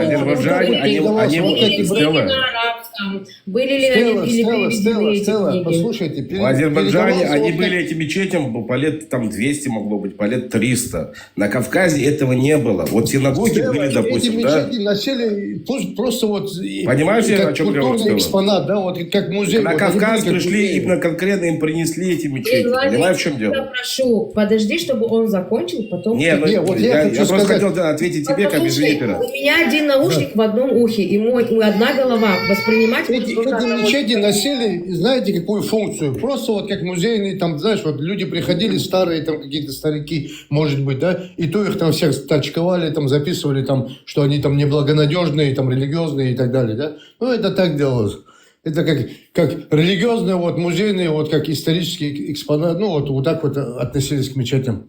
А потом уже, когда уже Союз развалился, когда уже железная занавес рухнула, как бы люди начали выезжать там, узнавать там, то есть уже цензура ушла, как бы, да, и начали как бы люди познавать, узнавать, естественно, уже поняли, что где-то что-то вот не так было. Ну, да, то есть знания пошли, да, во всех сферах, не только в религии, там, кто что хотел, то есть вседозволенность так называемая, да. А сколько, вот, самые древние мечети, сколько лет на Кавказе? Самые древние? Ну, я не знаю, вот Дербентская говорят, что во время, там, не знаю, то ли Амиядов, то ли... Дербентская логично. Вот Дербентская, допустим, логично. Ну, да, вот так говорят. Да, вот, опять же, еще раз, я же говорю тоже, вот, чисто вот даже по логике. Вот то, что все вот мечети, которые, допустим, могли быть в Азербайджане, им может быть и по 300, и по 400 лет. Я беру конкретно Кавказ. Дербент я не беру границу там с Азербайджаном и так далее. Я говорю, Нет, Азербайджан это, ну, если географически сейчас так прям брать, то это Закавказье, хорошо, но неважно. Да, разговор не об этом, как бы, да. Я имею в виду конкретно вот именно люди, проживающие, как бы, вот тогда вот... У тебя, получается, у тебя в Дербенте там, ну, процентов, наверное, 50-60 это азербайджанцы живут, да? Ну, вот они жили там всегда. Не, смотри. Ну, не 50-60, я ошибаюсь, я ошибаюсь, ну, неважно. Для кого они были построены, вот я об этом говорю, да, вот когда, если они там стояли. Они там стояли, допустим, конкретно, вот, может быть, для азербайджанцев, почему? Потому что они с собой принесли это. Они не взяли это, допустим, от арабов, они взяли это от персов, там, потому что основная их масса, это же ислам шиитского толка. А именно конкретно кавказцам, что я говорю, что арабы принесли это. И принесли это совсем, вот, можно сказать, недавно, да, если брать вот наши года, вот как мы это будем это считать. Вот что Нет, эти мечети, смотри, Лазик, эти мечети там образовались еще до Азербайджана, да, как такового, еще вот современная территория. Да. Даже Азербайджана не было. Азербайджан это тюрки-агузы, которые пришли с Персии, да, это вот династия Хаджаров. В Дагестане много было мечетей, пират. В Дагестане. В советское время? В советское время? Ибрагим, советское время ты имеешь в виду? Советское, пускай будет, советское. Что сказку ты рассказываешь, огузы, азербайджанцы пришли с Персии? Ну да, это же, конечно, с Персии пришли. Серьезно? Да? Ты это серьезно сказал? В смысле серьезно? Какое отношение имеют огузские тюрки, к персам? Ты вообще не понимаешь? А какое отношение? Смотри, вся династия... Какая династия? Хорошо, а Династия таджары тюркских кто были? народов, которые... Подожди секунду. Надыр-Шах кто был? Династия Вот тюрков, этот которые... покровитель. Подожди. Ты задал вопрос, ты слушай ответ. Династические государства, которые на Ашрафы, территории таджары и так далее. Персидской империи тысячелетиями правила с династическими тюркскими государствами. То, что они не были этническими все тюрки, это понятно, да? Там многие народы жили. Ну, естественно. Но это были династические государства. Вплоть до 1925 года последние каджары, которые там ушли, когда Шах Пахлави свергнул их. Но каким боком ты огузских, кавказских, конкретно живущих в Кавказе, да? Понимаешь? Да. Исторически живущих людей ты привязал к персам? Ну, это уже извини. Нет, я не говорю, что конкретно с Персией. Ты так и сказал. Ты сказал, что они пришли с Персии. Да, с Персии пришли. Это вот каджары да, пришли они никуда Персии, не да? приходили, они всегда жили там. Что ты сказку-то рассказываешь? Нет, ну шииты откуда пришли? Как появились шииты? Да при чем тут шииты? Шииты вообще, шиизм появился. Шииты, это и есть Персия, это и есть секунду. каджары. Шиизм появился с появлением... Да подожди, Исмаила, не каджары, Шаха Сафавида. Исмаил да, Шах появился. Исмаил Шах первый, да. Вот, а до этого что, там не жили мусульмане? Где? Там не было мусульман? Да, на тех же этих... Дербенте. Были, а как не были. Почему ты приход, подожди секунду, почему ты приход ислама в Кавказ связываешь с персами? Это я сказал, я не сказал с персами, персами, я наоборот сказал, что с арабами. Мэр-то чуть-чуть друг друга не поняли. Я понимаю прекрасно, 7-8 век приход арабов за Кавказе. Я знаю, что арабов, тут твоя Персия? Ты мне рассказываешь? Ты мне а чего ты связываешь его с Персией, пират? Я с персами связываю приход уже шиитской идеологии. Да она не связана с персами, абсолютно. Блин, я тебе еще раз повторяю. Шиизм. Сефевиды, вот Персидские империи, когда мы называем, послушай, когда мы называем Персидские империи, в твоем голове должно укладываться о том, что Персидские империи уже не существовало. Его одно название осталось, и правили там династические, тюрки. Ты зачем мне это рассказываешь? Да потому что ты связываешь с персами. Еще раз повторяю. Персами вообще ничего не связано. Я с персами связываю приход шиитской идеологии на Кавказ. Ничего подобного. Ты хочешь сказать, что Сафавид из Шах Исмаиль Хатаи был, персом, что ли? Они были этнические тюрки, пришли с Персии. Так этнические тюрки какое отношение имеют к персам? Как ты можешь сказать, что они были от персов, шиизм? Кто сейчас шииты? Ты что, мэр? При чем тут сейчас? Я же тебе повторяю. Ты, русский язык плохо понимаешь или нет? Да я нормально понимаю. Ислам уже приходил сюда. Ислам и был и в Персидской империи.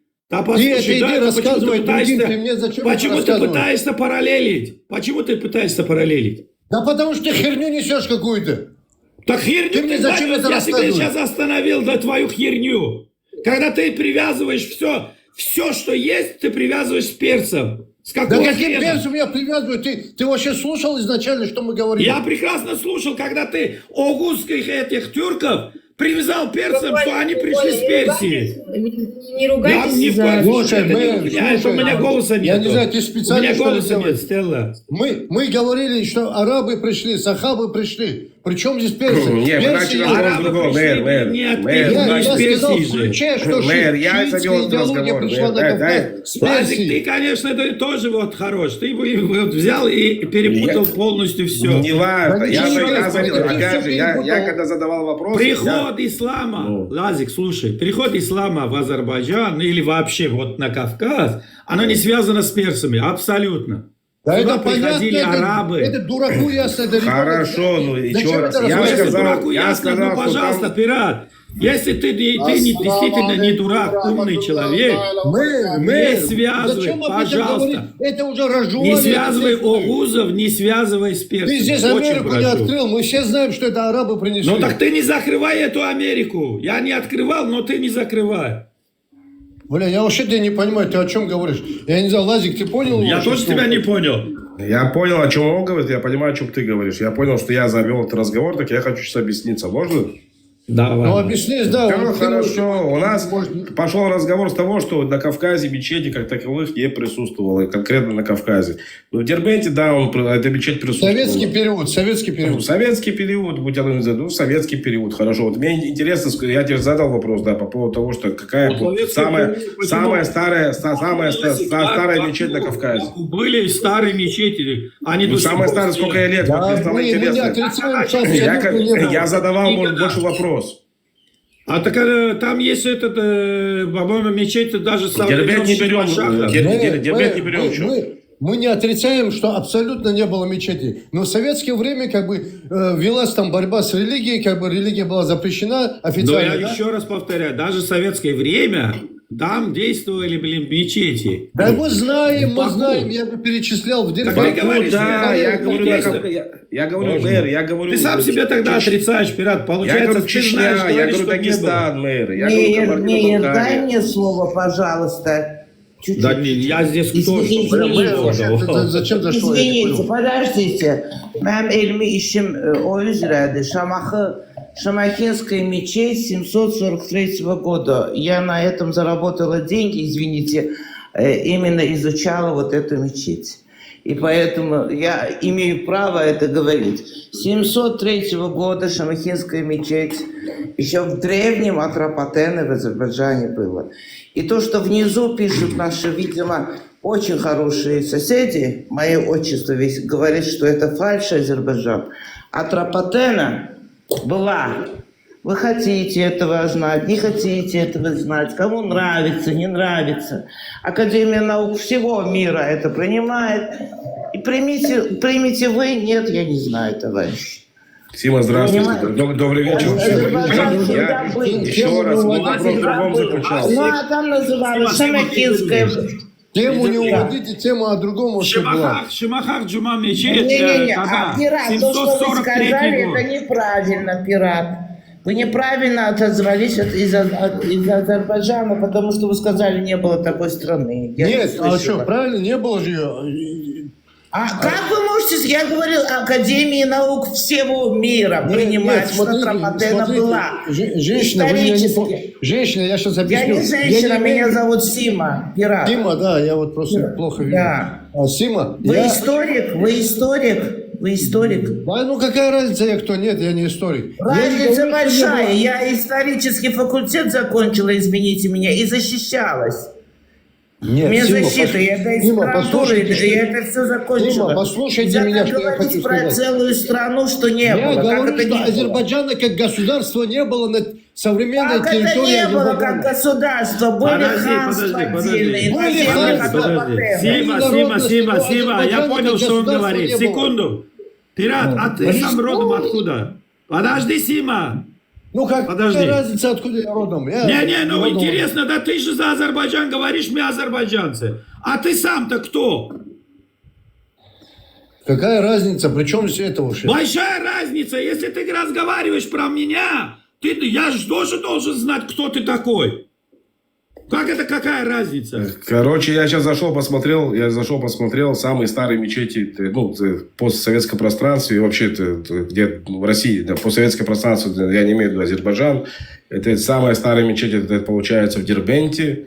Да, все окраины И в Сахуре Татарстана. тоже есть, и так далее. там, Секундочку, Пират, окраины ты из Татарстана какого и еще города, можешь сказать? и Москва, Откуда? никак не Кавказ. 743 года мечеть до сих Да. пор есть в Азербайджане. Этот микрофон, передайте людям микрофон, вы достали уже с Азербайджаном.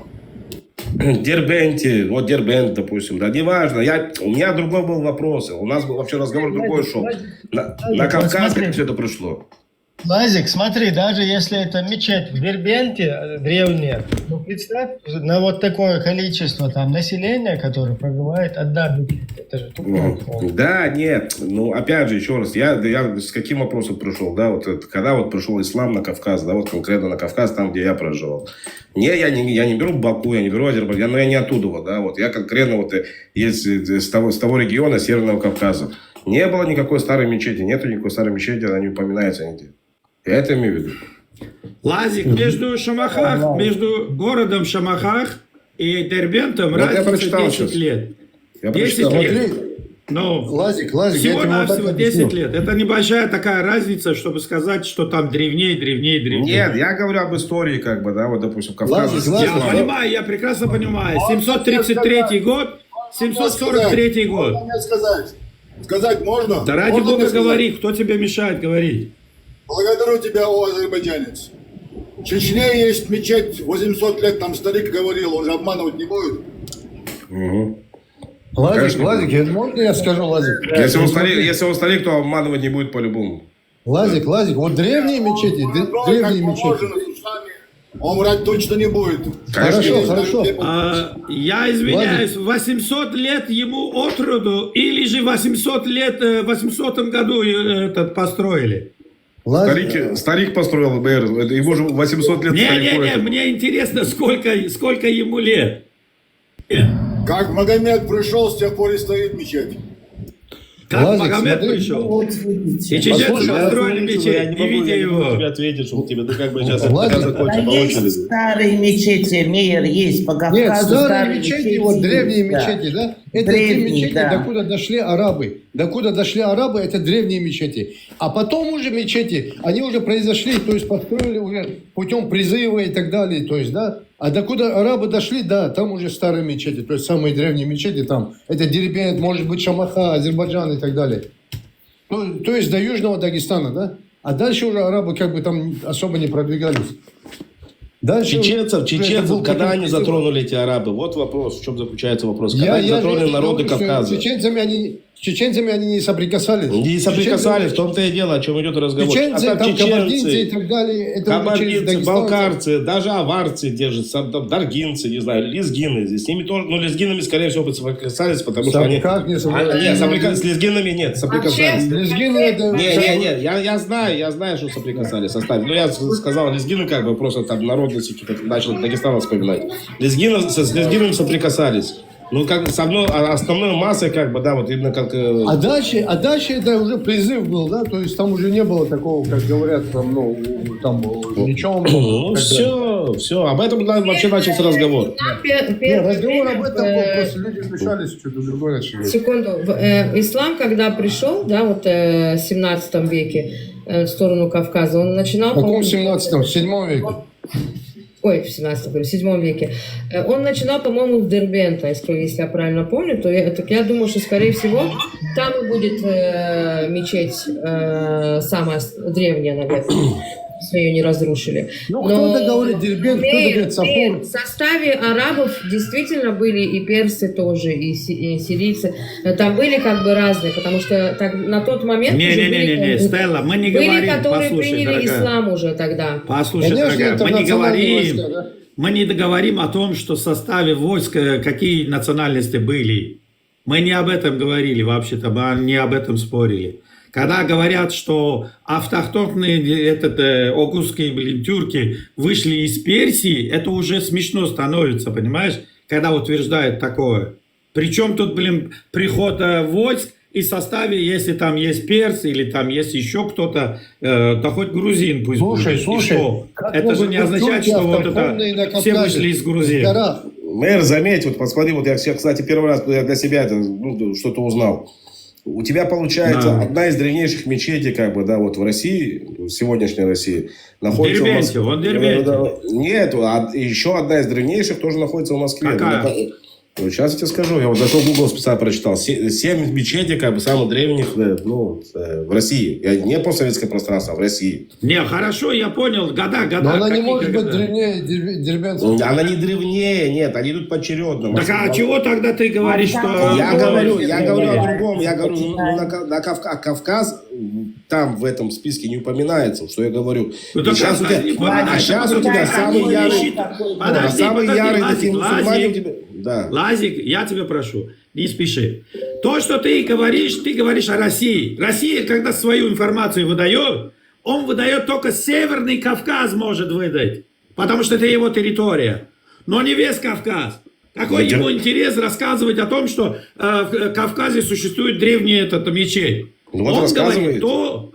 так, послушай, да, родной, он говорит только о той части, которая является РФ. Он не выдает тебе информацию о том, что самый древний там находится в Казани, допустим. Казань, да. Да, вот видишь, я приблизительно угадал, что находится в Казани, потому что там татары, поэтому они там первые приняли ислам. Легко проверить, это построили легко это. проверить. По каким годам? Да ради бога, ну проверьте, Короче, вопрос не в ребята, я этом. погуглила, секундочку, я погуглила. О, давай. 733-734 Дербент Джума мечеть. Потом идет мечеть Дегарон, это Хазара, Бухарская область, Узбекистан, около 1000 году. Мечеть Магоки Атори, тоже Узбекистан.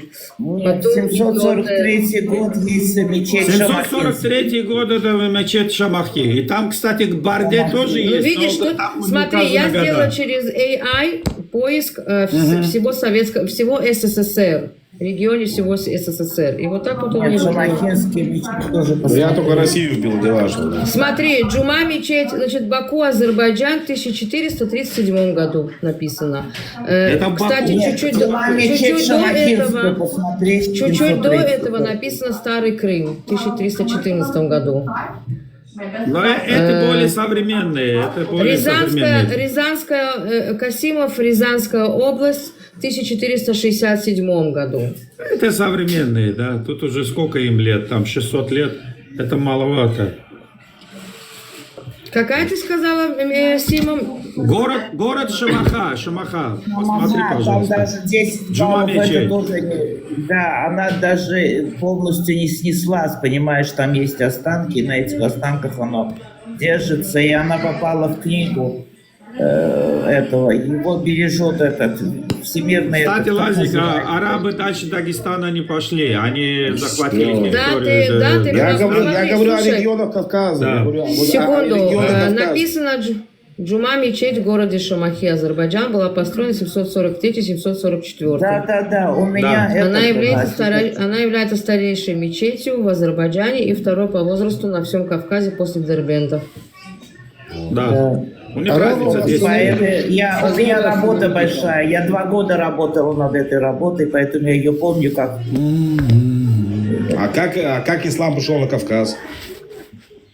Ну, с арабами. Так же пришел. Нет, они, пришел? кстати, вот это, на территории Азербайджана, кстати, взяли даже без арабов.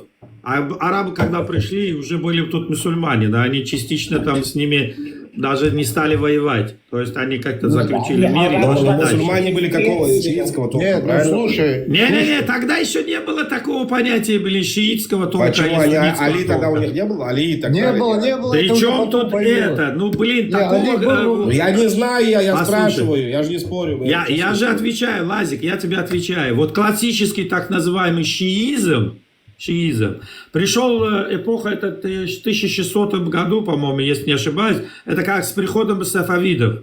Это он установил вот тот шиизм, так называемый, классический, до сих пор. Иране, который сохраняется, Азербайджане, который... Сима, пожалуйста. Азербайджане, Иране, который находится вот этот шиизм, не последний, который вот с чалмоносцами, Лазик, не путай, а классический шиизм он создавал. Шах Исмаил Хатаи. Это 1600 какой там год, я точно не помню. Посмотри, если под руками все есть. Да. Я когда ищу... Процент шиизма Сима, подожди секунду, пожалуйста, когда Стелла говорит, вы это параллелишь.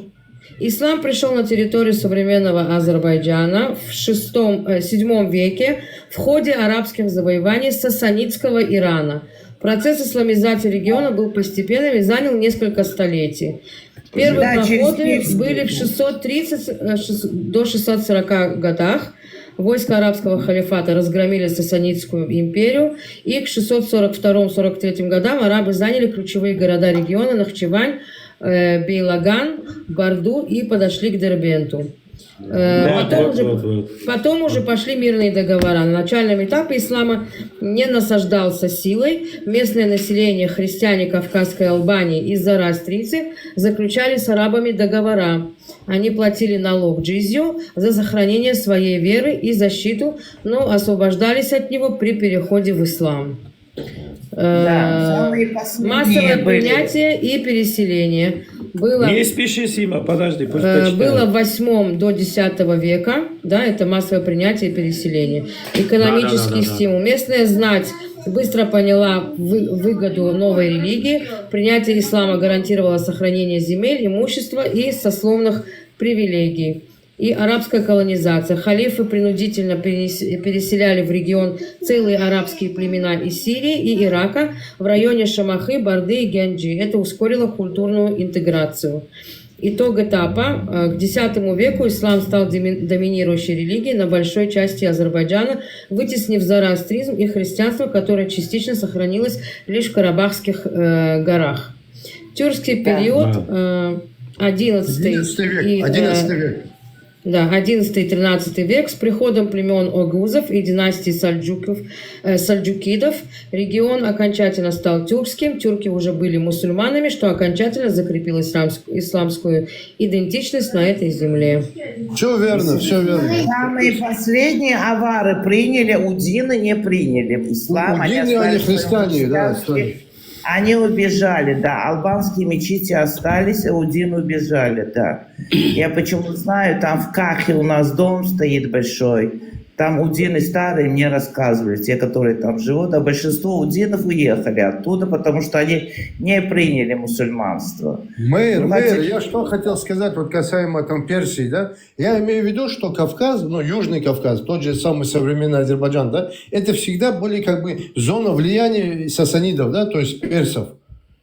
Так это же какой год? Блин, только что тебя прочли. Какой год? Да, я еще при сасанидах говорю. Да, Сасанидов, блин, уничтожили уже да, 6 век. Не 6, 7 век, начало. А когда пришли начало мусульмане, 7 века. А когда пришли мусульмане, да, они уже упразднили это там, то есть навязали ислам и так далее, короче. И потом начали продвигаться в сторону Азербайджана современного и дальше в Дагестан. И все, в Дагестане их остановили хазары. Не с Персии же пришли арабы, а не с Персии. Арабы, ну, вот, они же поэтапно. Ну, тогда какое отношение Персия имеет тогда к Кавказу? В смысле, какое отношение имеет? Ну, они объясни мне, пожалуйста. Нет, персы имеют тесное отношение с Кавказом. Они все, даже еще до арабов, да. То есть зона влияния Кавказа, это вот Южный Кавказ, это был всегда Персии. Я не связываю персов всегда с исламом. Был Персии.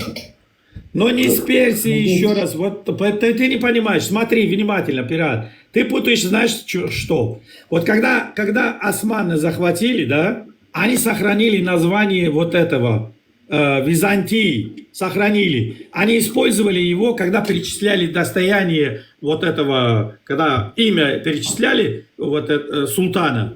Они там, он король этого Византии, он король там, захваченный какое-то королевство. Они перечисляли. Это не означало, что, блин, там это существует. Он уже его нету. Его корона считается его. Точно так же тюрки, когда пришли в Персию, когда его захватили полностью и создали свои династические при этом они сохраняли титул Шахеншах Персии.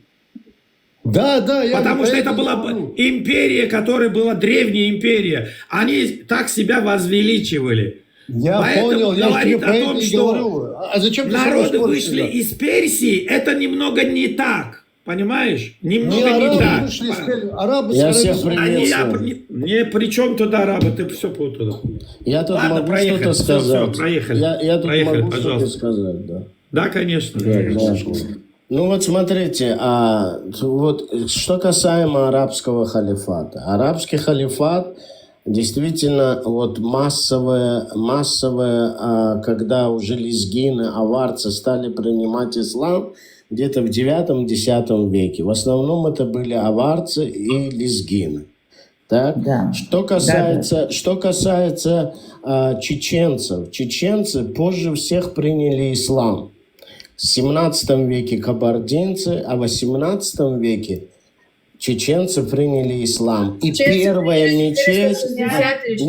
первая мечеть была построена в Чечне в 18 веке. Они арабского халифата не касались, а и благодаря вот этим дагестанцам, аварцы, лезгины, вот они принесли ислам в Чечню. Совершенно верно. Вот, Совершенно вот и все. верно. Вот и все. Да, так и есть. Что я хотел вам сказать. А до этого чеченцы были язычниками и христианами. Частично христианами, да. Частично какая-то маленькая часть была христиане, остальные язычники, ну, то есть они верили в своих богов, в свои обычаи, то есть это были чеченцы. Ну, это же никто с этим не спорит. Да, вот и все. Да. А то, что пришел ислам, это от этих дагестанцев и пришел. Они приняли. Нет, понятно, да. Арабов остановили хазары вот где-то в Дагестане. Да? А затем это уже вот как бы путем призыва, там, добрососедские отношения и так далее. То есть, таким образом уже, да? То есть не мечом. Да, ну, по-разному. Ну, люди не хотели, джизью платили. И среди евреев были, которые заставляли. Устали люди, знаешь, джизью платить. И униженно, знаешь, каждый месяц должен был перед мулой. Поэтому это было люди уже... Что получается? Как бы? Они приняли ислам. Да. Ну, что-то вроде такого маленького, ну, как это не бизнес, ну, как экономия денег, скажем так. Как они хитро сделали, видишь? Да, ну, это что-то сэкономили. Или становись мусульманином, не будешь ничего платить. Те, кто прочитали шахаду в тот день, получается, вот, когда принимали тот ислам, они не принимали ислам, как я так понимаю, да? Да.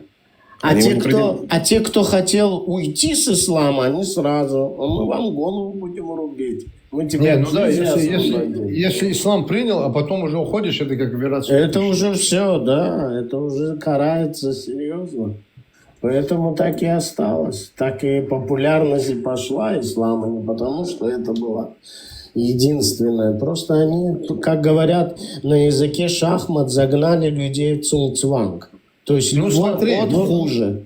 Ну, смотри, герцог. Герцог, тут люди запутались. Сейчас другой был здесь герцог. Я не думаю, что это тот.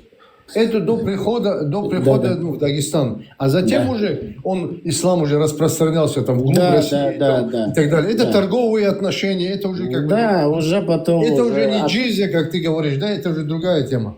А джизия это была до Дагестана, да, вот как они пришли? Ну да, когда арабский халифат, это все было джизия. Они сначала заставили, а потом... Она действовала в других местах тоже. Это самой в этой, как его... На Востоке то же самое было. Народы, которые не хотели принимать ислам, они платили вот это. А эта сумма, конечно, смешная на самом деле. И платили его не все. Там определенные есть условия были. Там от какого года до какого года взрослые, и притом мужчины. Платили только мужчины, а не женщины. Ну они этим самым... Но женщин загоняли в рабство. Не. Давайте без этого. Давай, герцог, без этого. Да? Ну как нет? Если ты платил... Вот понимаешь, чтобы говорить, тогда говори. Но если говорить, то лучше говорить только правду, да? Если ты платил джизу, это означало, что ты находишься в его попечении. Все. Под защитой, да. Законы. Под защитой ты находишься законов. Никто тебя не обижал, никто тебя не унижал, абсолютно. Есть, конечно, моменты, когда, есть беспредел везде. Но это человеческий фактор, да, это криминал. Человеческий, Пират правильно говорит, это чисто человеческий фактор, оно может быть. Но на все это всегда находилось, как говорится, суд. Ты мог обратиться в суд, и твое право, потому что ты платишь. Значит, они обязаны тебя защитить. Все. Если в таком исламском государстве кто платит джизью, там, если его обидит какой-то мусульманин, что-то у них получится, да, и он обратится в суд. то этого мусульманина Кстати, моментально вплоть до наказывают. Османской империи вот, это все сохранялось, кстати. Да, ребята, о чем вы говорите? Евреям и христианам даже не разрешалось по той улице ходить, где мусульмане. Если даже нечаянно салам сделал, он потом приходил, верни салам. Ну, о чем всё, вы ну, говорите? поехало, Джизия? говорится, да. Да перестаньте Да. начинать. Да нет, Ну, нормально. конечно. И каждый месяц перед муллой они становились на колени. Давай сейчас без этого, герцог, давай сейчас вот эту религиозную тему оставим в покое. Да, это так.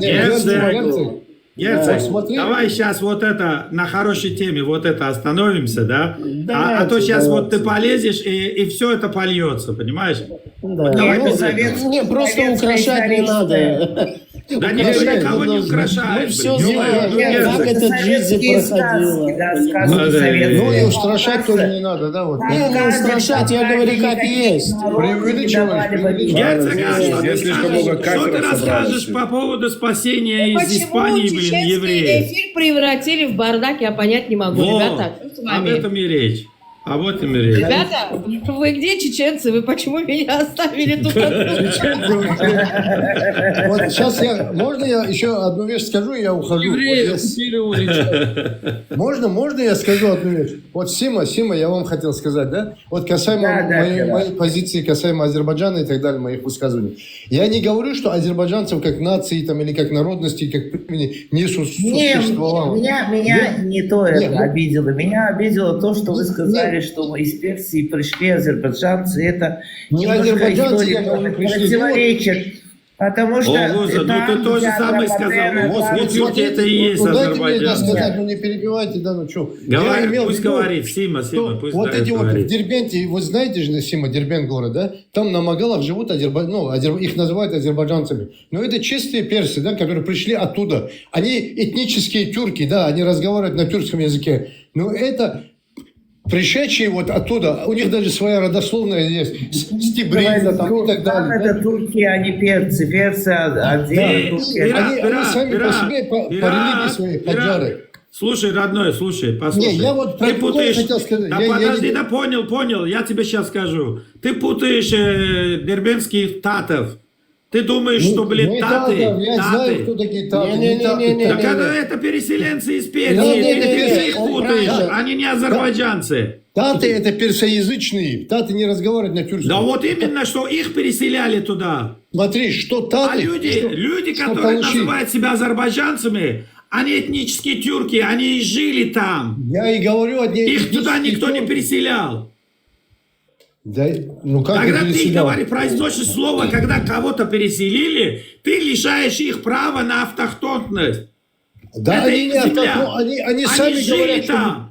Слушай, Это вот эти кто вот- это говорит, блин? Магальский, вот, ну, и приезжай на Магал, спроси у А меня, это что Магальский говорит, он что хочет говорить. Я тебе еще раз повторяю. Дарбенские азербайджанцы автохтонны там. Живут, Послушай жили, меня, живут до сих пор. Мэр, ты Не путаешь. надо их лишать того, что как... Это ты путаешь. Ты Мэр, говоришь ты о том, что они послушай персы, меня, ну их послушай, что переселили. ты споришь со мной? Послушай вот Ай, меня, ой, потом будешь говорить. Да, Дер- всё, проехали. Смотри, есть Бесполезно Дербентский район, говорить. вот есть Дербентский Нет, район. пират правильно говорит. Только не персы были, а настоящие арабы. Во время халифата, когда они забрали Дербент, они оставили 20 тысяч арабов из Сирии в основном. И потом они смешивались с азербайджанцами, с местными, и стали называться азербайджанцами. Герцог, они же не на Это не азербайджанцы на Магале, которые... Послушай, Это смесь Когда ты арабов произносишь, что со всеми 20 тысяч этими. осталось, скажи честно, они Да. что, на пустое место пришли? Это они построили, блин, Дербент? Мэр, Дербент они не построил... Ну так о чем мы Дербент существовал разговариваем? до этого Когда еще. кто-то приходит, арабы пришли, остались с местными, смешались. Да. Так местные кто были? Мэр, послушай меня. Местные Смотри. были кто угодно, и табасаранцы, и Кто угодно, азербайджанцы. только не азербайджанцы. Не, и азербайджанцы Кто угодно. тоже. Ну Мы- да, и Да, азербайджанцы. Молодец, хоть ты признался. Ну блин. да, и азербайджанцы тоже. Конечно. Смотри, Да, и мэр. табасаранцы, и Азербайджан. Да, Даже да, да, табасаранцы, да, да, да, да. послушайте, я же сам из Дербент, даже табасаранцы, живущие там, они стеснялись говорить, почему-то им хотелось быть азербайджанцем, которые жили на не Магале. знаю. Ну, давай, Да. давай делиться. Ну, давай вот делиться. я тебе об этом и Мэр, говорю. вот послушай, мэр. А вот что, в смотри, Азербайджане мало я слушаю тебя, лезгинов, видишь, Герцог аварцев говорит. стали Герцог, можно я азербайджанцами, скажу, что ли? Герцог, Ну, дайте я скажу, это я правда. ухожу вообще. Зачем я сейчас залез? Смотри, в Дербентском районе, вот Шум навели туда. вокруг Это Дербентского района, Власик виноват. Провокатор. Бедный Лазик. Вокруг Дербентского района есть села, азербайджанские села. Это другие азербайджанцы, понимаешь? А Магал, это совсем другие азербайджанцы. Правильно, Которые Пират, правильно. пришли с Персии, понимаешь? Правильно, правильно. Они тюрки, то есть по происхождению тюрки, но они пришли с Персии. Ты же знаешь, что... Слушай, пират, то, что ты называешь Персией... Не из Персии, не из половина Персии. Азербайджана. Это арабы, арабские с этих халифаты. мест. Половина Азербайджана, который находится сегодня, до сих пор сегодня остается на территории Да, вот с этого, с современного Тбилиси, Ирана. Эрдебиля. Вот, а когда ты говоришь Персии, понимаешь, оно выступает. Ты лучше скажи Иран.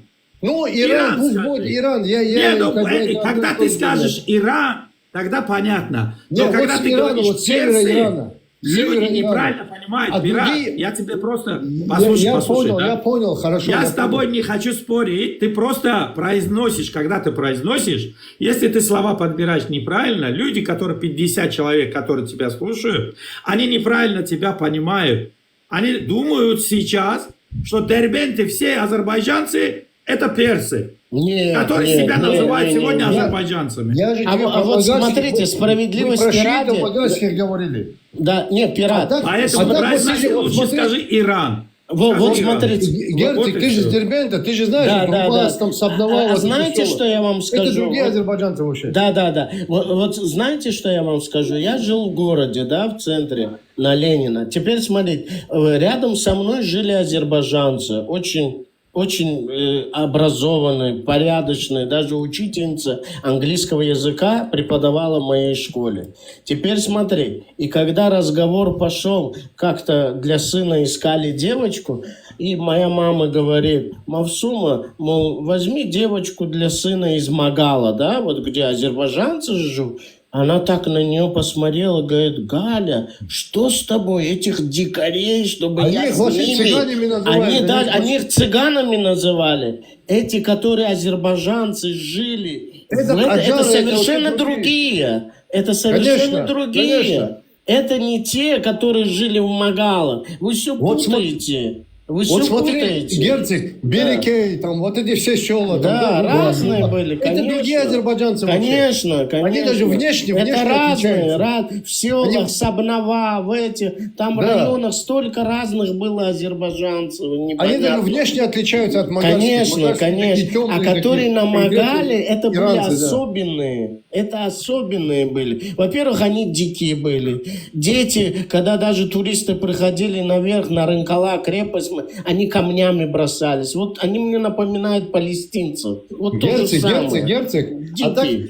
А так Магал такое интересное место, да, там погулять? Да, маленькие закоулочки. Там даже армянская церковь была. прям Есть, там. армянская Да. церковь тоже была. Да, старинная, каком она. Ну, виде, старинная, так очень интересно, правильно. так Да. походить. Древний. Крепость. Интересно, Дербент. Когда поднимаешься на гору, весь город виден, как на ладони. Интересно, конечно. Там Такие же улочки сначала, вообще Дербент, он же был ханским сначала, Сасаниды, в 3 Да, веке, его до Хасров прихода построил ислама. в те времена. Они заправляли этим всем. Это Всегда, персы. всегда. Да. А потом, когда арабский халифат пришел, он вытеснил всех и оставил Да, своих войска в Магале, в этом и в других Сейчас регионах. даже историки Конечно. говорят, что благодаря хазарам исламский халифат не продвинулся туда, да, вглубь России. Да, они с ними воевали, конечно. Они остановили Да. их. Потому что, да, хазары, они были другими, конечно.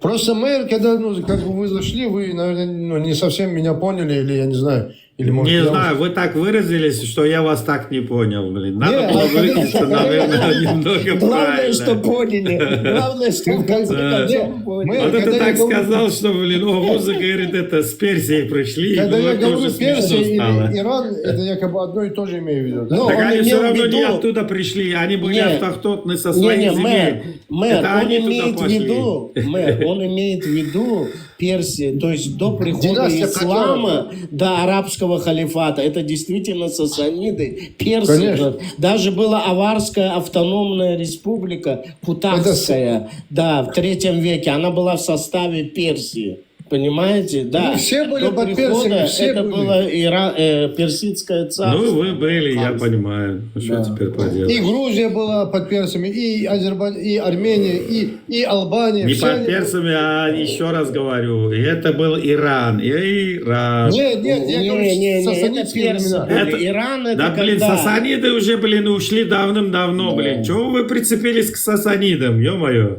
Не, мы же историю... Нет, мы же Ну, не тогда говорим, историю, я говорю ты в не можешь 3 сказать, веке. что Дагестан. Дагестан разве существовал, блин, когда сасаниды были? Ну, народы же были, Ну, конечно. были же ханства какие-то, там, бегства. Да, было, ханства были, да. Ну, так а чем Конечно, вопрос Дагестана тогда? не было. Нет. Это точно Смотри, такое же. смотри, Вот как ты сказал, что Азербайджана тем временам не было. Ну, это Ну, да, географические названия. Ну, так Да, это же да, это географические названия. Ну, Дагестан Дагестан когда начал называться Дагестаном? Дагестан Ну, это ты вспомни. тюрки назвали, когда пришли тюрки назвали. Так я ж тебе и говорю, Да. родной, и ты ж тоже Так я должен не спорю, понимать. мэр, я не спорю Многие с тобой. народы существовали, жили, но так Конечно. не назывались. Так Конечно. не назывались.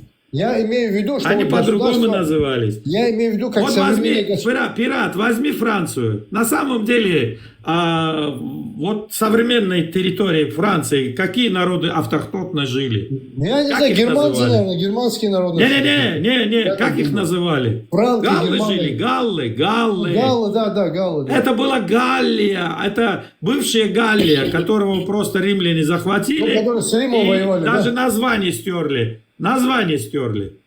Да. А Нет, потом же там и- образовалось герцогство, несколько там этих. Но Франция она называлась в честь франков, которые пришли с Германии и захватили вот эту современную территорию Ну, это Франции. вот как с Англией то же Вот самое. тебе так ты- получается. Вроде бы вот целые народы жили веками, тысячелетиями жили. Их там галлами обзывали, да? И вдруг они стали все французами. Но в Англии же тоже Каким были боком?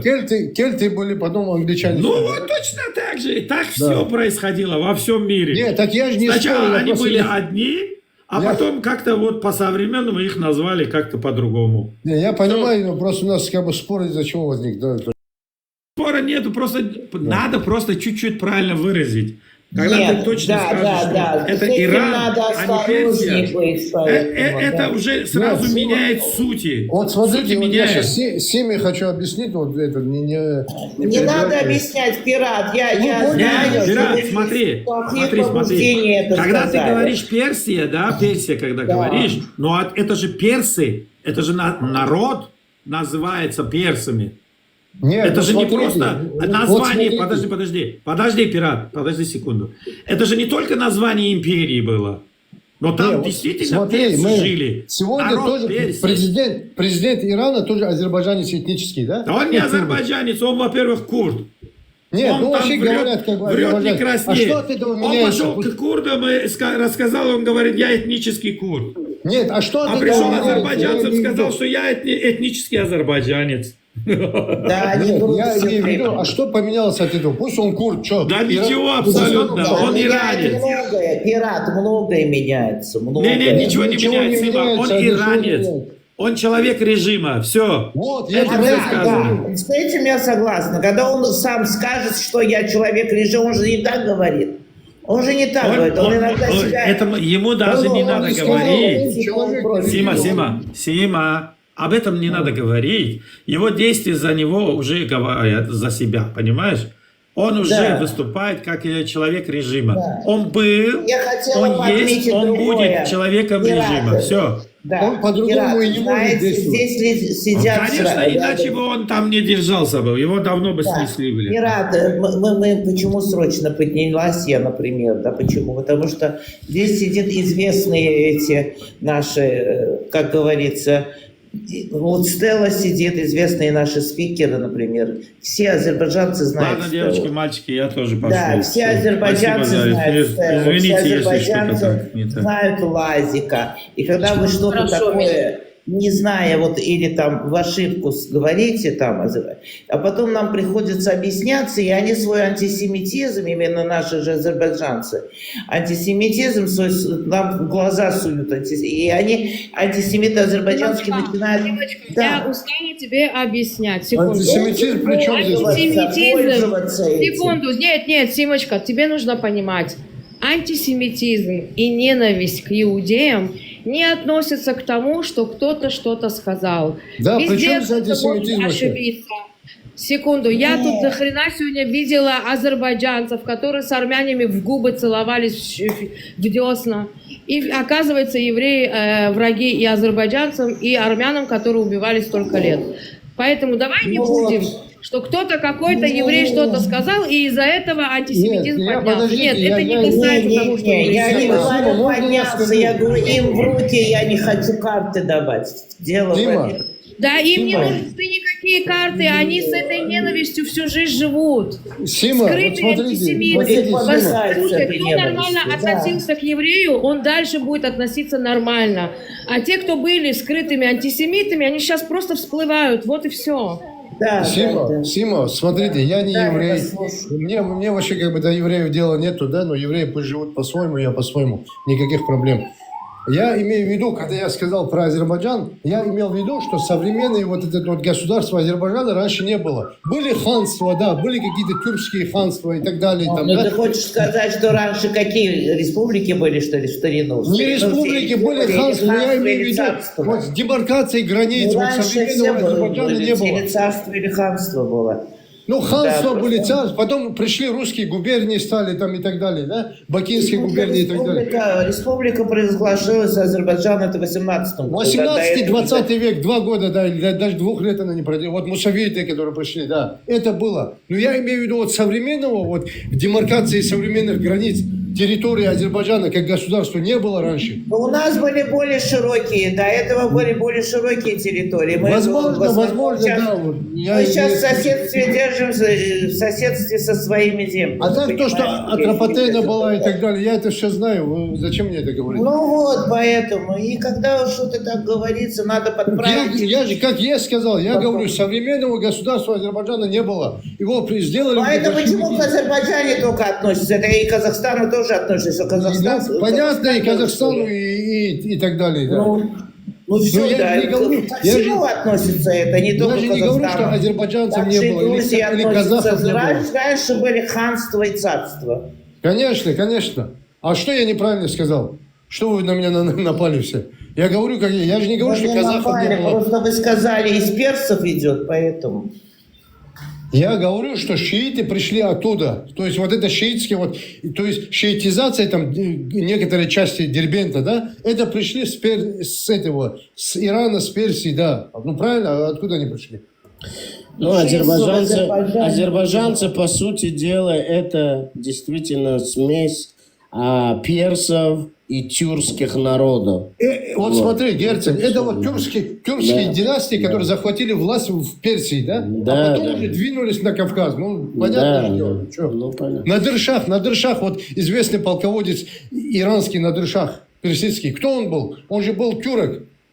Он был из династии Каджаров, был тюрок, да?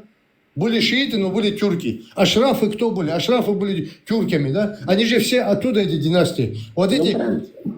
Потом сефевиды, да, вот Шах Исмаил там с Тебриза там вышел. Они же были этнические тюрки, но они с Ирана, да, с Персии, то есть.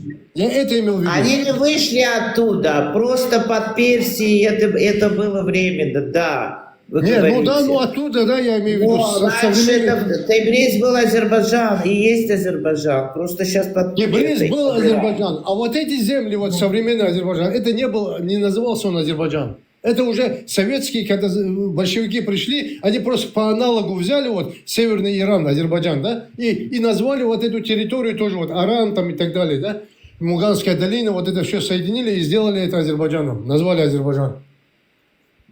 Чего соединили? Нет, я говорю, когда большевики пришли... Наоборот, поделили советские, когда пришли, они поделили. Я понял, я говорю, эти Поделили, территории... азербайджанские земли поделили. От Ну, нас там Зенгезур, Нет, поделили, Ираванское ханство от нас поделили, оторвали и дали армянам. О чем вы говорите? Нет, ну хорошо, Еще не было такого, чтобы Россия или российская империя какой-то стране что-то дал, что-то соединил. Он наоборот оторвал очень много. Не, я не говорю дал, я имею в виду демаркацию границ провел, вот сделал современный... Он демократию отнял многие земли у нас и провел, да, как ему хочется. Ну, они же в ключе Советского Союза это делали. Там же им разницы не было, Армения, Азербайджан и так далее. Это все входило в состав Ну Советского вот, Союза. для них это не было разницы, а для нас было, видимо. Ну, не для нас, а для азербайджанцев, да, ну, как для нас, я не знаю. Не для современности, для дедов. Короче, этот эфир заняли, вот чеченский эфир. Да. Чеченская тема на второй план отошла здесь. Персия, Азербайджан. Давай, Ибрагим, пока пришли сюда с Азербайджана, из Казахстана и со всего бывшего СССР, рассказывай о проблеме чеченцев. Я не с Казахстана, я с Москвы вообще.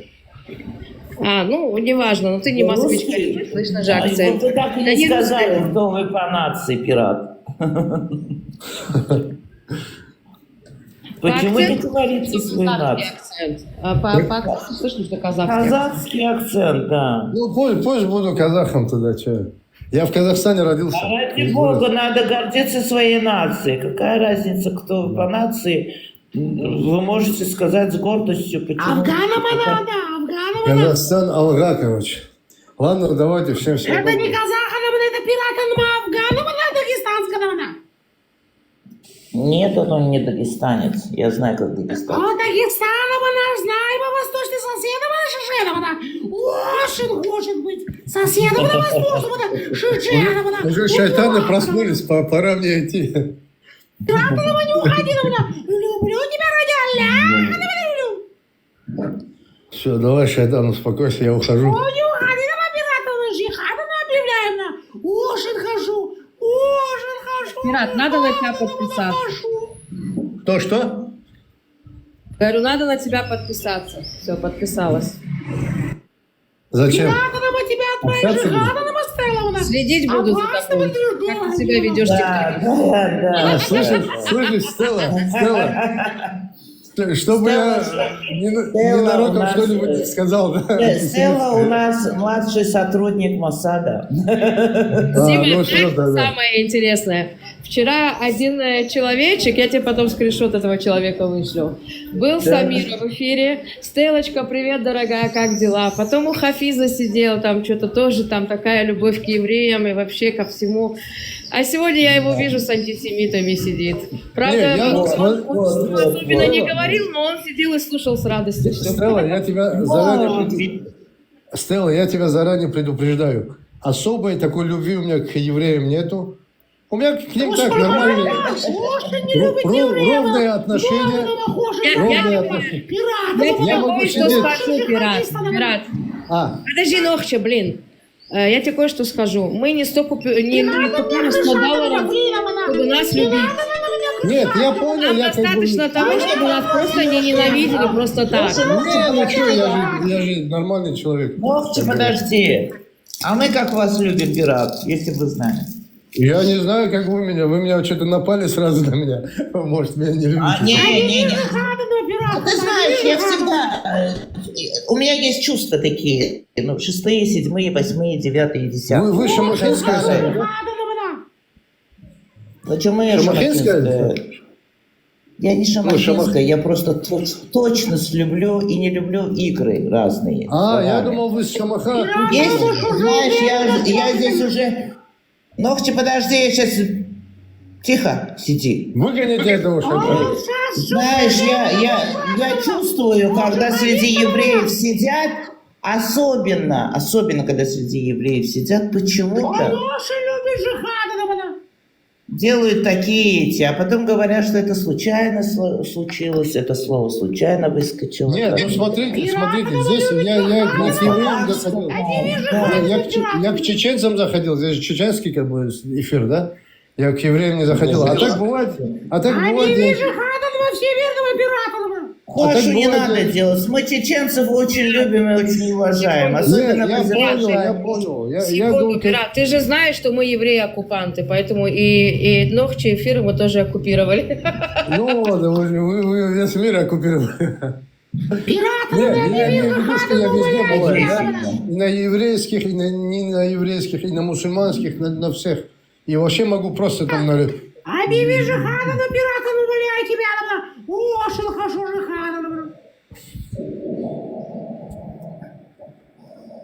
Короче, понятно.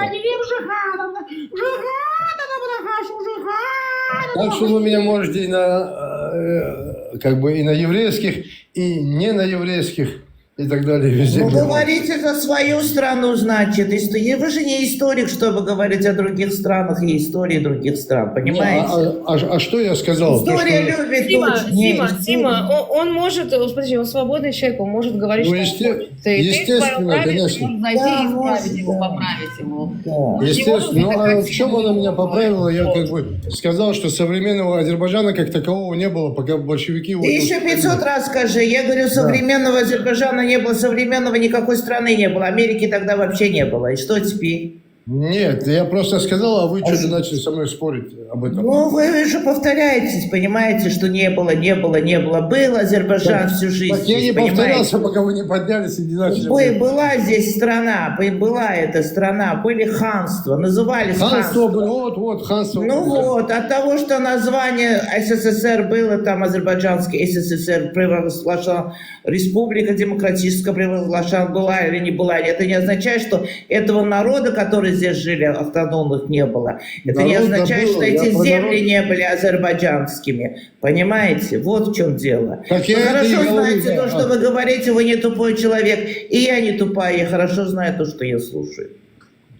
Ну, и то, что нас слушает, тоже не тупые люди, нормальные люди. Я вас ни в коем случае тупой не считал, но зачем вы так? Ну вот, и слушают тоже не тупые люди, понимаете? И мне не нравится, когда сидят около евреев. Симочка, ты оставь пирата. Что сказал? Евреи вообще? Мы разговаривали вообще в ключе там не про евреев. Начали разговаривать там про мечети там, и так далее. Подожди, Пират, секундочку, подожди. Тут заходят азербайджанцы, которые думают, что они очень умные. Да. Ну, это Салам Фаик самый умный, самый этот. Фаик, он любит, чтобы его... твой род. Понял меня? Вся твоя порода. Как тебе так нравится, Сыртык Миллет? А? Вы что-то оборзели в последнее время. Много на себя берете. Вообще, из него человека никогда не сделает. Кстати, никто из вас не живет в Азербайджане, да? Все крысы. Иранские крысы, автофашницы. Давай дадим слово Ибрагиму. Ну, уже хватит, наверное, вот этот Советский Союз, Азербайджан. Не нужно давать слово. Про Азербайджан высказался бы, да, вот эта тема спорная, когда была. Азербайджан – государство, Грузия – государство, Армения – государство. Вот